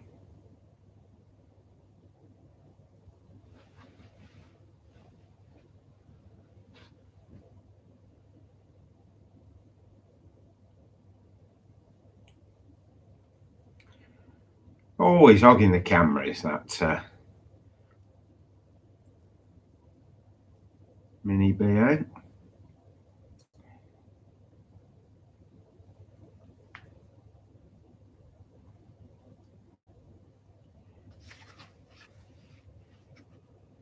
Anytime now.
A bit of a hash of that.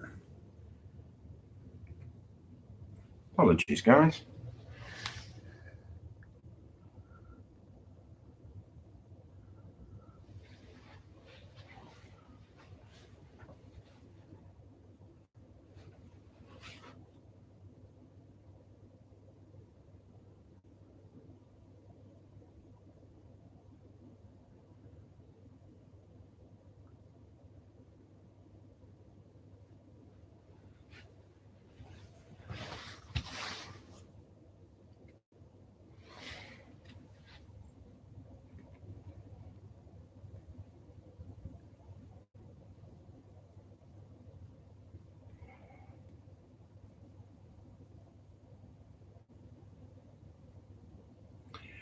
Yeah, definitely need to upgrade this camera. Need to get a better image in this.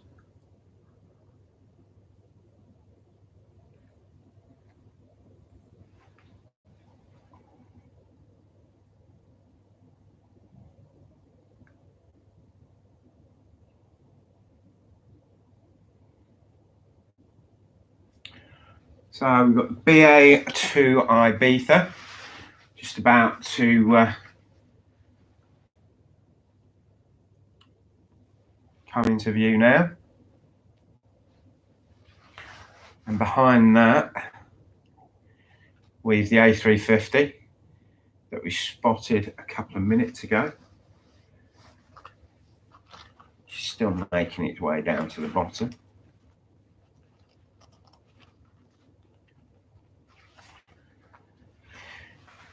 And then what have we got?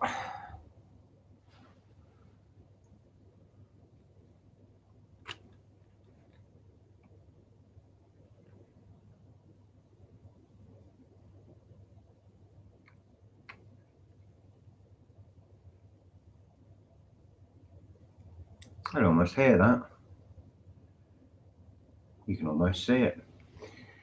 Yeah, so we've got the A350 next. And we've got a busy bit. So we've got a 777 to Lagos. There's another 777 floating around without a call sign.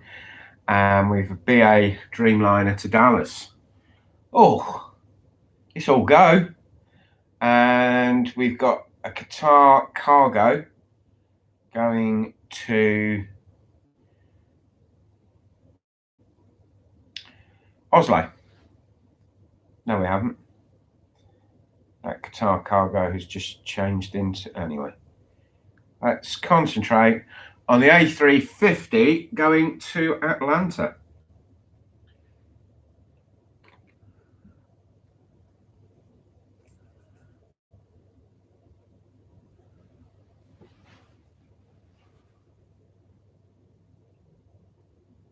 And it's finally started raining. Been forecast for 2 days.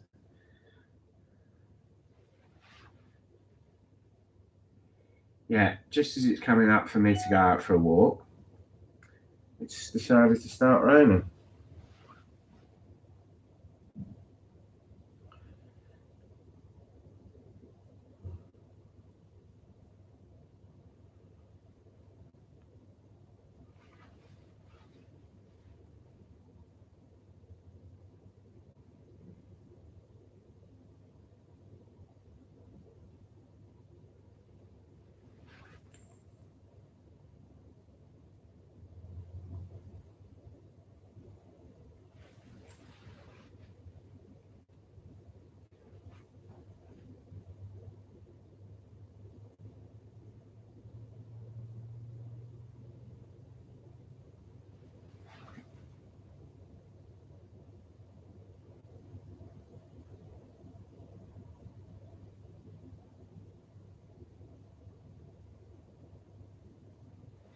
Right, here we go. The A350 to Atlanta. Come on, camera, focus.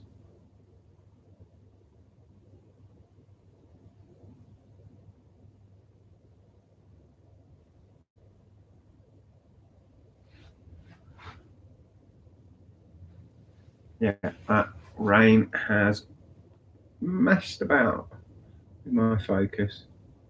Great stuff. Right. But you can now see it's raining.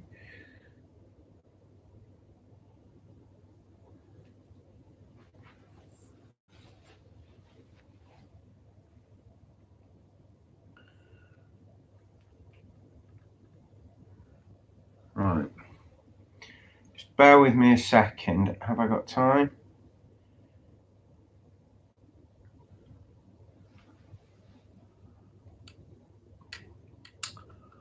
Right. Bear with me. I'll be a minute.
Right. Any reason why, Tony? Do you is there any news on that?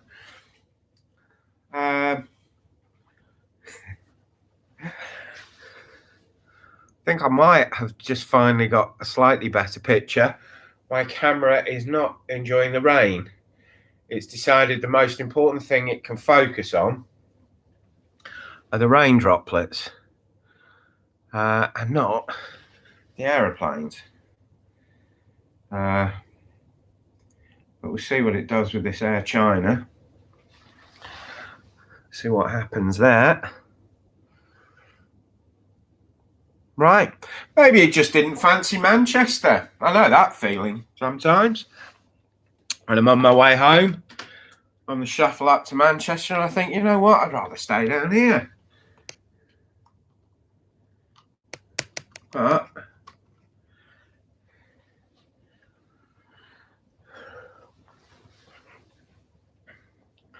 right, are the planes in focus or are the raindrops in focus?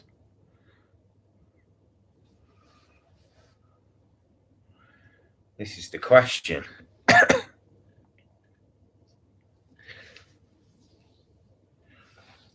Right. Oh.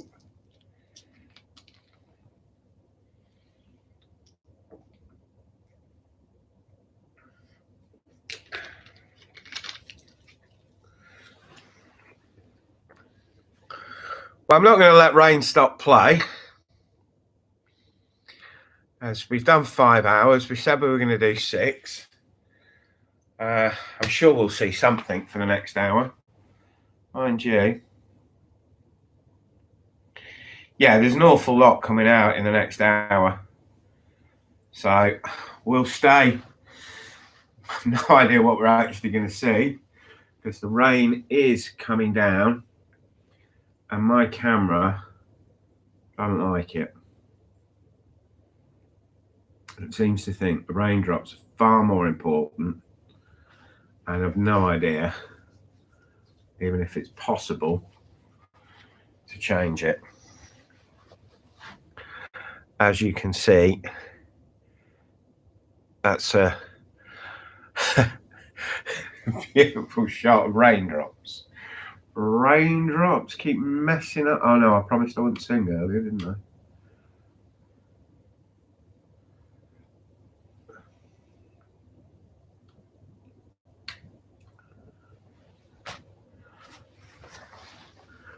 Yeah, there's some aeroplanes in that shot. It is killing it, and I don't think it's got the capability to bypass it. It is just it's a Sony camcorder. I just unplugged it a second ago just to go through any settings that might do something. I lowered the resolution on it, but you know, it's a point and shoot, and the poor camera doesn't know the difference between point and shooting at, well, I've had a thought. I don't know how dangerous that is.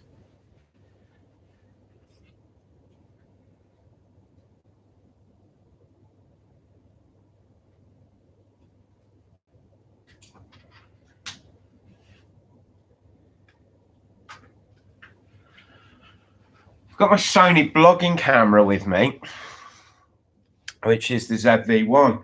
Now, it doesn't have anywhere near the zoom, but this is gone. So let's see what happens if I plug this in, and we might actually be able to see something.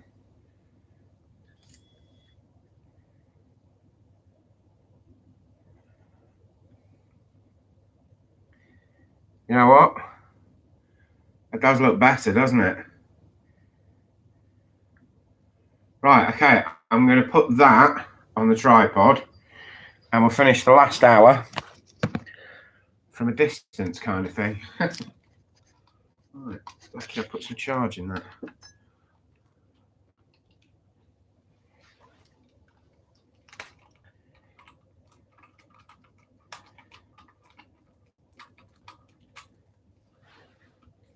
don't know if you guys can still hear me, but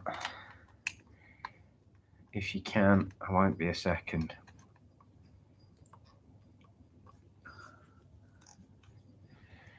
This is a lot more modern camera, but it's not designed for streaming.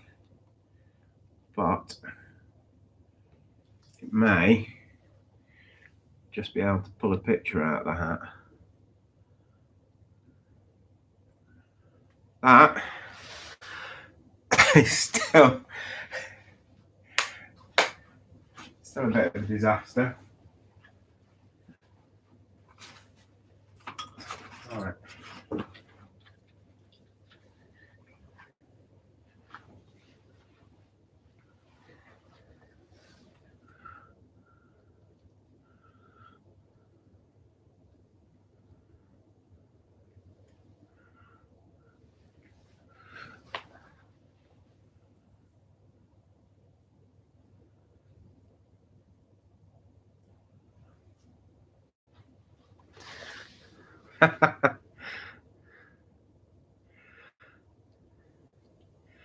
Are we going to give up?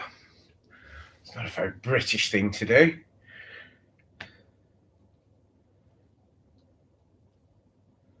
There's one good thing about this camera. It has a remote control in its, which is the hand grip for it. So when you're vlogging, you've got control below the camera, but also while it's on the tripod, I can be using the zoom backwards and forwards. If I put, I'm not going to try and mess about and get the Osmo Pocket connected. I believe you can do it, but like I said, I'm not going to mess about and try and do it. Because obviously that controls completely from the phone, so I could be doing all this lying in bed. But the Osmo Pocket does not have a zoom on it, so that's pretty useless.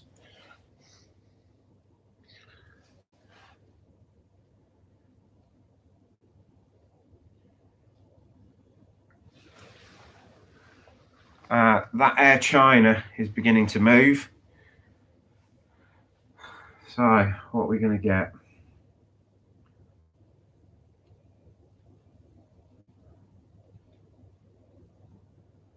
Right. I think that is the best we're going to be able to do. Mind you, we've had 5 hours and it's been pretty cool.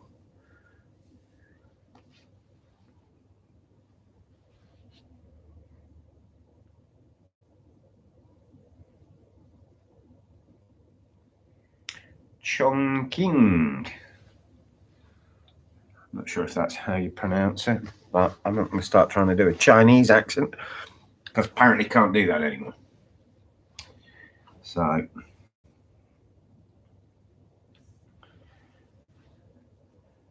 tell you what, there's a lot going out. It's going to be a busy next hour.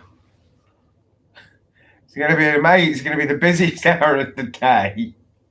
And we're not going to be able to see anything. Oh no! Right. Well, let's see what this thing can pick up.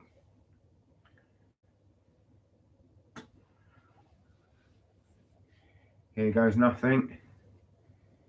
787 Dreamliner or rain droplets. What will the camera decide we actually want to watch? We're about to find out. Who's winning? The rain or the plane?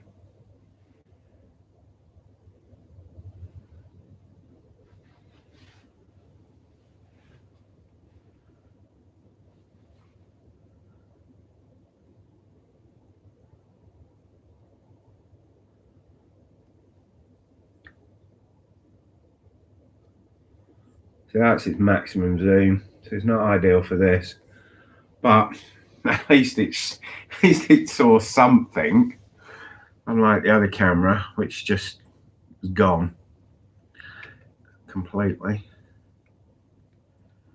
Right.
what's happened to the sound? Sorry, guys, I switched the sound off a minute ago while I was trying to get my camera to do something.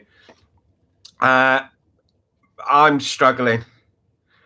The camcorder wouldn't go, doesn't have manual focus. This is this Sony vlogging camera I've put on. I have put it on manual, and I started messing about, and I wasn't getting much joy out of it. I'm not familiar with this camera. And what have we got? We've got 45 minutes left. I actually think it's brightening up. I think we need to rely on Mother Nature ahead of my photography skills. If we sort of have a look over there, I think that's what's coming in. So I think a little bit of patience. I'm going to put the auto camcorder back on in a minute. I will be choosing a new camera. I was going to go point and shoot. Was going to go with a 4K Sony camcorder because I have more uses for a camera like that. But I may just do it properly and buy something similar, the Sony camera that the guys at Airliners Live use. Of course, then you can do something in a condition like this, because I can't imagine this is the last day it's ever going to rain.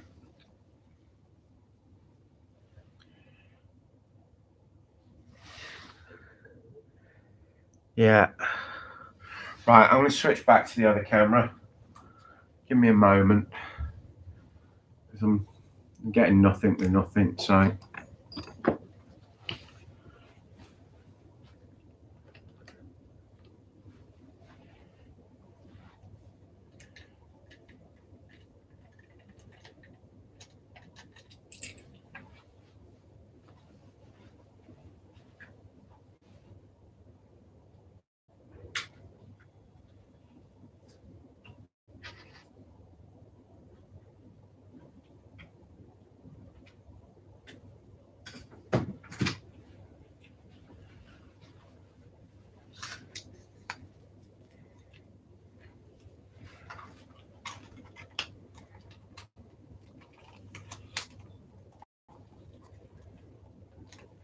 The sun's coming out.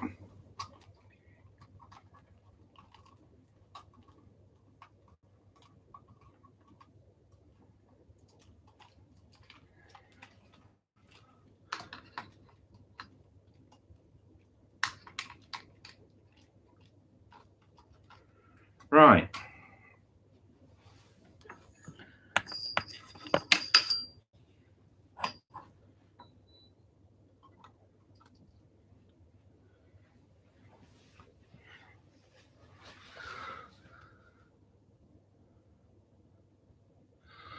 Hi, Jake. Yeah. Well, I think the weather's, I mean, this has been forecast for the last couple of days, and it's only now that it's really popped in. So,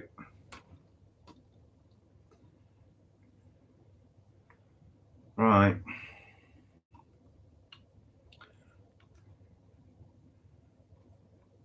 I can actually make out that's an aeroplane. So, that's, guess I'm going to have to do a little bit of research and work out what's the best way to combat this. Any advice will be greatly received. Certainly won't be ignored. Okay, we've got that Miami 787 Dreamliner coming up. And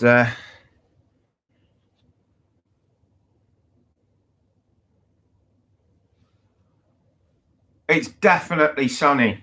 It's definitely brightening up. I have complete faith that the weather's going to give us our last hour on the runway. The eternal optimist. plug the power cable back in. Right. What are we looking at? Yeah.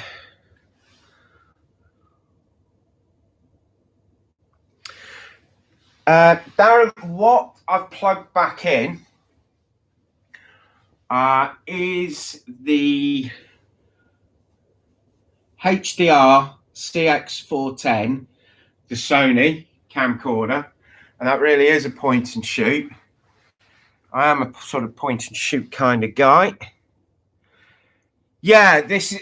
I think this is more down to the fact that the weather's changed. And the other camera that I've got down with me is the Sony ZV-1, which I've only had for 3 days.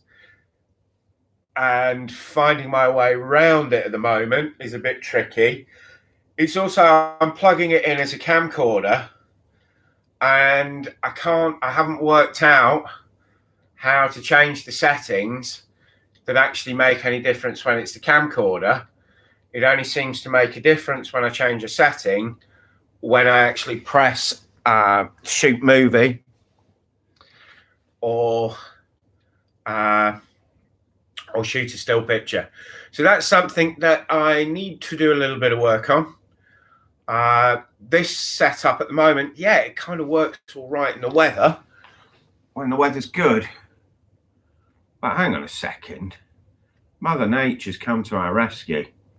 I can see an aeroplane on the camera. Guys, cheer. Only the photographer, cameraman, could follow it.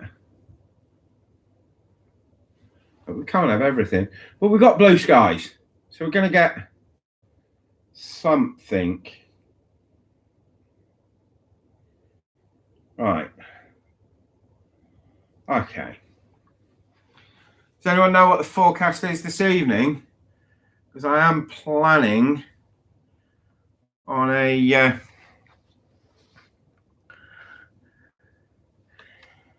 trip over to the T2.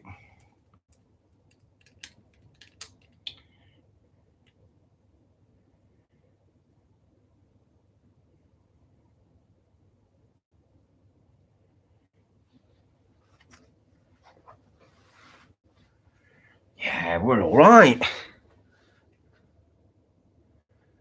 We've got a chance now, guys.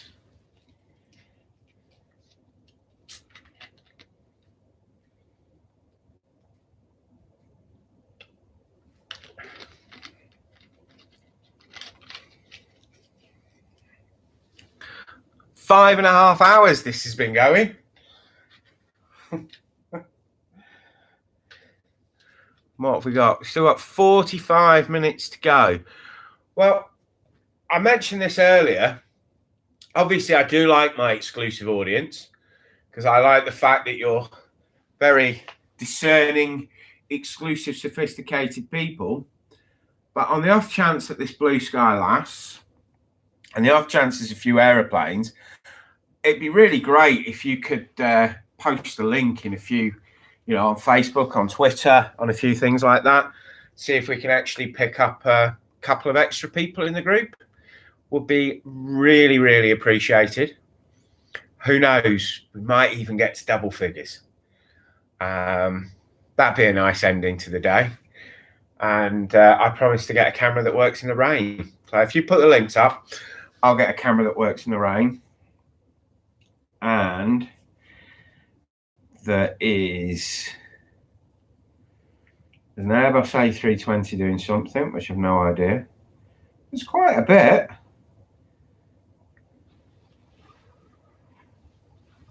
There's British Airways to India. There's a 777 floating around doing something. The BA to Aberdeen's going up. We have a British Airways to Dallas. There's another Dreamliner. And down here, we have a 777 to Toronto, an A330 Turkish with the Invest in Turkey livery. So you might want to get down to the Bernard Matthews shop and buy yourself some turkey, because it's obviously what it means, isn't it? Invest, get your turkey in now. God, I talk some crap. Weather's meant to be dry tonight. I hope so. That would be pretty cool, as I'm going to go up to the 14th floor bar at T2, and you're only allowed to film with camera phones in there. So that's where we are. Right, we've Swiss Air coming up. Ah, the A220. He says. Yeah, but nothing coming for the moment. Jay, that's really generous of you. Yeah, to Airshow World. So see if we can get me up to the double figures. What will I do with a double figured audience? Who knows? One thing I am pleased about is that blue sky. I really thought for a minute that rain was going to stop play and it was going to be all over. But yeah, hopefully that's it. Fingers crossed. You know, it is definitely looking to my right side. We have got blue skies. They're not blue skies. It's not a Simpsons blue sky. Oh, look at that. Camera still wants to get onto the raindrops. It's got a raindrop fetish, this camera. And in the middle, we're a bit moody. And it's a little bit scary down there. And again, look, more raindrops. Why on earth, when I Googled to try and solve this problem, everyone's telling you how to photograph a raindrop? Well, apparently I can photograph raindrops. And apparently it's a difficult thing to photograph. Well, it's not difficult for me. Right, what have we got? Oh, we've got something coming up. I don't know what. It's a surprise, but it's only ickle, so it's going to go up quickly.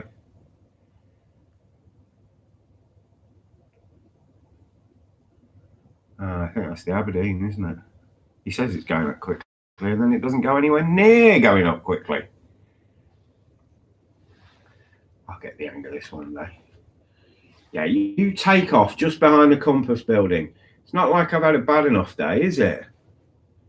Now do your bit behind the post. And now make the camera focus on the raindrops. Perfect. What is it they say about a bad workman blames his tools? Come up with more excuses than Del Boy, me.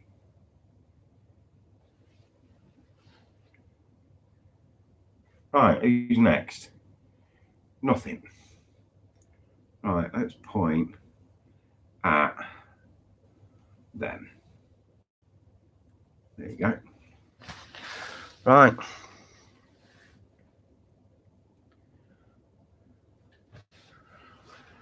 Bum, bum, bum. No call sign on that. So yeah, so we got that Turkish A330, 777 to Toronto Air Canada. That can't be far off. And coming down on the taxiway, there's a few big uns. Oh, right, who's with us? 6. So there's 7 of us. Magnificent 7 ride again. That wasn't the name of the film, was it?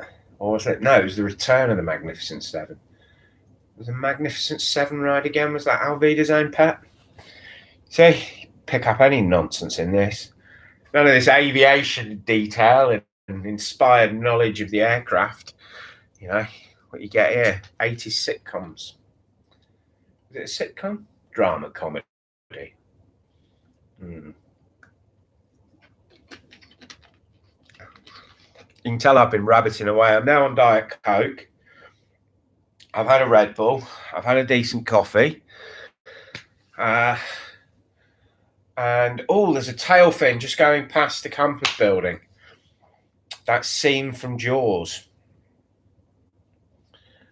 So that'll come in a minute.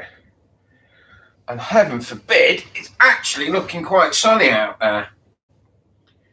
I might put my sunscreen on when I go out. It's glinting.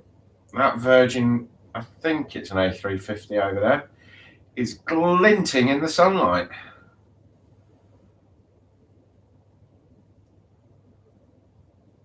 How delightful. Come on. Something needs to happen, even if it's just to shut me up.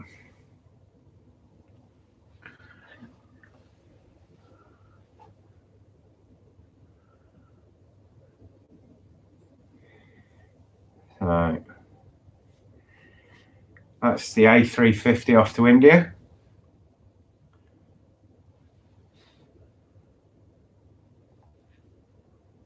Look at that, it's clear skies. No idea why I was worried. And what's going to follow that down is the 787. The BA jets came 2 by 2.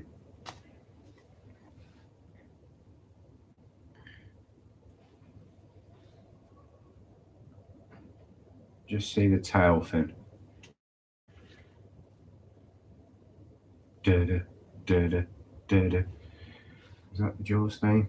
Or just me going mad?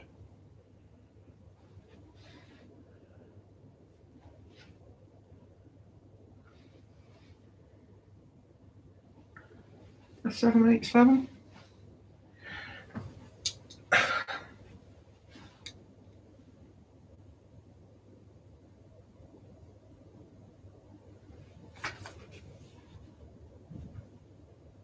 That's funny. Is it just me? Probably.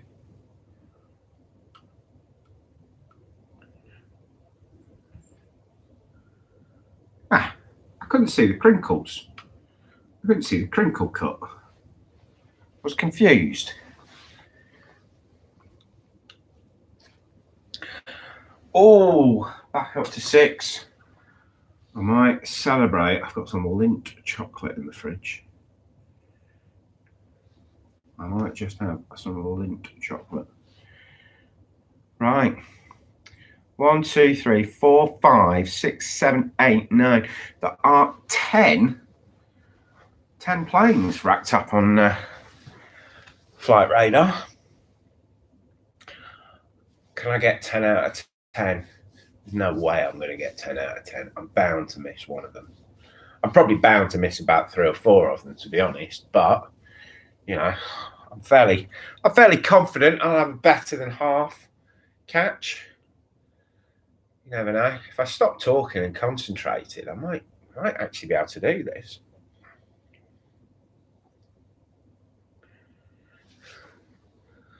Five hours, 38 minutes of me talking nonsense. Well, not nonsense, not all nonsense. I went for a coffee and shut up for 20 minutes.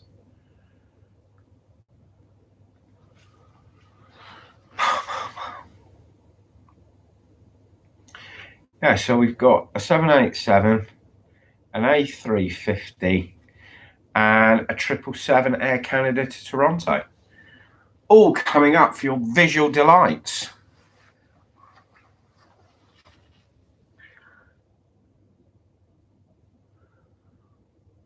Might as well point the camera at the aeroplane.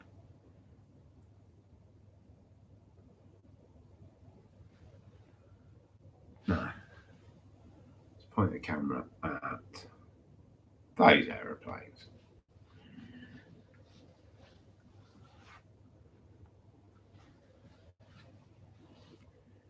Right, who's going to be first? What's your money on?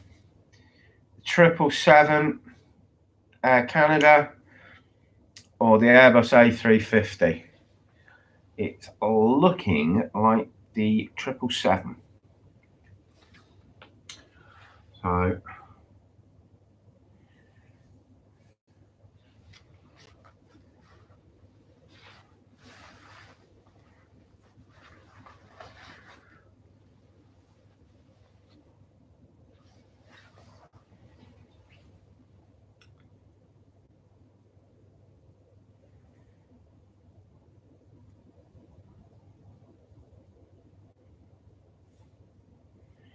then we've another A350. But let's see if I can make sure I don't miss this one.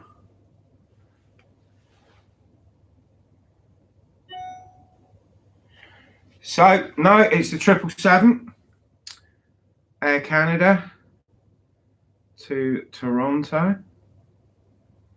And here it comes.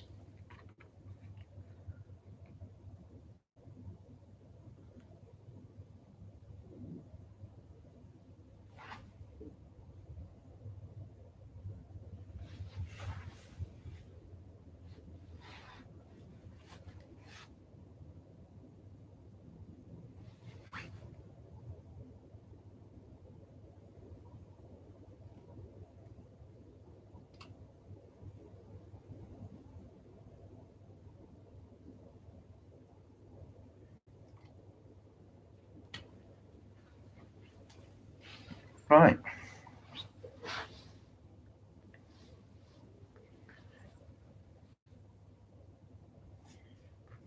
So it's the BA A350.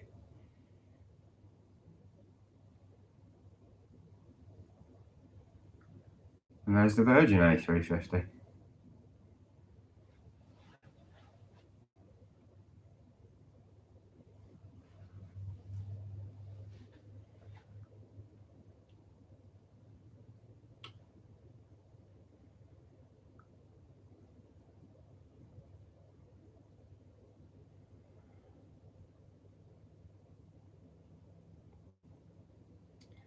Any time now.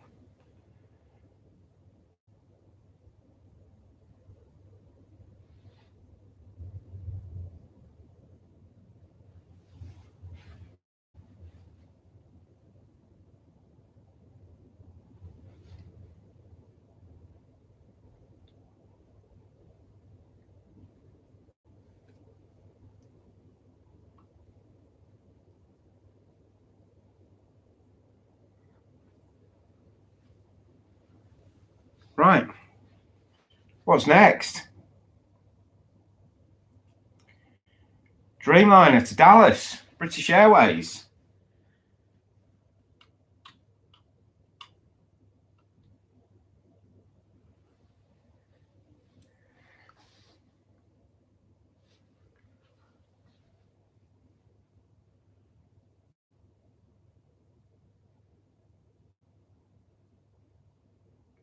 So 7879. He's on his way.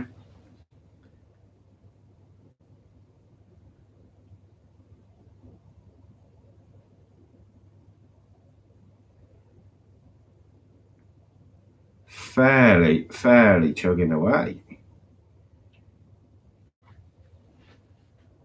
Not that fast.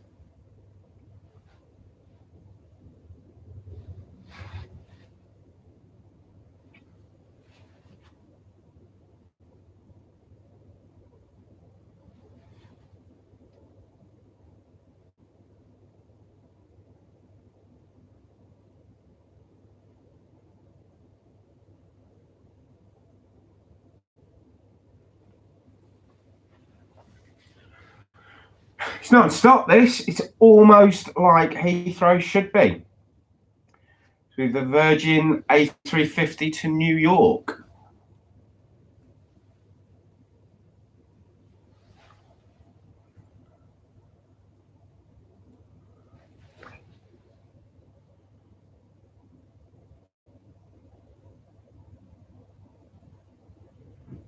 And then,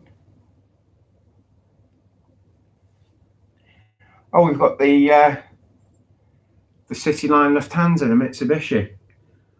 They're fast little things. I always seem to miss them. What do you mean miss them? Miss everything, me. Consistently. Right. What's next? Put the camera back a bit. That's what we'll do. The Virgin Atlantic A350.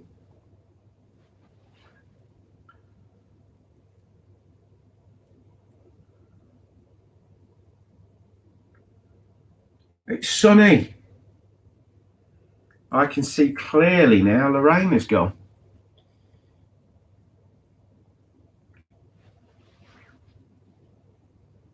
Just got out with a girl called Lorraine. Not a joke. I did. When I was at school. Well, college. Same thing.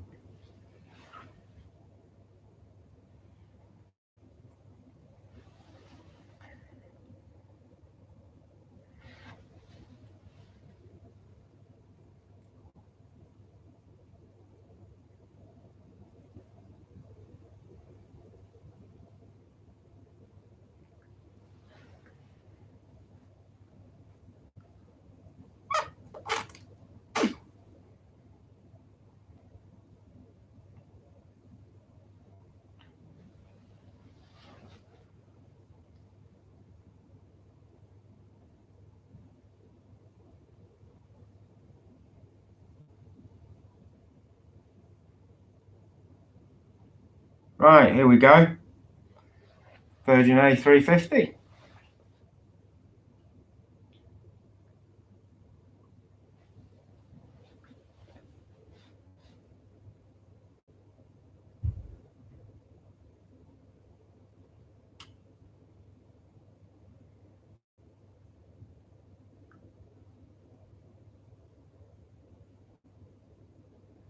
Here she comes.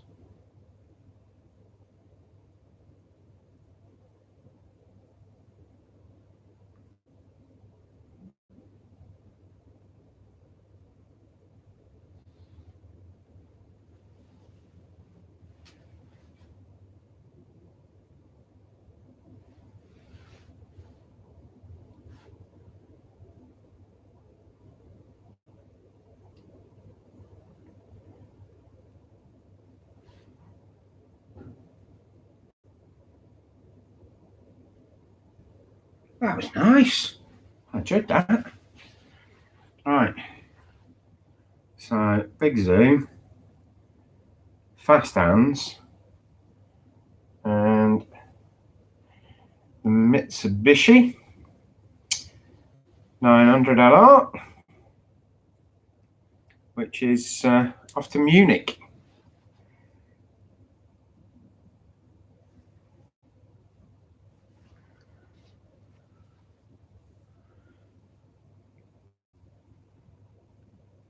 I've struggled with these today because they always seem to leave that bit before flight radar says they're going,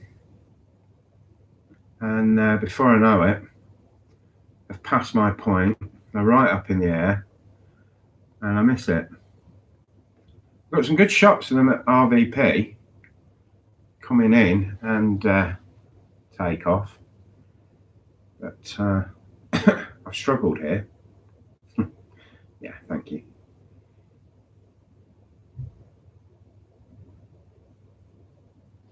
Yeah, so it still says it's at the bottom of the runway, but the next thing I know, it'll be 200 foot in the air, parallel to me.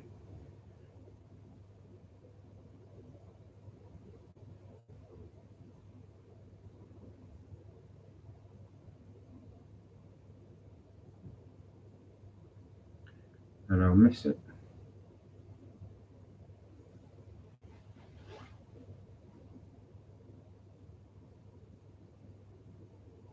So I'm going to concentrate. And I'm not going to be distracted by the British Airways jet out of the corner of my eye.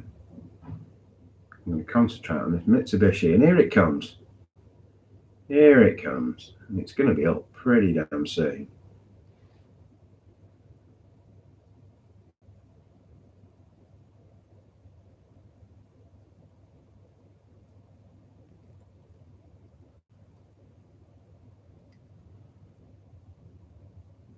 Well, I'm going to have to take that, because that's the best I've managed all day with that Mitsubishi.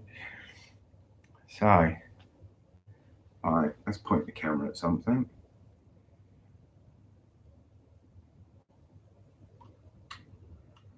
We'll follow that big out.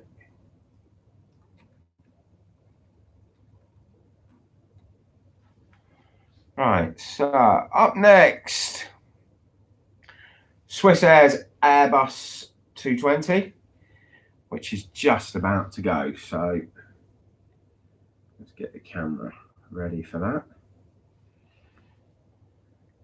And then following that, we've got the 777 British Airways to San Francisco.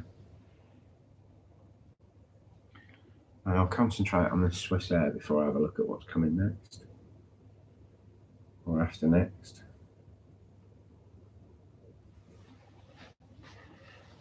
Seven people. Ooh, I think that's the record. Whoever you are, number 7, thank you very much. Thanks for stopping by.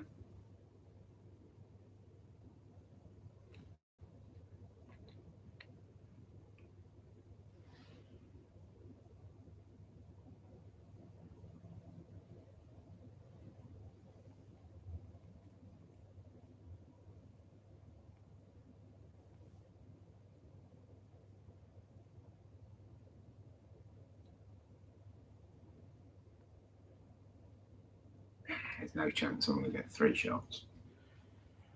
Right, next up, 777 to San Francisco.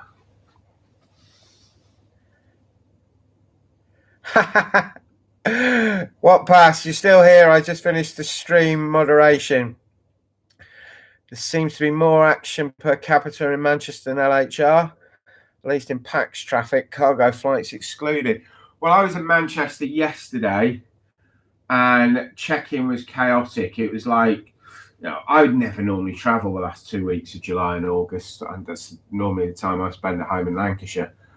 But it was chaos. It wasn't chaos because it was tremendously busy. It was chaos because everyone at the Manchester check-in, even though it's the domestic flight to London, was the majority of the flight where they were connecting.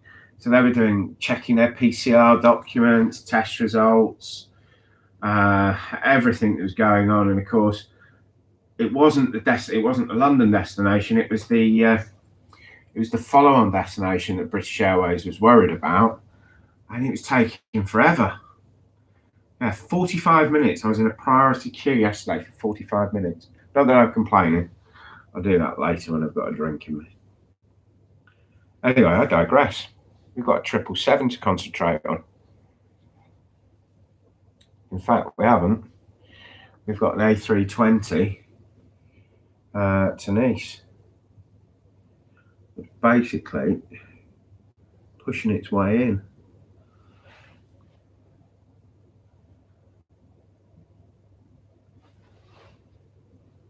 Yeah, there she is. Little queue jumper. So my prediction is this is going to go up just behind the Compass building. I'll have a zoom for a little.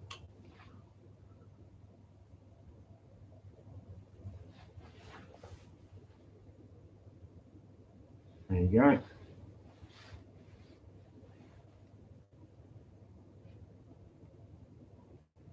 Yeah. That wasn't my fault. That really wasn't my fault this time.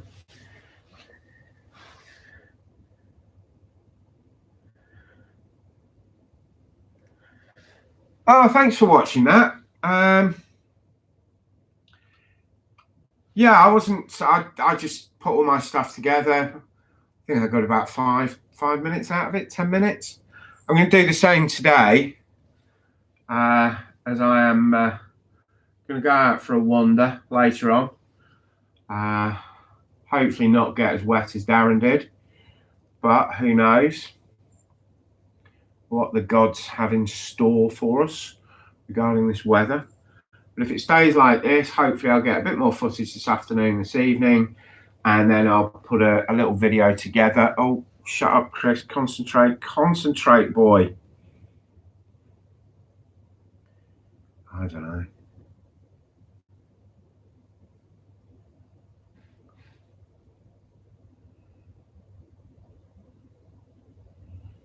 There we go.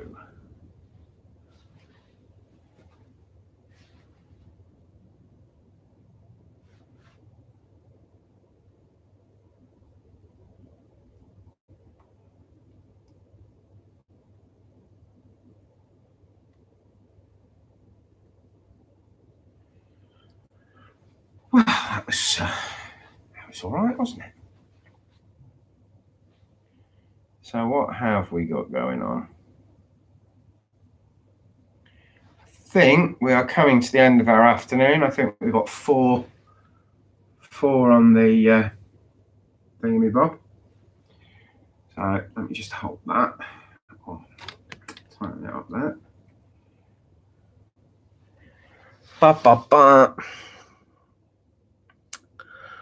What time do I check out the hotel?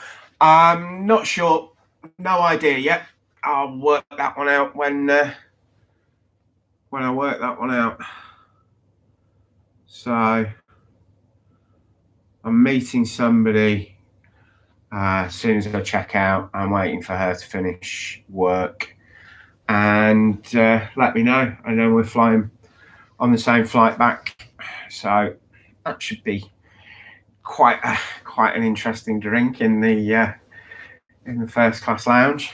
Well, it's always an interesting drink in the first class lounge, but it's just somebody I bumped into on the flight coming down. So we said we'd have a glass of champagne in the lounge tomorrow, so that'd be cool. So yeah, so I've no idea what I'm checking out. I'm just going to head over there at some point, and I am going to point my camera out of the first class lounge window. No idea what I get, but I will put a live stream up for about an hour tomorrow at some point.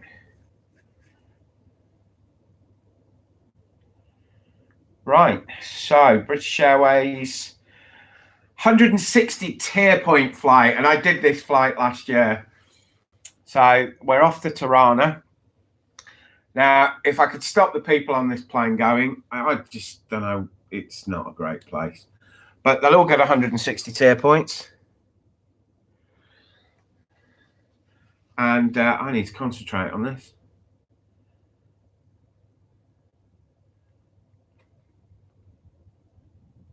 Iran Air. Yeah. Should have worked that one out.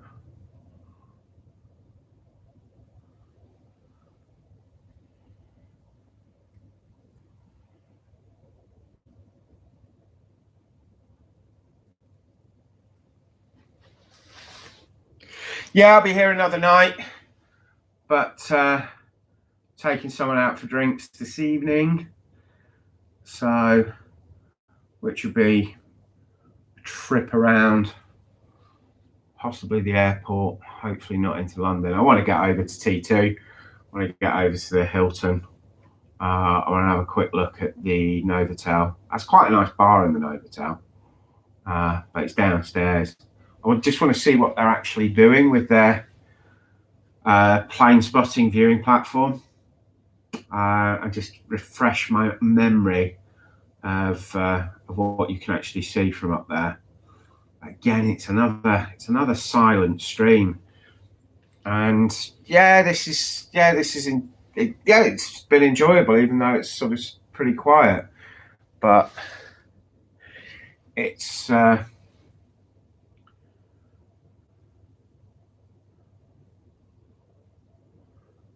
I would like to have a decent microphone pointing at these jets. So what have we got? We've got 15 minutes, and we've got 1, 2, 3, 4, 5 showing on flight radar. So I've got 777 Emirates. We've got, coming up now, the British Airways London Tirana. Following that, by the looks of things, is the Airbus A350 BA. And we've got one without a call sign at the minute. So let's see what happens.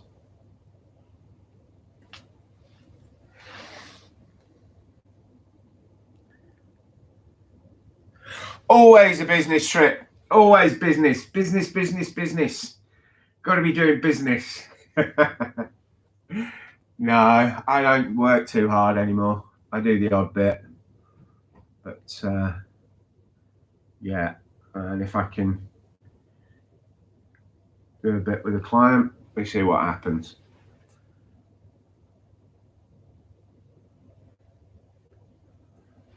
Yeah, Darren, how wet did you get?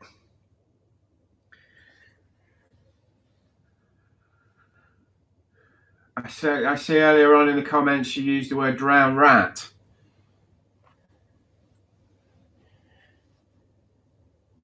Have you dried off?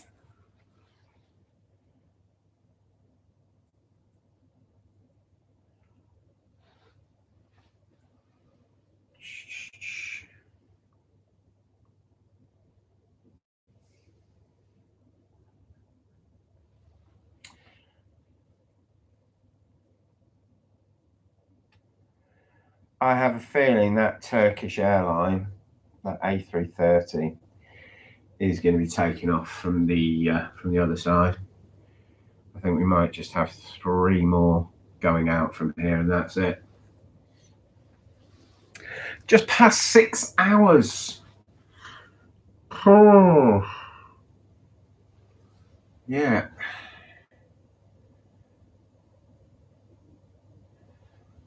Well, at least rain didn't stop play. It just upset it for a bit.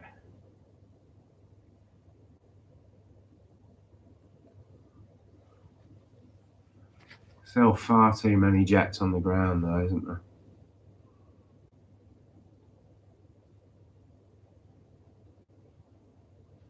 Far, far too many.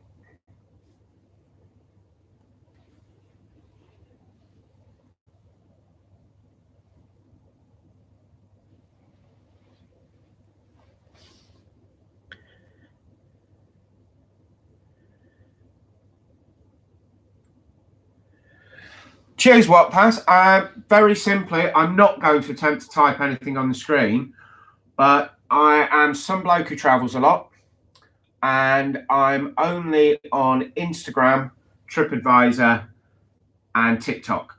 That's it. I am on Facebook. That I've really just joined Facebook as myself. I'm not a fan of Facebook. It's just, but if I want viewers to watch this, you've got to join the Facebook groups. And as much as I kind of like an exclusive audience, as I've said, it would be nice to get a few more people involved. And to do that means joining Facebook. I did used to have some bloke who travels a lot page on Facebook. I had a lot going on, but you really have to give so much of your life to Facebook. Mr. Zuckerberg, you know, he charges a pretty penny for what he delivers. And it's just all the times, you know, old school friends looking what I'm doing. And when you're traveling a lot and you're doing a lot and it's pasting on Facebook as yourself and as some bloke who travels a lot, it kind of just looks like you're showing off. Looks like you're being a bit of a flash git. So, yeah, so not Facebook, Instagram. I'm on there, and I mess about a little bit on TikTok, and I write on TripAdvisor, and of course YouTube. So I might make more of an effort on Facebook, but like I said, I'm not a fan, really. Doesn't really work for me. But if it works for you, good stuff.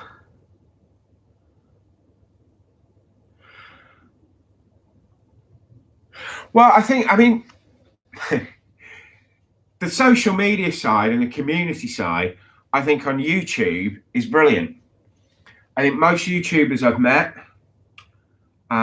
very much have been supportive to me. Your pal Dennis Bunnick, as I said earlier today, was very generous. Jeb's been generous to me. Noel Phillips, Paul Stewart, you know, they've all come on my channel. They've commented, and they've given me good feedback, constructive feedback and positive feedback. Constructive is the word for critical. And that's really good. And I've also found other YouTubers that aren't travel bloggers that equally have been generous. And I like that on YouTube. And I don't see it so much on Facebook. I don't know what it is. And Twitter, well, Twitter's just bloody vile. I met some really, really nice people on Twitter. And one of them popped in here today, Avios Adventurer. He's got a channel on YouTube and he's a nice guy. But surrounding these nice people I met on Twitter were a bunch of wrong-uns. And, you know, criticising any slightly politically incorrect statement you made. I went to Uluru. And when I was in Uluru, the airport's called Ayers Rock, the resort's called Ayers Rock. And I made the video, and I mentioned in the video that it was Uluru. I respect it was Uluru. I didn't climb Uluru, even though in those days it was open to climb. But because I described the air route as Ayers Rock in the video, in the title, and that the airport is Ayers Rock, I got trolled like you wouldn't believe. And of course, none of them had actually watched the video. And so I don't like Twitter. So that's the long way of me saying you won't find me on Twitter. And of course, with this little thing called COVID and Brexit, you have the slightest opinion on Twitter and you're in a whole world of trouble. And I don't want that. Not necessarily worried about the channel. I just can't be bothered with these people. So no Twitter. Yeah, I post the odd picture on Instagram and occasionally the odd video on Instagram. And yeah, I'm sticking with YouTube. And TikTok I'm addicted to, which is quite a sad state of affairs for a 50-year-old bloke to be addicted to TikTok. 14:54. I am getting tired.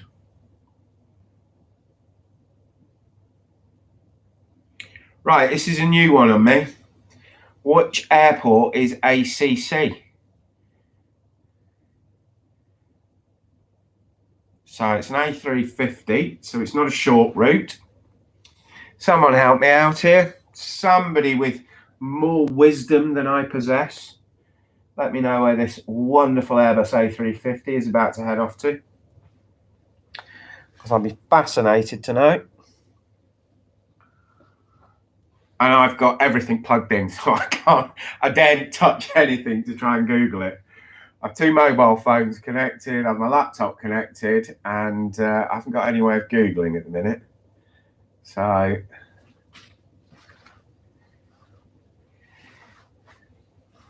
ACC, Accra. It's not jumping out at me.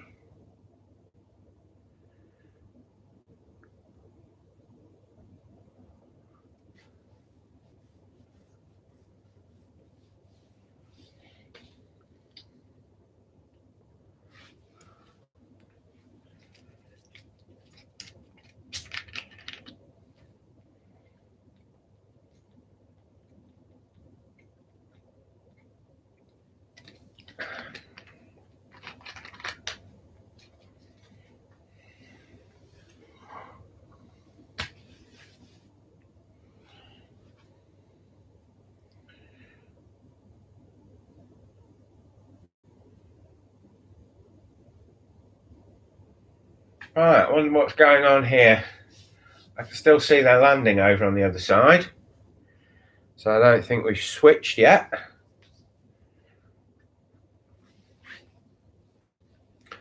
But there's nothing moving according to flight radar, but there's 2 ready to go. There's the Airbus and yeah, Lingus A320, which I think is next to move to Cork.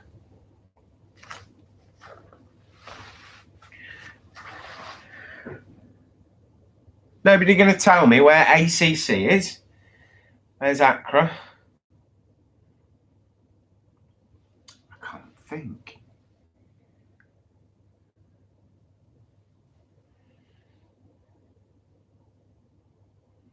Right, here we go. Oh, she was fast out of the chocks. She's going up.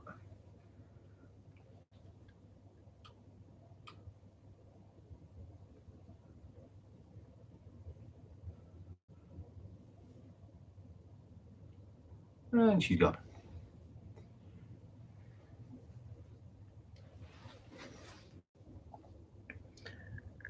Is that it? Accra? I'm really showing my ignorance here, but I haven't a clue where that is. Not normally this thick.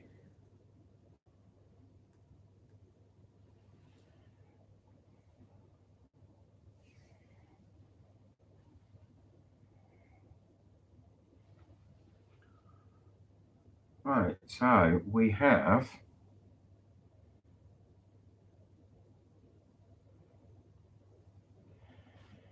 the Virgin 787. Is that coming down? Is that going to be the last one of the day?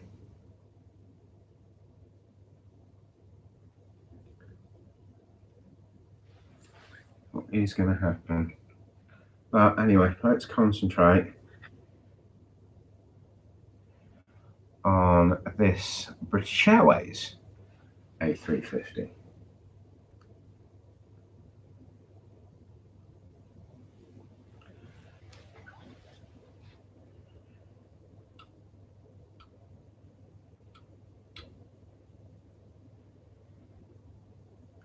Darren, thanks for the follow on Instagram. I will duly follow back and be really interested to see your photography. Bikes and cars, you said. Obviously, I'm not looking at the moment because I can't do the multitasking, but I will have a look later on this afternoon. And of course, follow back.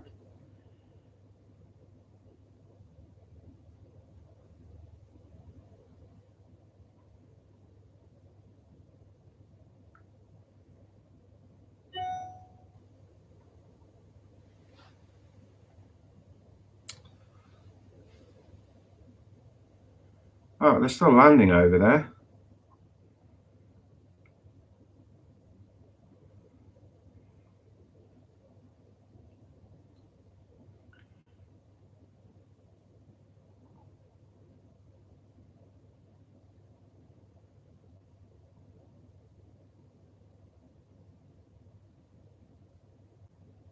Here we go.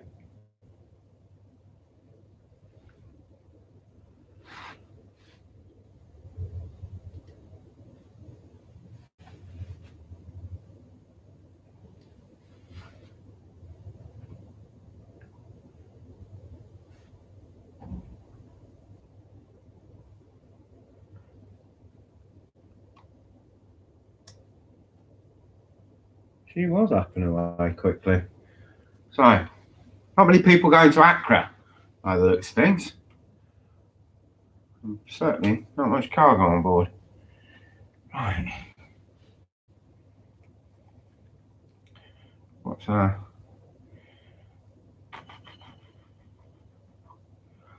I think this Dreamliner is going to be the last one of the day. I think that's where we are. So we do this Dreamliner. Ghana. So we're going to Africa. Cargo flight. The destination is on the red list. Well, thank you for that Googling. That was appreciated because I just didn't have a clue. Right. Okay. So, well, thank you, everybody. Said I'm just going to pick up this Virgin Dreamliner. I'm going to switch off and a couple of emails for work that need addressing. Chill out for a bit and then go and have an evening. Yeah, do check out tomorrow. There will be something going on in the lounge. And there's bound to be some activity. In the old days, you used to get quite a lot of activity in front of that first class window. Depending on the runways, you get less. But now we're back to dual runways, but we should get enough to point the camera for an hour's live. I fly at 1 o'clock. I'll be going down to the plane at 12:30. So I would have thought 11:15 tomorrow. We'll say 11 o'clock to 12 o'clock. I'll stream live from the first class lounge. Unless it's completely rubbish, and then I won't. So